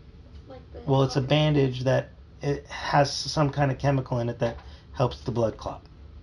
Loey's mother looked up, blinking, dazed, eyes set within whorls of auburn fur, and she and Chewbacca engaged in rapid barking interchange. Jaina caught only parts of the conversation, but learned enough to know that the devastating raid was indeed over. The Imperials had struck with lightning speed, causing enormous damage to the outlying facilities. But their main objective had apparently been to raid the equipment stockpiles and steal computer components and encryption devices. Jaina was reminded of Quarrel's previous raid on the New Republic supply cruiser Adamant, when he had commanded an entire shipment of hyperdrive cores and turbolaser batteries. The Second Imperium was definitely making plans for an all-out war, and soon. Jaina bent down next to Calabao. "Have you seen Loey and Syrah, my brother Jason, or maybe Tenel Ka?" Loey's mother rattled off a series of woofs, growls, and barks in a worried tone. She spread her arms to indicate the surrounding pandemonium, then gripped Jaina's shoulder, asking her to track down her children. So they're going to Another... sister place? I don't know, listen. Another Wookiee wailed in pain farther down the corridor, still dazed. Calabao blinked wearily and moved past Jaina to help the victim to his feet. "We've got to find them," Jaina said, and Chewbacca nodded vigorously. Chewie made his way deeper into the damaged facility, assisting wherever he could and barking out phrases that were incomprehensible to Jaina. Never one to stand around wringing her hands in an emergency, Jaina helped to bind up the minor wounds and put out small fires. Occasionally she used the Force to help muscular Wookiees heave aside smashed equipment. Every time she asked about her brother and her friends, however, she received only confused answers. Moment by moment, the cacophony around Jaina increased with a confusing mix of Wookiee yowls, barks, and growls. Oh, how she wished that MTD were here to interpret all the nuances. Her head spun with confusion and disorientation, and she was relieved to see Chewbacca motion her over to help him tend to a wounded engineer. Chewie greeted her with animated gestures and an excited bark. "What did you find?" Jaina asked, biting her lower lip. The injured engineer spoke, her voice just above a wheezing purr. Still unable to understand, Jaina turned to Chewbacca for interpretation. The irony of the situation might have struck her as funny had the circumstances not been so serious. Chewie explained slowly enough that Jaina could follow. The engineer had seen the 2 young Wookiees and 2 human visitors run down the corridor behind her. Not long afterward, she had noted some of the Imperial attackers in the same corridor, stormtroopers and humans in dark capes. Any way out in that direction? Jaina asked hopefully. Is it possible they escaped? The engineer shook her head. No exits, only maintenance trapdoors that opened to the dense and dangerous forest below. Trapdoors? Chewie finished binding the engineer's wounds, thanked her, and hurried off down the corridor. Yeah. She had indicated. Jaina skidded to a stop at the edge of the gaping hole blasted in the floor, where an access hatch had been ripped from its hinges. Chewbacca had to pull Jaina back physically to keep her from toppling over the brink. He growled, sniffing around the burned metal edges. Jaina nodded. Yeah, looks like the work of stormtroopers. They must have thought the trapdoor needed to be wider and did a little remodeling. She blew out a long, slow breath, trying to calm herself. Loey told us how dangerous it is down there, but I guess it didn't stop them. Chewie opened an emergency locker on the wall. He yanked out 2 knapsacks filled with supplies and tossed one to Jaina. Then, with a barely audible growl, he pointed down at the hole in the floor. You're right, of course, Jaina said. What are we waiting for? She peered down into the inky darkness below. Your jungle, she said at last. I guess you'd better lead.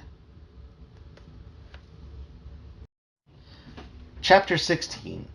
Deep inside his hairy chest, Lobaka felt his heart contract with primal fear.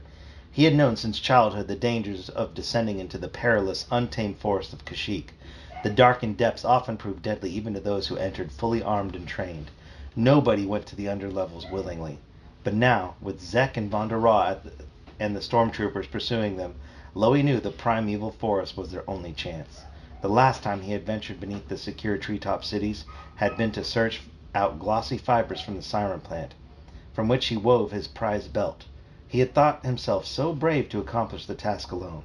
Seer's friend, Raba, had also gone by herself, because Loey had. Yes, Dean. When did electronics start? What? When did electronics start? Electronics. Electronics. Depends on what you mean by electronics, but... Video games. Lights. Lights? Late 1800s, probably?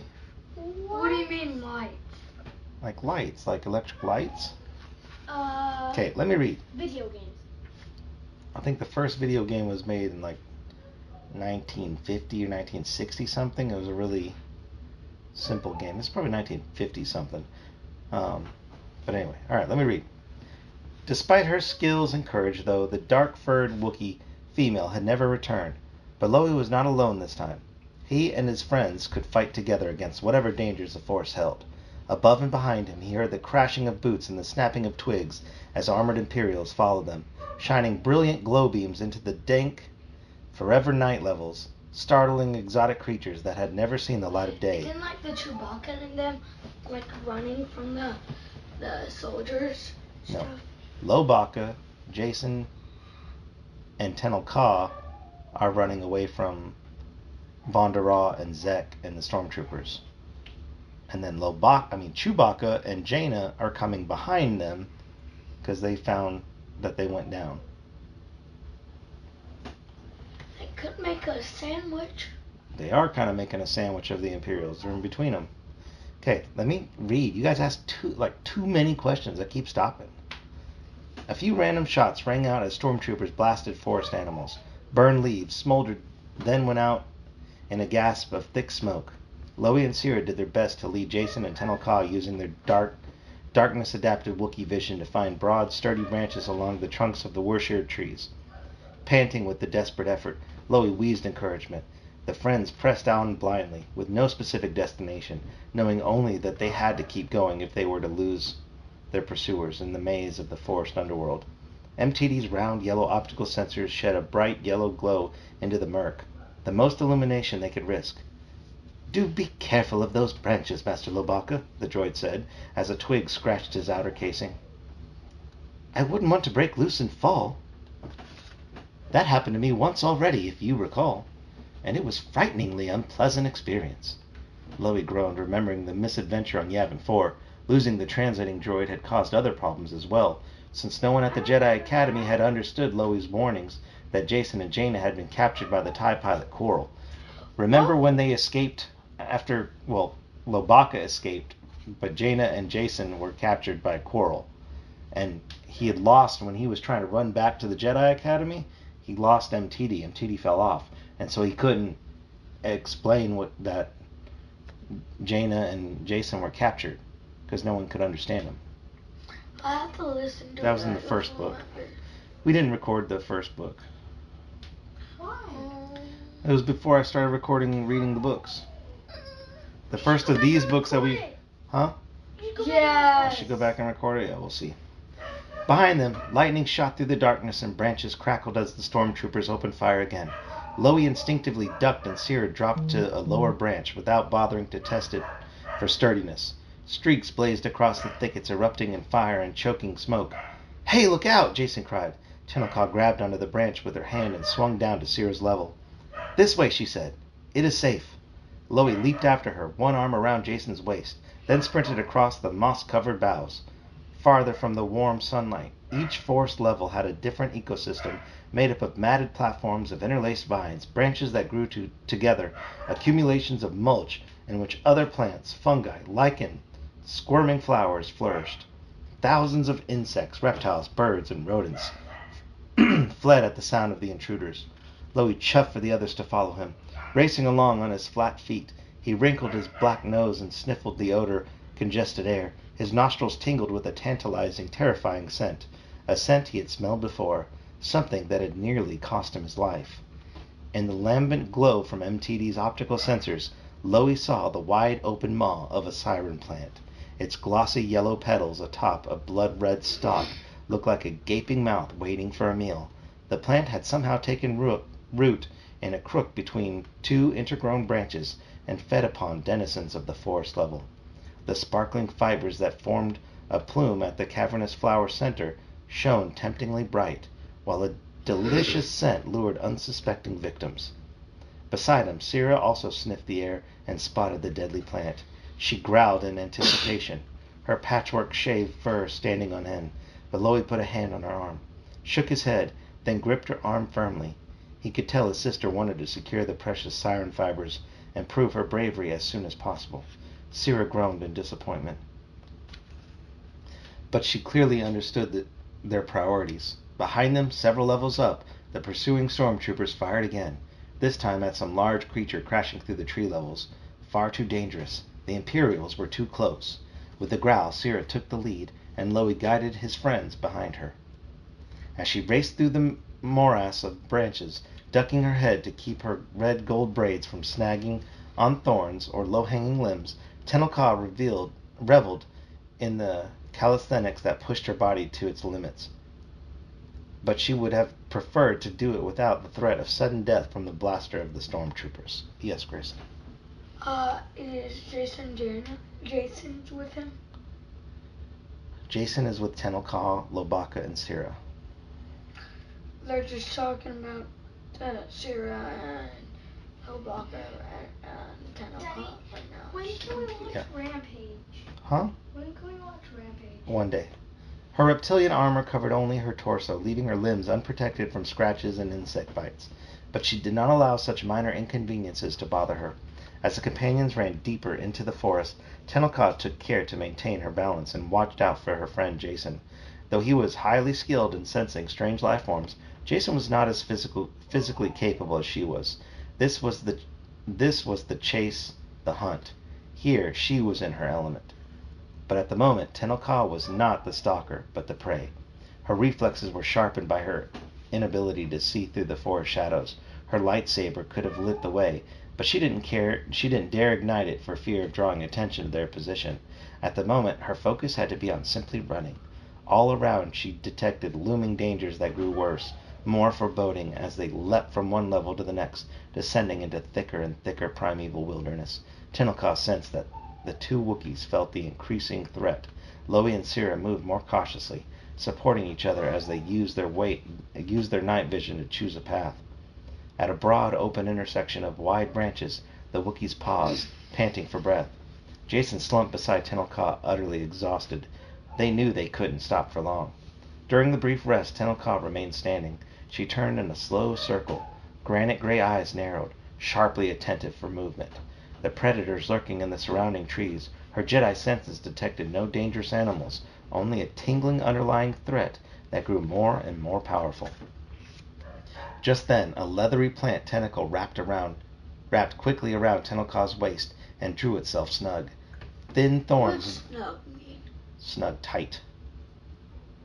Thin thorns dug into her flesh through her reptilian armor. She cried out, then suddenly the air around them came alive with whipping, writhing vines from above.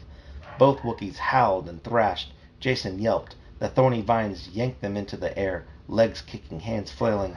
In an instant, Tenelka snatched out her lightsaber, ignoring the threat of revealing their position to the stormtroopers, ignited the glowing turquoise blade. Her arm swept sideways, severing the vines that grasped her waist. Jason yelled again and managed to get his lightsaber out too. Swinging it above his head, he lashed through the vicious plant stems with a sizzling wet sound. The spicy smell of burned sap cascaded into the air. Lobaka roared and ignited his Jedi weapon, striking left and right with the molten bronze blade. Hungry tentacles snaked toward him, eager to pull the Wookiee upward to where the knotted cluster of vines came together in a cavernous opening that emitted a sound like rocks grinding together. A slavering gullet ready to smash them into digestible pieces. Two of the vines caught Siracook and wrapped themselves tightly around her arms. She bared her Wookiee fangs and bunching her powerful muscles, ripped the vines free of the central stem with brute force. The plant seemed not to notice. It went on thrashing its tentacles, and its open gullet continued to mash and grind. Within moments, 3 flashing lightsabers sliced away the clinging tentacles, and left only twitching stumps at the end of the voracious vine creature. What? Who's doing it? Who's doing it what? It's a plant, and a bunch of vines that have thorns all over it are wrapping around them and pulling them towards like the mouth of the plant. Kind of like a Venus flytrap, and it's trying to bite them as it's pulling them towards their mouth. But they pulled out their lightsabers and cut it away. "We've escaped," MTD said. "Oh, how wonderful." "This is a fact," Tenelka agreed. She examined the red welts and oozing scratches she had received during the battle, then looked up toward the next level of branches. "But our lightsabers have attracted the enemy." The others turned to follow her gaze. On the branches above them, completely surrounding the group, stood a contingent of fully armed stormtroopers, their blasters pointed down at the young Jedi Knights. Jason shut off the emerald beam of his lightsaber and squatted on the branch, breathing hard as he surveyed the encircling stormtroopers. In other circumstances, he would have found the underworld of Kashyyyk fascinating, filled as it was with insects and trees, ferns, vines, flowers, lizards, a million new pets for him to inspect, then set free. He found many of the life forms to be incomprehensible, unlike anything he had ever experienced. Even now, with stormtroopers like pale statues above, blasters at the ready and aimed at him, Jason could sense the hidden creatures around him. Near one of the stormtroopers who stood on a decaying branch, Jason noticed that a broad patch of bark lay wet and damp, like a mottled tongue wrapped around the tree. It was slick, glistening, moving on a cellular level. 2 more dark figures joined the gathered stormtroopers. The ominous Night Sister Vonda Raw, with her hard muscles, broad shoulders, and glittering black body armor, stood next to Zek, his dark hair neatly tied back with a thong in the nape of his neck, his swirling scarlet-lined cape undamaged by leaves or twigs. The stormtroopers shone glow rods down on the scene. "You were trapped, Jedi brats," Vonda Raw said. "It could be amusing to watch you grovel for your lives, but I can assure you it would do you no good." "We do not intend to grovel," Tenelka said, and the Night Sister glared at the young warrior girl from Dathomir. Jason focused his concentration on the wide, mysterious, slick patch wrapped around the branch. It seemed like a river of damp leather, and as he concentrated he felt a dim awareness, a rudimentary brain that was more of a cluster of reflexes. But reflexes were all Jason needed right now. I'm sorry to just come to this, Zek said, but I owe my allegiance to the Second Imperium now, and you are my sworn enemies. I can no longer deny it. That was my choice. Despite his words, the expression on Zek's high cheekboned face and the disturbed look in his green eyes showed Jason how troubled he truly was. One of the stormtroopers moved sideways to get a clearer shot at them. Jason watched. Just a little more. Just a little more. Perhaps he sent out the thought with the Force, because the stormtrooper did indeed take one more step. His heavy booted foot planted itself squarely on the hide wet patch. Without warning, the creature reacted. Was it the mouth? A slithering flap of wet, slimy meat in the form of a monstrous slug-like beast raised itself from its sleeping position. The motion knocked the stormtrooper completely off the branch, and he tumbled screaming into the depths of the forest.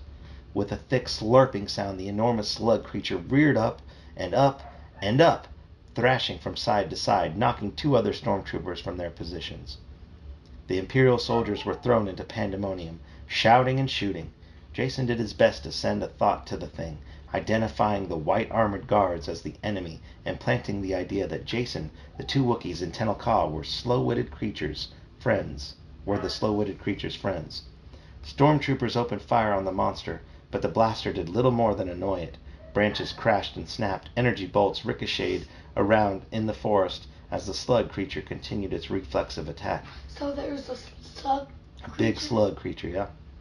I thought it was like the thing, the technical. Like that thingy, No. whatever monster, Boba Fett was sucked into. Is it The Sarlacc? that? No, it's not a Sarlacc. Jason stood transfixed, fascinated with the battle and the havoc the beast had already caused. Zek and Von der Ross shouted conflicting orders.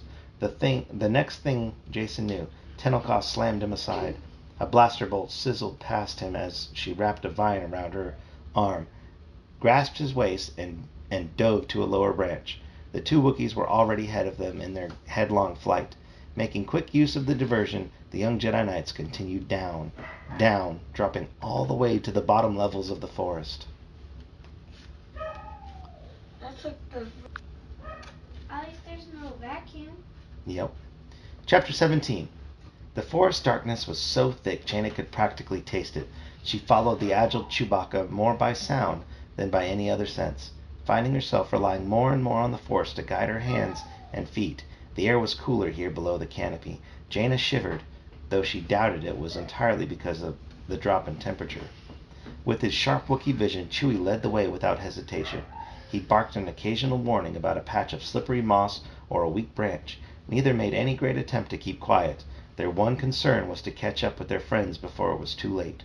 Gradually, Jaina's eyesight adjusted enough that she could make out the shadowy forms of tree trunks, black against deep gray. It wasn't much to go by, but it helped. Chewbacca made a snuffling sound and gave a low woof of triumph.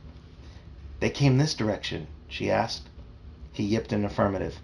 Their smells were here. He detected 5 of them, as well as a faint smell of metal.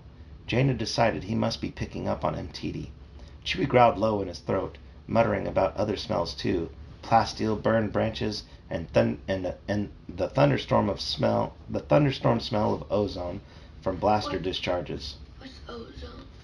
Ozone is 3 oxygen atoms together, O3.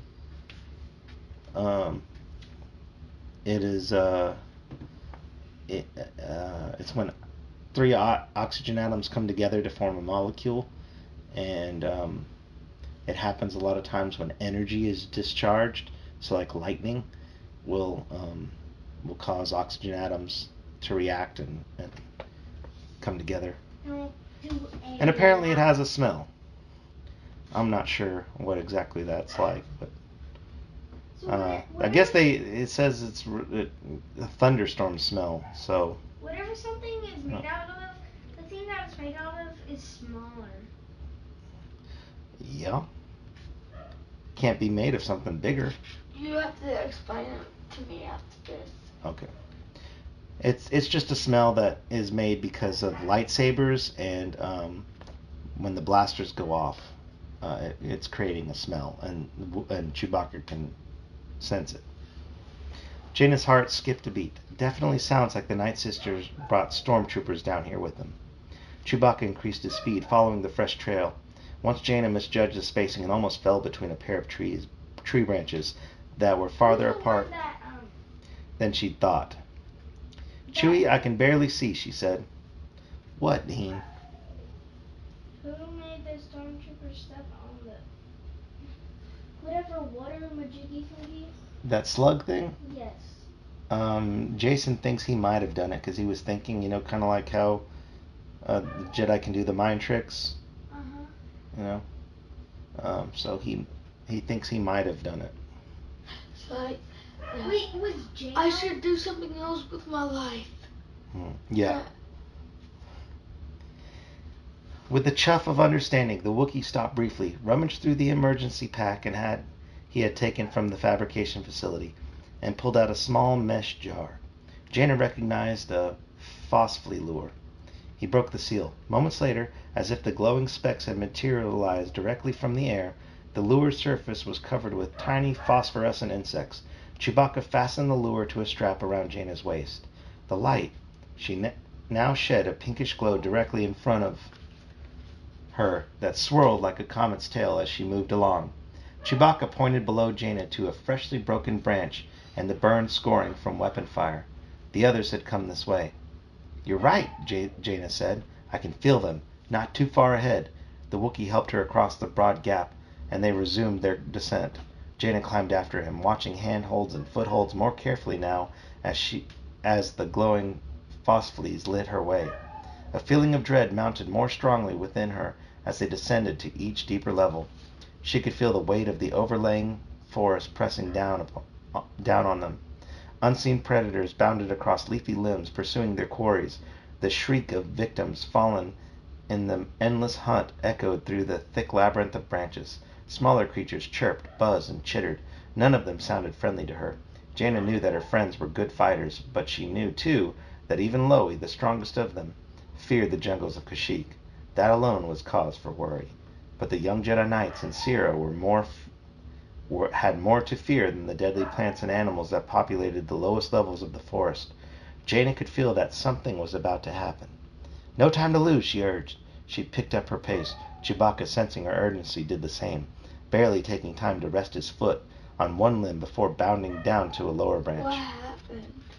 No, she just sensed danger, so they were speeding up. No, what happened to Louie? What do you mean, what happened to Loey? His foot. Huh? What are you talking about, his foot? They talked about Chewbacca, like, bounding down. Like, as soon as his foot hit one thing, he was already going to the next. Just moving fast. In the distance, Jaina heard a shout, a human voice that sounded loud and chilling, mixed with wild noises. When she stopped to look in that direction, she saw flickers of light and heard the sizzle of blaster fire. Just then, the rotting branch beneath her feet creaked and threatened to give way. In her haste, she had not bothered to check the branch before stepping on it. Chewbacca spun and reached out to pull her to safety on a thicker branch closer to the trunk. He scrambled for purchase. But the whole side of the worship tree must have been weakened by rot or disease, for at that moment, the bough on which the large Wookiee stood gave way as well. Snapping and popping, the gnarled wood dropped out from beneath him. Jaina watched, her mouth open in silent scream, as Chewbacca plummeted, crashing into the darkness below. No! Chapter 18. Exhausted, Zek stood with lightsaber still gripped in his sweaty hand. He found it hard to breathe the thick, cloying air of the underworld. The smoking carcass of the dead slug beast, now sliced into pieces, lay draped across the overspreading branches. Burned slime bubbled with noxious stench. Small fires crackled from stray blaster bolts that had ignited portions of the dense foliage. The surviving stormtroopers shouted to each other over the helmet comlinks, completing their damage assessment.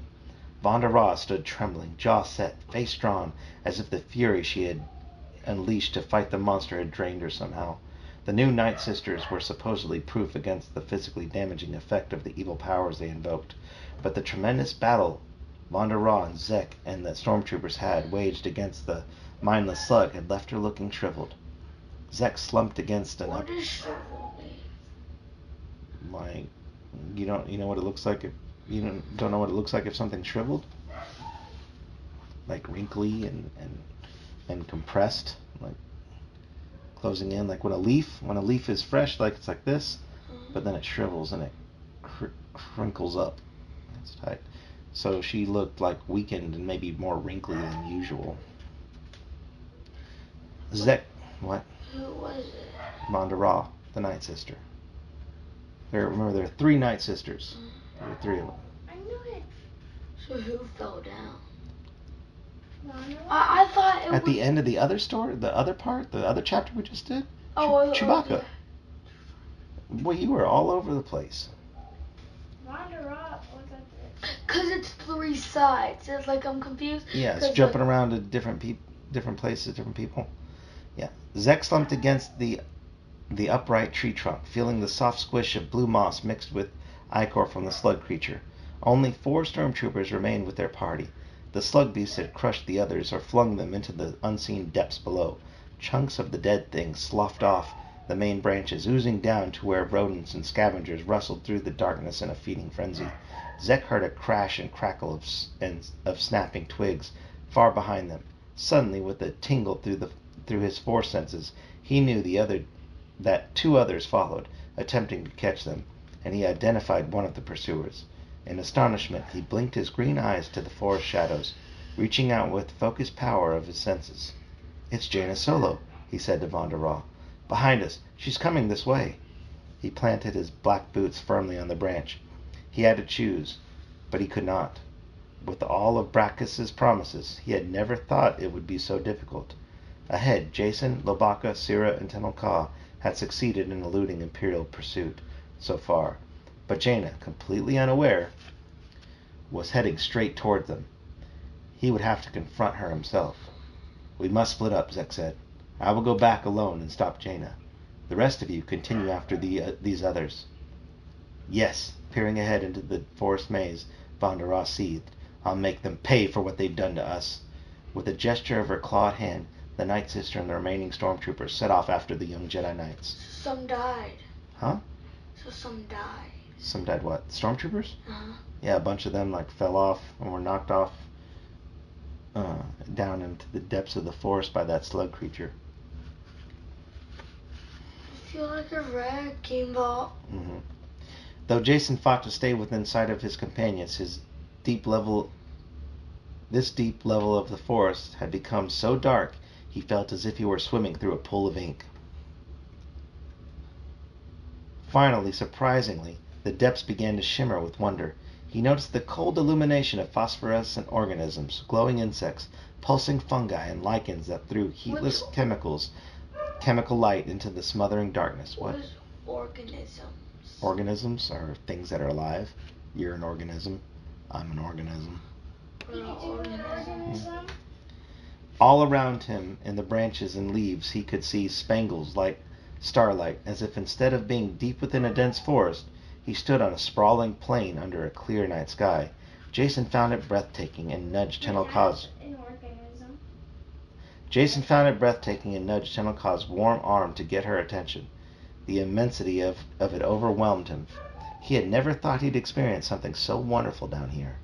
As he and Tenel Ka stared upward, wordlessly sharing the experience, an unexpected volley of blaster shots streaked across the jungle like fireworks. A sparking white-hot globe of fire blazed toward them like a meteor.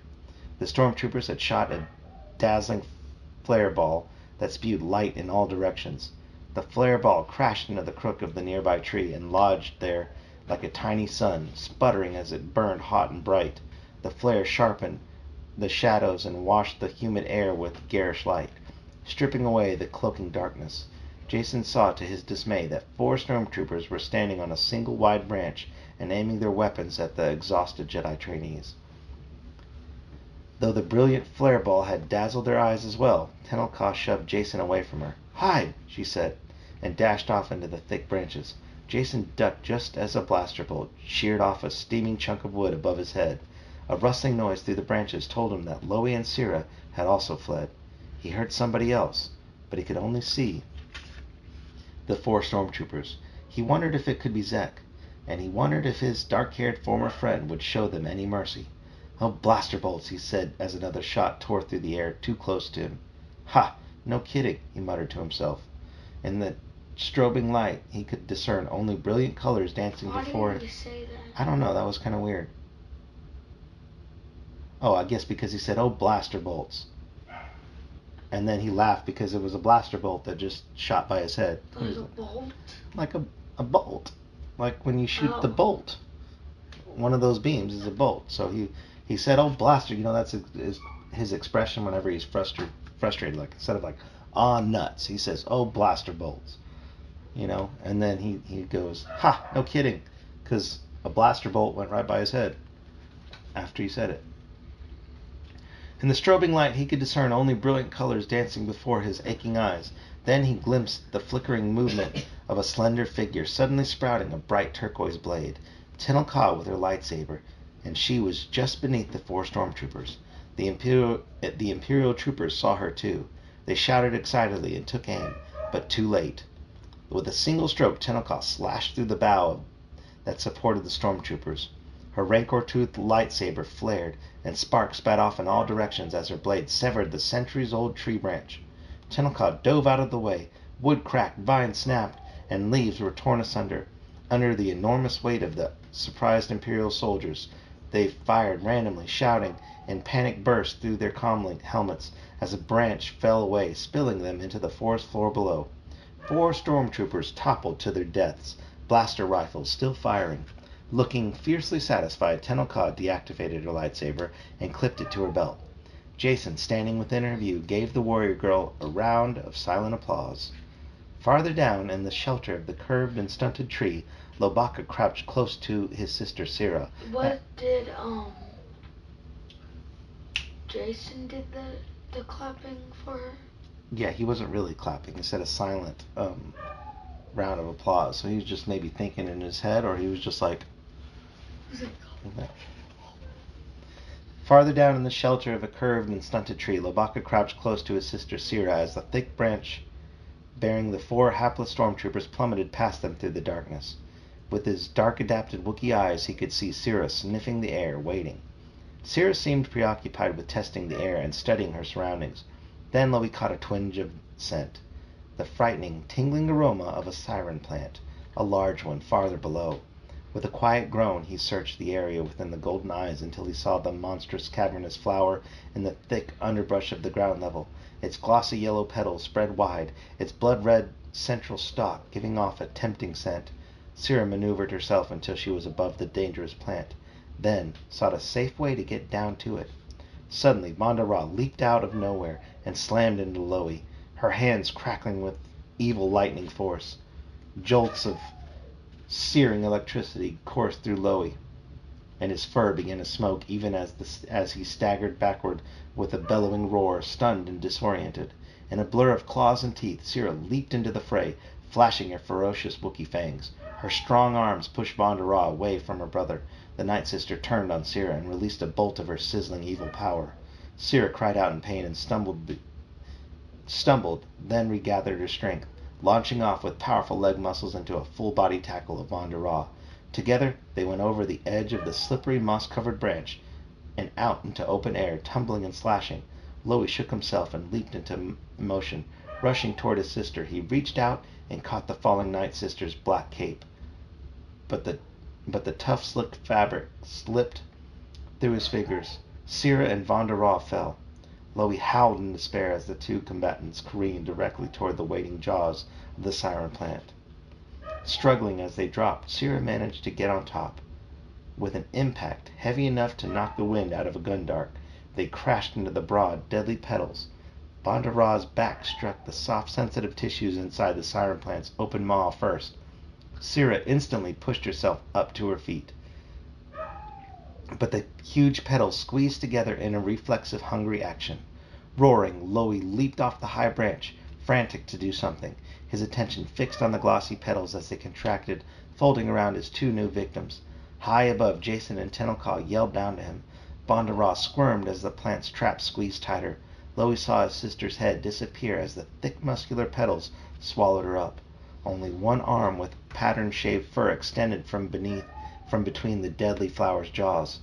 Loey reached the siren plant, then grasped the leathery petals with his clawed hands, pulling, straining.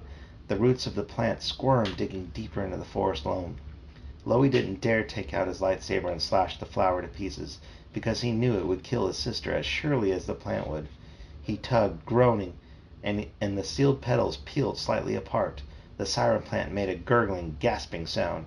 Syrah's hand still protruded from the opening, flexing and struggling as if she were in great pain. While Jason grasped a vine and began to climb down, Tenelka dropped beside Loey, one of her throwing knives in her hand. She stabbed at the leathery wall of the plant, but her knife could not penetrate the tough skin. Then a burst of black lightning and static from within caused the plant to convulse. Its petals flapped open again, as if in a gasp of agony. Inside, Vonda Raw struggled to her knees, teeth gritted together and eyes blazing with the dark force concentrated in her. Loey took the opportunity to reach in, get a firm grasp on Syrah, and he pulled. Laboring for breath, the young Wookiee moved as rapidly as she could across the slippery, shifting petals. Tenelka grabbed for Syrah's outstretched arm and pulled. The siren plant began to contract. Jason gripped the edge of one waxy petal to slow its closing and murmured low, soothing words to the plant. Loey braced himself and leaned back, dragging his sister away with all his strength. Her feet slipped free of the petals just as the siren plant clamped shut again, with Vonda Raw still inside. Its deceptively beautiful, fleshy yellow petals squeezed with vice-like muscles, squashing its remaining prey. A few flashes of black lightning flickered from within the plant, and Vonda Raw gave one last muffled cry. The lumpy form caught in the folds of the flower struggled once, twice, then subsided into stillness. What shocked it? Vonda Raw, the Night Sister, she used like force lightning like the Emperor did. Hey, we found the Emperor's daughter. Loey held Syrah, knowing she might be injured and might need help to get back up to the higher levels. He noted with anguish the burn patches on his sister's fur where Vonda Raw's power had singed her. Yet to his amazement, Syrah seemed happy, even delighted. She let out a roar of greeting. Her eyes sparkled as she lifted her other arm so he could see what she was clasping, as if it were the greatest treasure she had ever held. During her ordeal inside the siren plant, before it had opened long enough for her to escape, Syrah Cook had managed to grasp a handful of the gossamer fibers with her trapped hand and yank them free. She held up the silken strands in triumph, and Loey barked with proud laughter. He embraced his sister and pounded her good-naturedly on the back with enough force to crack stormtrooper armor.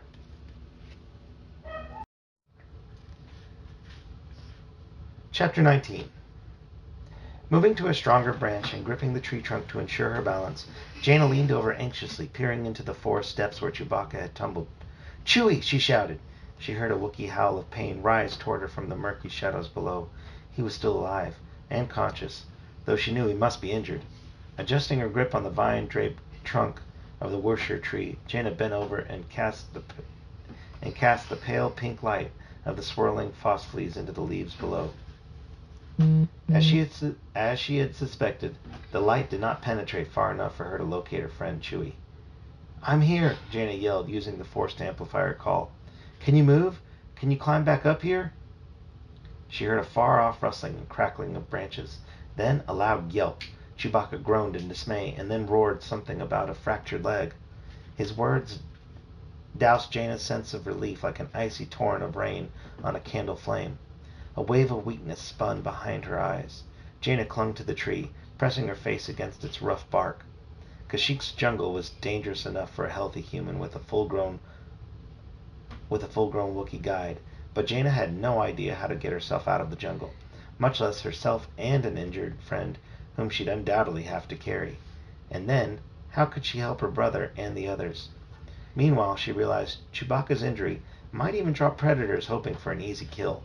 The thought snapped Jaina out of her momentary weakness. She had to think. She had to help Chewie. She was in training to be a Jedi Knight, and this problem certainly couldn't be impossible to solve. She told herself, first things first, she had to get down to Chewbacca right away. She felt ashamed that she had wasted precious seconds with her panic. "Chewie!" she yelled again. "Keep calling to me until I find you." She would have to move quickly. She felt around for a sturdy vine, yanking one after another until she found a rough strand that would hold her weight. Pressing the toes of her boots against the tree trunk, Jaina lowered herself hand over hand, maneuvering around the splintered stumps of branches broken by the Wookiee's fall. "I'm coming," she said, as much to reassure herself as to comfort Chewie. By the time she located the injured Wookiee, her feet ached, her palms burned, and every muscle in her body shook with weariness. She unstrapped the Phosphorus lamp from her waist and held it close to Chewbacca's body to get a better look at him. The fuzzy light swirled as she moved. A quick examination of his injuries told Jaina that the news was grim. The minor scrapes, bruises, and cuts could be dealt with easily enough, but one leg was broken. Chewbacca would never be able to walk out of here. Jaina knew she was not equal to the task of transporting a wounded Wookiee hundreds of meters up to the forest canopy, even if she used the Force. She had barely made it this far herself. Besides that, her brother and the others still needed her help. Jaina didn't know what she could do for them. She thought the problem over while she used a few of the meager emergency supplies from their packs to clean Chewie's wound. Dad! I was the closest one. He groaned and did his best to help her. Clearly, Jaina had no choice but to abandon her search for the others. Jason, Tenel Ka, and the two young Wookiees were still fleeing from the Imperials. Jaina was no tracker, and she had little chance of finding them down here. So what happened on the other side, like, On the other side? Jason and them? What do you mean, what happened? Yeah. They're running away from Zek and the Imperials. Remember, they killed like 4 of the stormtroopers. But there's still Zek, and I think... the other, what's-her-face was eaten by the plant. Siren plant. Bondara? Bondara was a stormtrooper. No, she was a Night Sister. Her face didn't get eaten, She was eaten by the Siren plant. but she got out. No, she was eaten by the Siren plant. Jaina got out. Or not Jaina, but Tenel Ka. I think Tenel Ka fell in there. No, or Sira. Sira fell in there with her. And Sira got out, and she got a handful of the Siren plant fiber. Yeah, she was like this, and she grabbed it. Get ripped, Siren Plane. So yeah, Jason's side, like Jason's friends, I thought one of them fell too. Chewbacca. Yeah. Okay, can I keep reading? But she and her twin brother had always shared an uncommonly close mental bond, just like the one their mother Leia shared with her twin Luke. Perhaps if she sent out a cry for help, Jason might be able to find her. Concentrating all of her mental effort, Jaina sent out a cry, "Help me!" that rang through her mind like a mallet striking a cymbal. Opening her eyes, Jaina checked the fracture in Chewbacca's leg again. The bone fragments had not torn through the skin, but the injury was still serious. Jaina raised her phosphly light high and looked about for any sturdy material she could use as a splint. The pinkish glow fell on a pair of black boots. A familiar voice said, "Did you call for help?" Jaina started and nearly fell off the branch. Growling, Chewbacca bared his fangs, though he could make no move to attack. "Zek, what are you doing here?" Trying to check her astonishment, Jaina stood and held the glowing light higher, but the leather-clad figure took a step backward, keeping his face partly in shadow. "I had business here on Kashyyyk." "Imperial business?" Jaina asked, and bit her lip as soon as she had said it.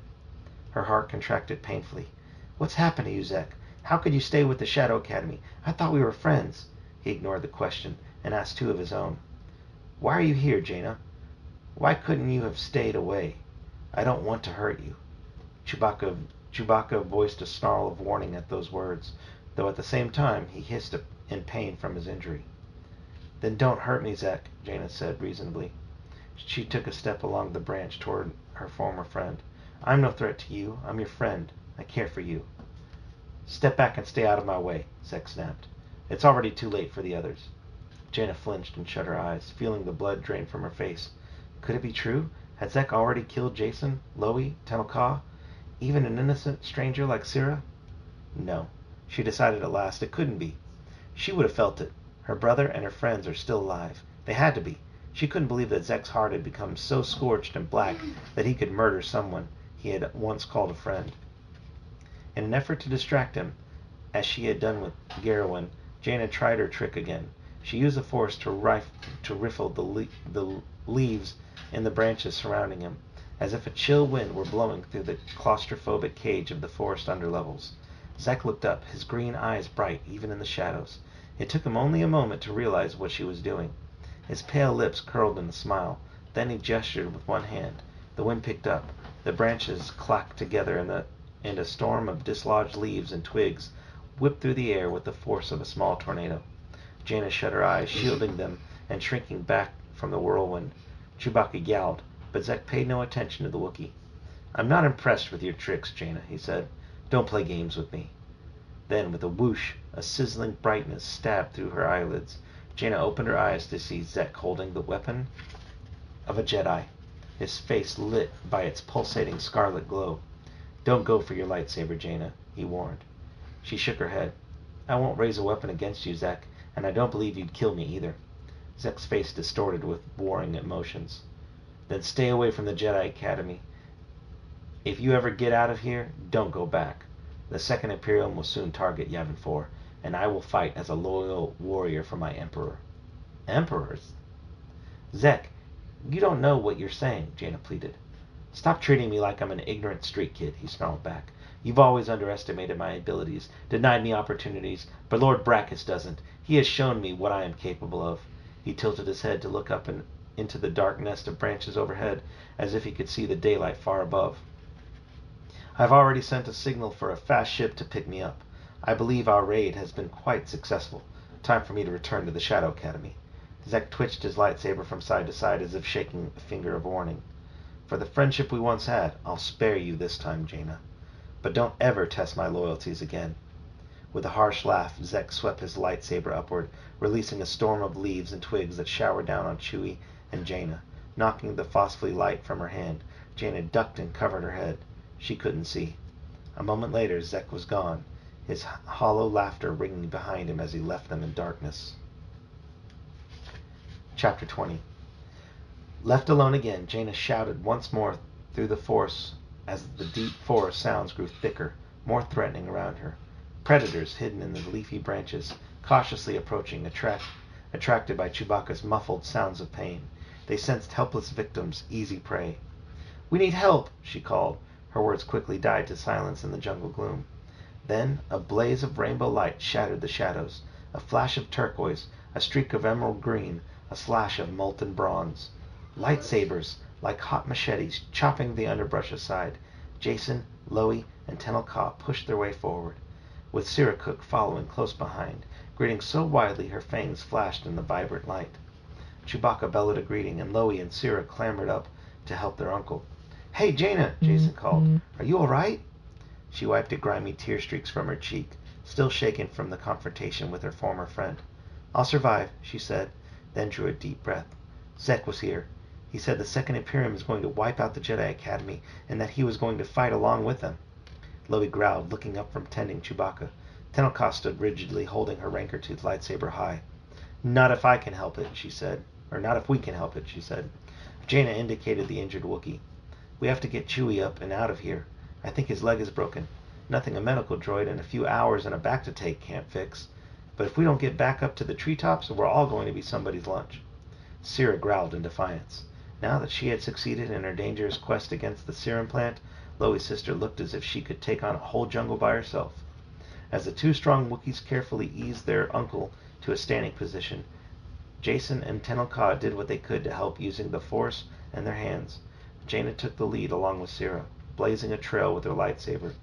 Together, the companions made their way back up to the light. Oh, can I have a question? What? Not of this book, but like in the movie. What? So, doesn't Rey doing the Force heals them? Yeah. That doesn't make any sense, because the Force is supposed to choke and stuff and get back. Oh, there are in the books there are people that can heal using the Force. So it's like an uncommon thing? Like I think they have different people have different aptitudes in the Force, like things that they're good at doing.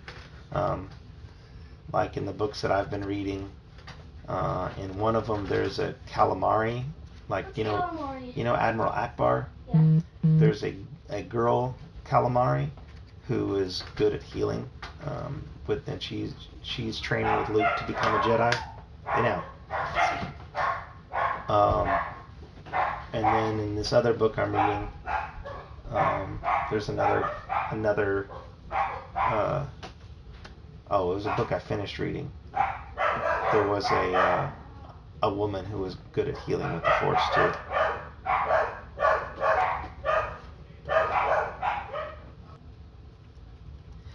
Chapter 21. The camouflaged assault shuttle hovered in the void of space, waiting for confirmation until the Shadow Academy shut down its cloaking shields. The ominous, spined ring of the Imperial training station shimmered into view just long enough for Zek to give the order to dock. He was tense as the shuttle approached, unsure of the reception Brackus would give him. Beside him, in the command cockpit, Tamith Kai seethed silently, her wine-dark lips pressed together in a cold line. But she said nothing. Zek had lost not only the team of stormtroopers directly under his command in the treetop city, but also two of her greatest Night Sister allies. Both Vonderah and Garrowin were presumed dead in the depths of the Kashyyyk's jungle. Though Zek had not been with either Night Sister when they had died or disappeared, Tamith Kai blamed him for the debacle. Tamith Kai's one of the Night Sisters. As she blamed him for the death of her prime student, Villis. Tamith Kai resented his presence, though presumably she and Zek both worked toward the ultimate victory of the Second Imperium. All other losses, he felt, should simply be considered the price of their ultimate triumph. But Tamith Kai was not pleased with how the young man had handled himself on Kashyyyk, and so during their return from the fateful mission, Zek kept to himself, avoiding direct contact with the Night Sister. He brought the assault ship in, sitting in the command chair while other Imperial pilots handled the controls, guiding the craft into the Shadow Academy's open docking bay. As they entered, he saw another armored shuttle, an impressive Imperial transport surrounded by deadly force shields, and wondered what had happened during his absence. The battered assault craft, with its precious cargo of stolen computer components, settled into place with what sounded like a mechanical sigh of relief. "We have landed, Lord Zek," the pilot said. The tactical officer studied the controls. "The Shadow Academy's cloaking device has been reactivated. The station is once again undetectable by rebel sensors." The hatches opened and the crew began filing out. Stormtroopers marched up from the Shadow Academy's interior to surround the battered shuttle, ready to unload the stolen cargo as soon as Zek released it. Tamith Kai stood beside him in the cockpit. With a flick of her shoulder, she tossed her spine black cape back. Her long-nailed fingers balled into fists as she struggled to contain the fury within her. The electric fire in her violet eyes boiled like lava. Zek closed his dark-ringed emerald eyes and drew a deep breath to focus his thoughts, center his concentration. He let her anger wash over his mind and drain away. His greatest concern was Master Brackus and how he would face him. His teacher had such high hopes for him, and he might be even more displeased than Tamith Kai.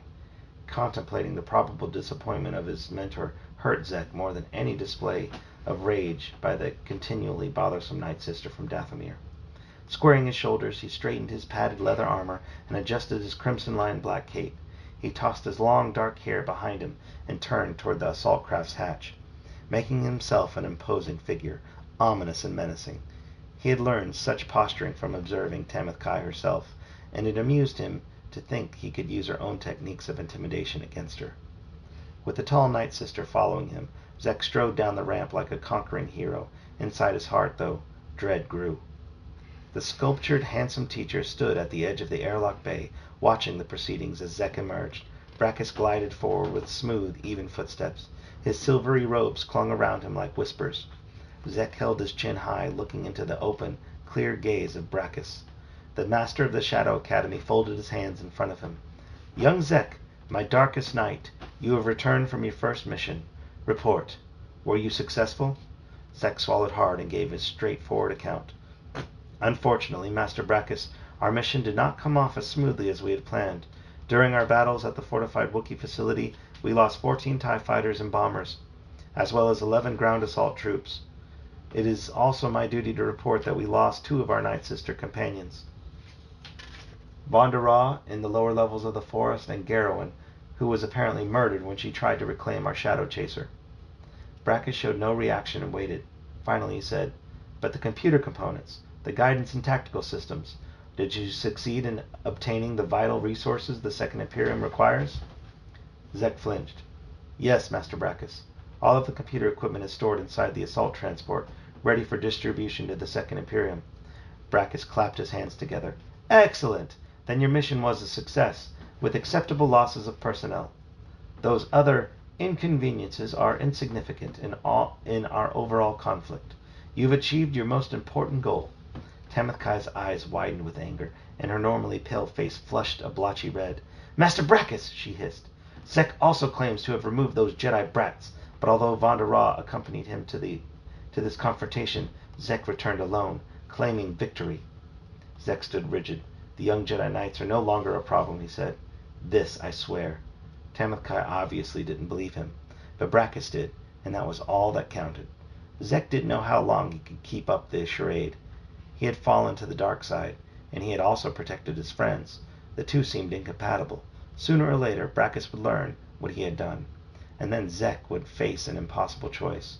But as always, no one else would make Zek's choices for him, and no one else would face the consequences. The Second Imperium applauds your efforts, Zek. The history of the galaxy will remember you as an instrumental fighter in our grand cause. Zek knew he should have felt better, prouder, but he could summon no emotion other than dread and disappointment in himself. He was no longer sure where his past decisions would lead him.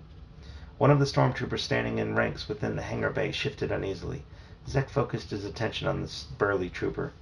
Instinctively identifying Norris, Quirrell stood beside the bully, frowning in disapproval at his white-armored trainee. The leader of the Lost Ones still bore a chip on his shoulder, resulting in a perpetually surly attitude. Suddenly, the air in the huge docking bay shimmered. Zek looked up as the other stormtroopers backed away. Beside him, Brackus grew tense, almost fearful, but stood his ground against the projection.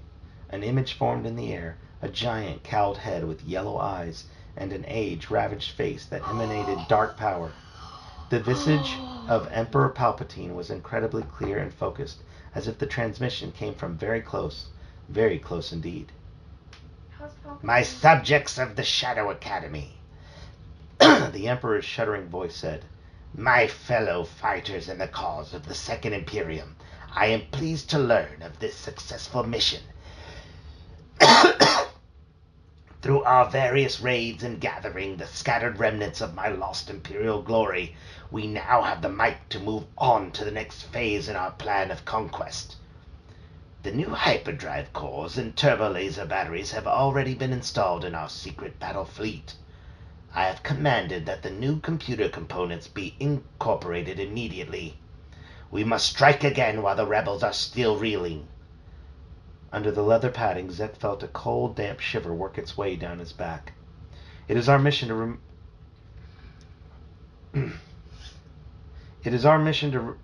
to remove the only real line of defense the rebels have against us." Brackus. Oh, I need to read that in his voice. "It is our mission to remove the only real line of defense the rebels have against us, Brackus. You promised me an invincible fighting force of Dark Jedi Knights. The time has come to make use of them. Together as our primary campaign, we shall attack and destroy Luke Skywalker's Jedi Academy. Those light side Jedi will be crushed to dust beneath our feet. I command you all to move out. Set the Shadow Academy forces in motion. We must transport our station to the jungle moon of Yavin 4 without delay. Once we have eliminated the new Jedi Knights, the galaxy will be ours for the taking." Zek stood stunned. Brackus stared at the fading image of the Emperor in amazement, taken as if a power switch had been flicked on all of the stormtroopers sprang into motion. The Shadow Academy rushed to prepare for its greatest battle. Chapter 22. In the aftermath of the devastating attack on the Wookiee computer fabrication facility, Jaina knew they could not afford to wait. Too much was at risk, and right now, while the New Republic forces sent a few nearby ships filled with a complement of engineers and soldiers to help in reparation activities, Jaina and Loie worked tirelessly with Chewbacca to complete repairs to the Shadow Chaser. The tall Wookiee still limped on his sore leg, but his injuries had mostly healed, and he didn't let a little stiffness slow him down. Inside the crowded power supply bulkhead of the Shadow Chaser, Jaina, the smallest of the workers, crammed herself deep into the tightest spaces, hooking up power leads and disconnecting diagnostics. All the replacement parts had been ready even before the Imperial attack on Kashyyyk, but now the sleek vessel needed to be reassembled. "Powered up before I crawl back out of here," Jaina said. "All the circuits are grounded and shielded, but I want to make sure everything checks out before I fight my way into the open air again." Loie grunted and flicked a power switch. He and Chewbacca simultaneously roared an affirmative. Jaina heaved a sigh of relief. "Well, I'm glad the ship's functioning again," she said. "We have to get out of here and back to Yavin 4 before the attack comes. We need to be ready for the Shadow Academy." She swallowed. "We've all been training a long time for this." Loie roared in agreement, though he and Chewbacca and Cira seemed somewhat saddened. Cira growled a series of notes, and MTD said, "Mistress Siracook says that we will stay to help her people clean up and make repairs, but she understands that her brother Lobaka must return to fight with the other Jedi. There are many Wookiees who can assist here on Kashyyyk, but there aren't many other Jedi Knights, and she is exceedingly proud that her brother is one of them." Is that it? No, Oh, we're almost there. how many pages? 2 1/4. Loie rumbled his appreciation. MTD added an aside. "I do believe she's quite pleased with him." Cira patted her big brother on his hairy shoulder, then proudly ran one hand over her glossy new belt, woven from the strands of fiber she had harvested from the Siren plant. Jaina knew that Cira's personal opportunities were now wide open, possibilities for her life that had always been there, but that she would now be better able to take advantage of. Jason rushed aboard the Shadow Chaser, carrying a small cage with his pet Ion and her babies.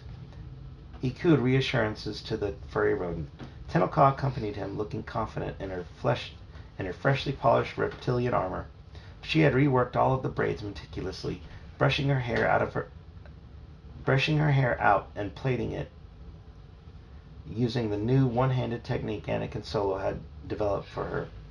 "We are prepared to depart," she said, "and we are ready to fight as true Jedi Knights." Loie roared with enthusiasm. Cira embraced her big brother, and then each of the young Jedi Knights.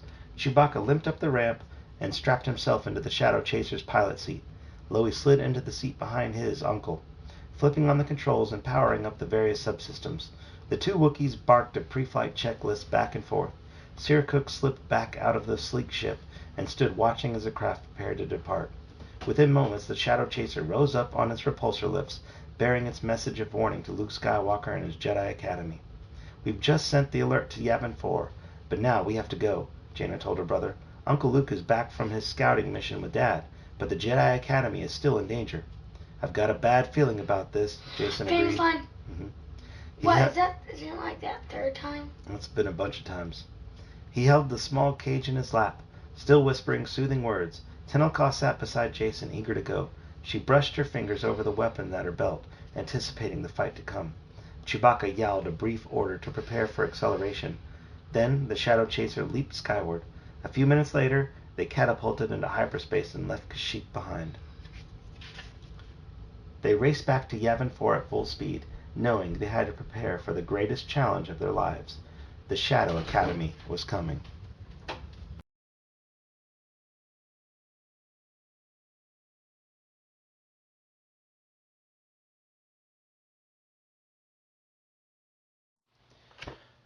Star Wars Young Jedi Knights Darkest Night by Kevin J. Anderson and Rebecca Moesta. You don't have to read the who is wrote.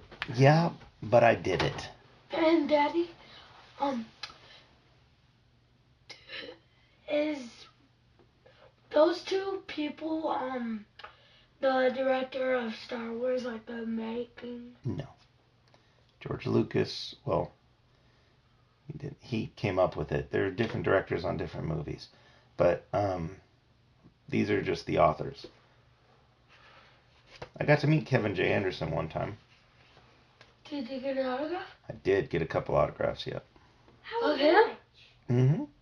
How much? Oh, I think I got like 3 or 4 autographs from him on different books. Nice. That one? No, not this one. Anyone? Chapter 1.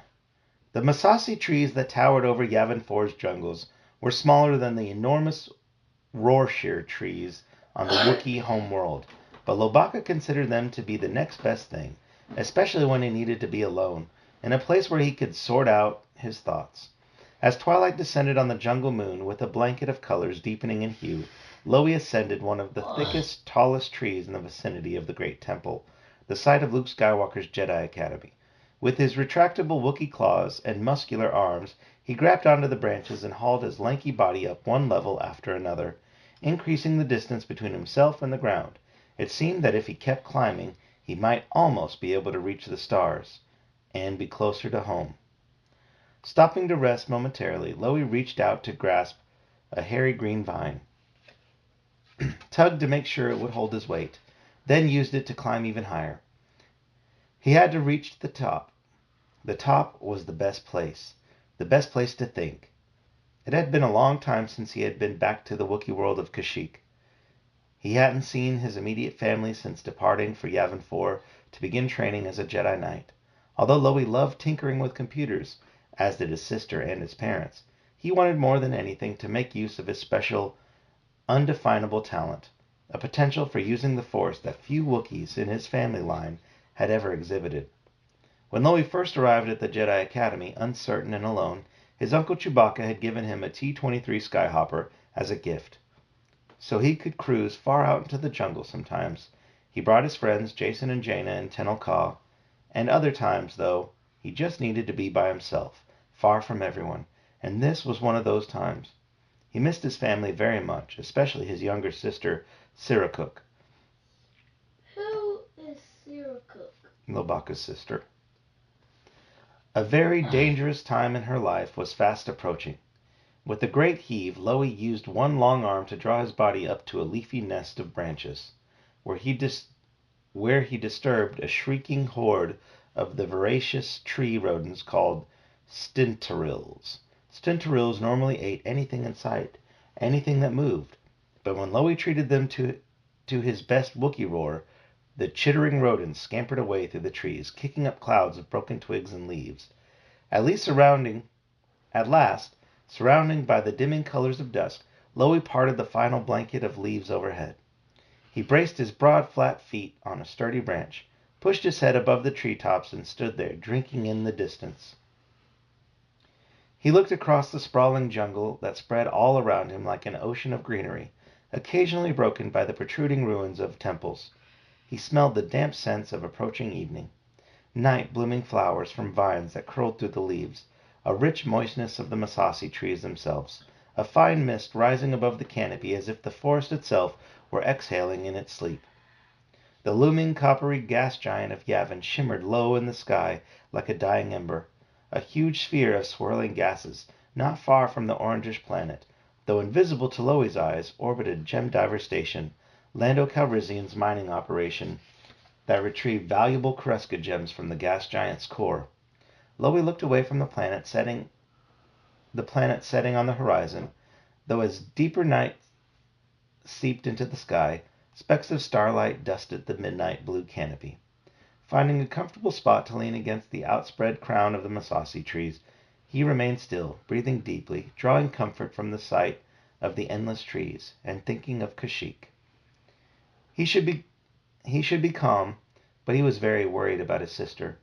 He could do nothing to help her, and she had to make her own choices and face the consequences of those choices. Even so, Loie understood the dangers she intended to face deep in the underlevels of the rainforest on the Wookiee planet. He ran his long, strong fingers over the pearly strands of his fiber belt, woven from threads harvested from the deadly jaws of the carnivorous siren plant. What's the siren plant?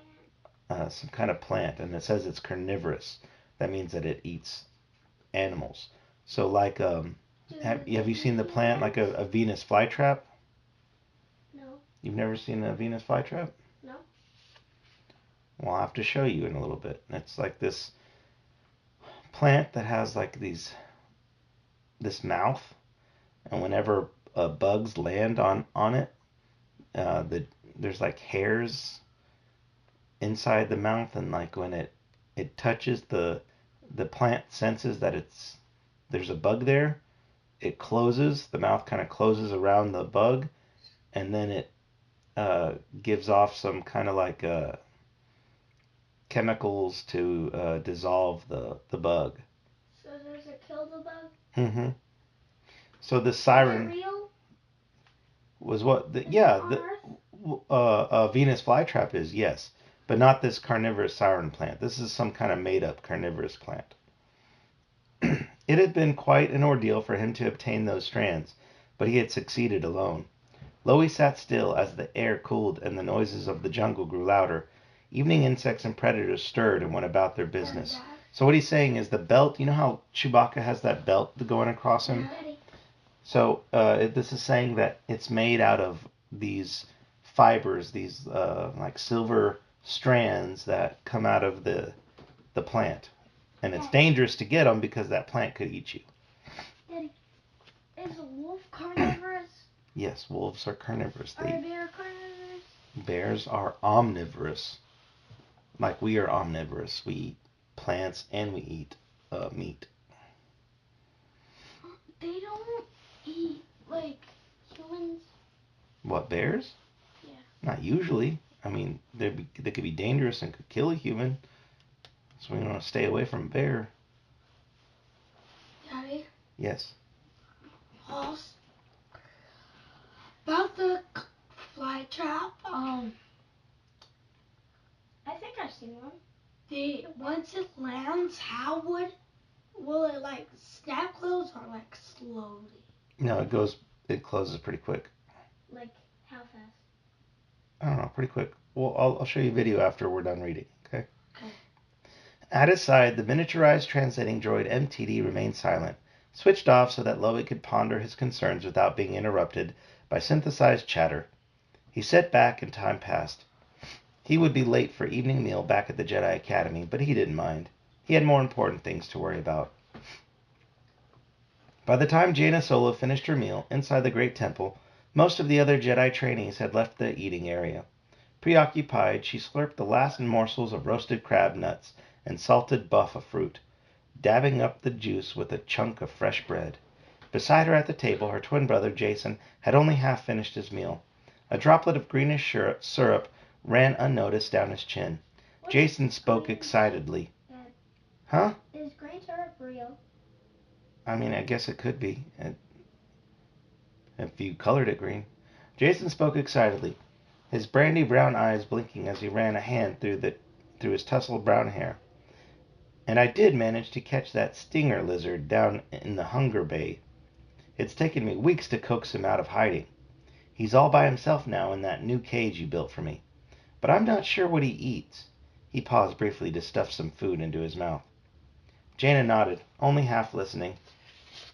She was concerned that Lobaka hadn't shown up to eat. Their Wookiee friend had been reserved lately, keeping to himself, speaking little even to his closest friends. Not to mention that several of the cocoons for my beetle moss are about to hatch, Jason continued. I think I'm going to let most of them go, but I want to keep 2 as specimens to see if they'll lay eggs in captivity. And you should see the fascinating blue fungus I found in a crack between some stones down by the river. He gulped more juice, then suddenly held up a finger as he remembered something. Oh yes, I've been meaning to ask. Could you check the cage for my crystal stink? I think he's up to some mischief, maybe even trying to break out again. And you know what trouble that would cause. Jaina couldn't help indulging in a quick giggle, remembering the pandemonium the nearly invisible snake had caused the last time it had gotten loose. The serpent had bitten the uppity student Raynar, sending the boy instantly to sleep. Not all of Jason's pets caused trouble, though. Another crystal snake had helped divert the lost TIE pilot Quarrel from his attack on the Jedi Academy. Shortly after, the twins had found Quirrell living in self-imposed exile deep in the jungles of Yavin 4. Jaina had hoped the old TIE pilot might have a soft spot for them after their efforts to help him, but Quirrell had chosen not to become their ally. Instead, the Imperial brainwashing he had undergone resurfaced and became even more deeply entrenched. The pilot had returned to the remnants of the Empire, where he had fallen in with the Shadow Academy. Jaina nodded to her brother, shaking herself from her reverie. "Okay, I'll take a look at the crystal snake cage." She whirled as she heard the tiny, mechanical voice of MTD saying, "Master Lobaka, I must urge you to ingest a wider variety of nourishment than that. According to your species' nutritional requirements, those foods are insufficient for a growing Wookiee to maintain a healthy level of energy. Though I must admit that you've been sulking lately instead of engaging in physical activities. Your diet should consist primarily of large quantities of fresh meat, which is substantially higher in protein than these fresh fruits and vegetables you're presently consuming." Lobaka answered with only a half-hearted growl as he carried his food into the eating area. Without even looking for his friends among the other Jedi trainees, he sat by himself at a small table against the stone wall. "Loey!" Jason got up and hurried over to the ginger-furred Wookiee. "We were worried about you. You didn't come join us for the meal." Loey grunted something too brief for MTD to translate. Jaina pulled up a wooden chair across from their Wookiee friend and straddled it. Tucking a long strand of straight brown hair behind her right ear, she looked with concern at Loey's shaggy head. The Wookiee turned his golden eyes down and studied the fruits and greens on his platter. "Loey, will you please tell us what's wrong?" Jaina said. "You can talk to us. We're friends, remember? Friends help each other." MTD spoke before Lobaka could respond. "He won't answer you, Mistress Jaina. Even I can't get a response out of him. I'm afraid I'll never understand Wookiee behavior. Do all biological creatures have these unpredictable moods?" Jason sat down beside his sister. "Hey, maybe Loey just wants to be left alone." The young Wookiee groaned and nodded dejectedly. Jaina sighed, gradually realizing that perhaps the best thing she could do for her friend would be to respect Loey's wishes and let him solve his problems on his own. He knew he could talk to Jaina or Jason any time he wanted, but right now he didn't want to. "All right," Jaina said, maintaining her deeply troubled expression. "But remember, we're here for you whenever you need us." Loey nodded, then stretched out one hairy arm to clasp Jaina's hand in his. The Wookiee's large grip engulfed her entire hand. During the brief touch, she reached out with the Force, hoping to find a clue to Loey's strange behavior, but all she sensed was warmth and friendship. Jaina stood up and gestured to her brother. "Come on, Jason. Let's have a look at that crystal snake." Lightsabers flared into the night. Reflecting off the ancient stone walls of the great temple, Tenelka gripped the carved rancor-tooth handle of her new weapon as its brilliant turquoise beam pulsed through the activating crystal. A precious rainbow gem of Galanor she had taken from her own royal tiara. The warrior girl stood in the flagstoned courtyard at the side of the Ziggurat Temple, a newly refurbished training area the students had reclaimed from the ever-encroaching jungle. The hard-working Jedi candidates had cleaned and polished and carefully set stones for exercises just such as this. Tenelka gazed across the alien mother-of-pearl eyes, elven features, and long quicksilver hair of her opponent, Tione, the Jedi trainer and historian who often assisted Master Skywalker. The Jedi woman used her lightsaber with precision, matching Tenelka's moves stroke for stroke. During an earlier training accident, Tenelka's poorly constructed lightsaber had exploded, and her friend Jason's lightsaber blade had severed her left arm. Now Tenelka lived and fought with only one hand, but she wielded her glowing energy blade with strength and confidence. Although skilled biotechnicians had offered her the best prosthetic arm replacement in the Hapes cluster, Tenelka had turned them down. She prided herself in being herself, relying on her own abilities, her own strength and prowess. She did not want the artificial assistance of a biomechanical limb. Instead, she chose to alter her means by achieving her goal. She was determined to be as strong and capable as ever before, and when Tenelka determined to do something, she usually accomplished it.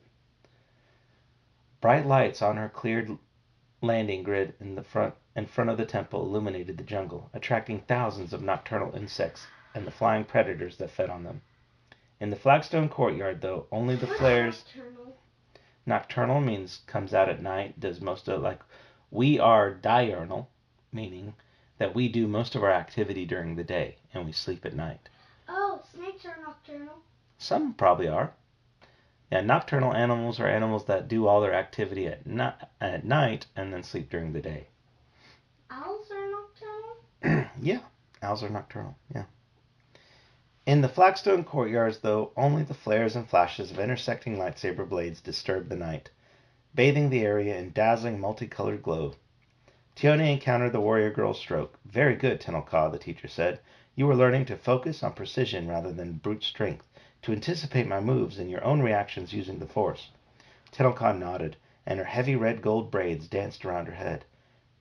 The beads she had woven into the braids jingled and clacked together. She fought harder, sensing the control and skill of this older Jedi, who had been training for more than 10 years now. Several other students had come out to watch the exercises. All of Master Skywalker's Jedi candidates had intensified their training efforts, now that the New Republic was sure of the growing threat posed by the Shadow Academy and the Second Imperium. For more than 1,000 generations, Jedi Knights had been the forces of light throughout the galaxy, and Luke Skywalker intended to continue the tradition. Tione swung her weapon with a calm, smooth gesture, so unexpected that Tenelka barely reacted in time. She had sensed no intention of a counterattack from the silver-haired scholar, and so Tione had surprised her. Their blades locked and sizzled, and then Tione pulled her lightsaber back. "Halt," she said, and switched off her weapon, leaving the warrior girl to stand with her own lightsaber blazing in her hand. Tione gestured up to the night sky of the Yavin 4. The other students around the flagstone courtyard stood up to watch. Just then the twins, Jason and Jaina, emerged from a low stone arch in the side of the great temple, hoping to observe Tenelka at her exercises. Instead, they all saw a glowing light streaking toward them like a tiny meteor. "Hey, it's a ship," Jason said. "Not just any ship," Jaina added. "I'd recognize it anywhere." Jason blinked. "Hey, Dad never told us he was coming." Within a few moments, the ship swooped down with a roar of its sublight engines and powered up propulsor lifts. The flat, pronged disc of the Millennium Falcon settled with a loud hiss onto the landing pad. Talking excitedly with each other, Jason and Jaina rushed from the courtyard out onto the close-cropped weeds of the landing field to greet their father. The modified light freighter's boarding ramp extended, and Han Solo strode down it. A lopsided grin appeared as the children greeted him with wild enthusiasm. When Chewbacca bounded down the ramp, Tenelka heard a bellow of greeting from behind her. She turned to see Lobaka on one of the pyramid stone ledges above the training area. He swung himself over the ledge and scrambled down the sloping temple blocks to reach the ground. Chewbacca roared a response to his nephew. Lobaka had been very troubled recently, and Tenelka could sense many deep thoughts working through his brain. She had decided to honor her Wookiee friend by letting him fight his own battles, unless he asked for help. But when she saw the expression on Chewbacca and Loi's face, Tenelka grasped a strange and interesting fact. Although the twins had been surprised by the unexpected appearance of the Millennium Falcon, Lobaka had known full well that the ship was coming.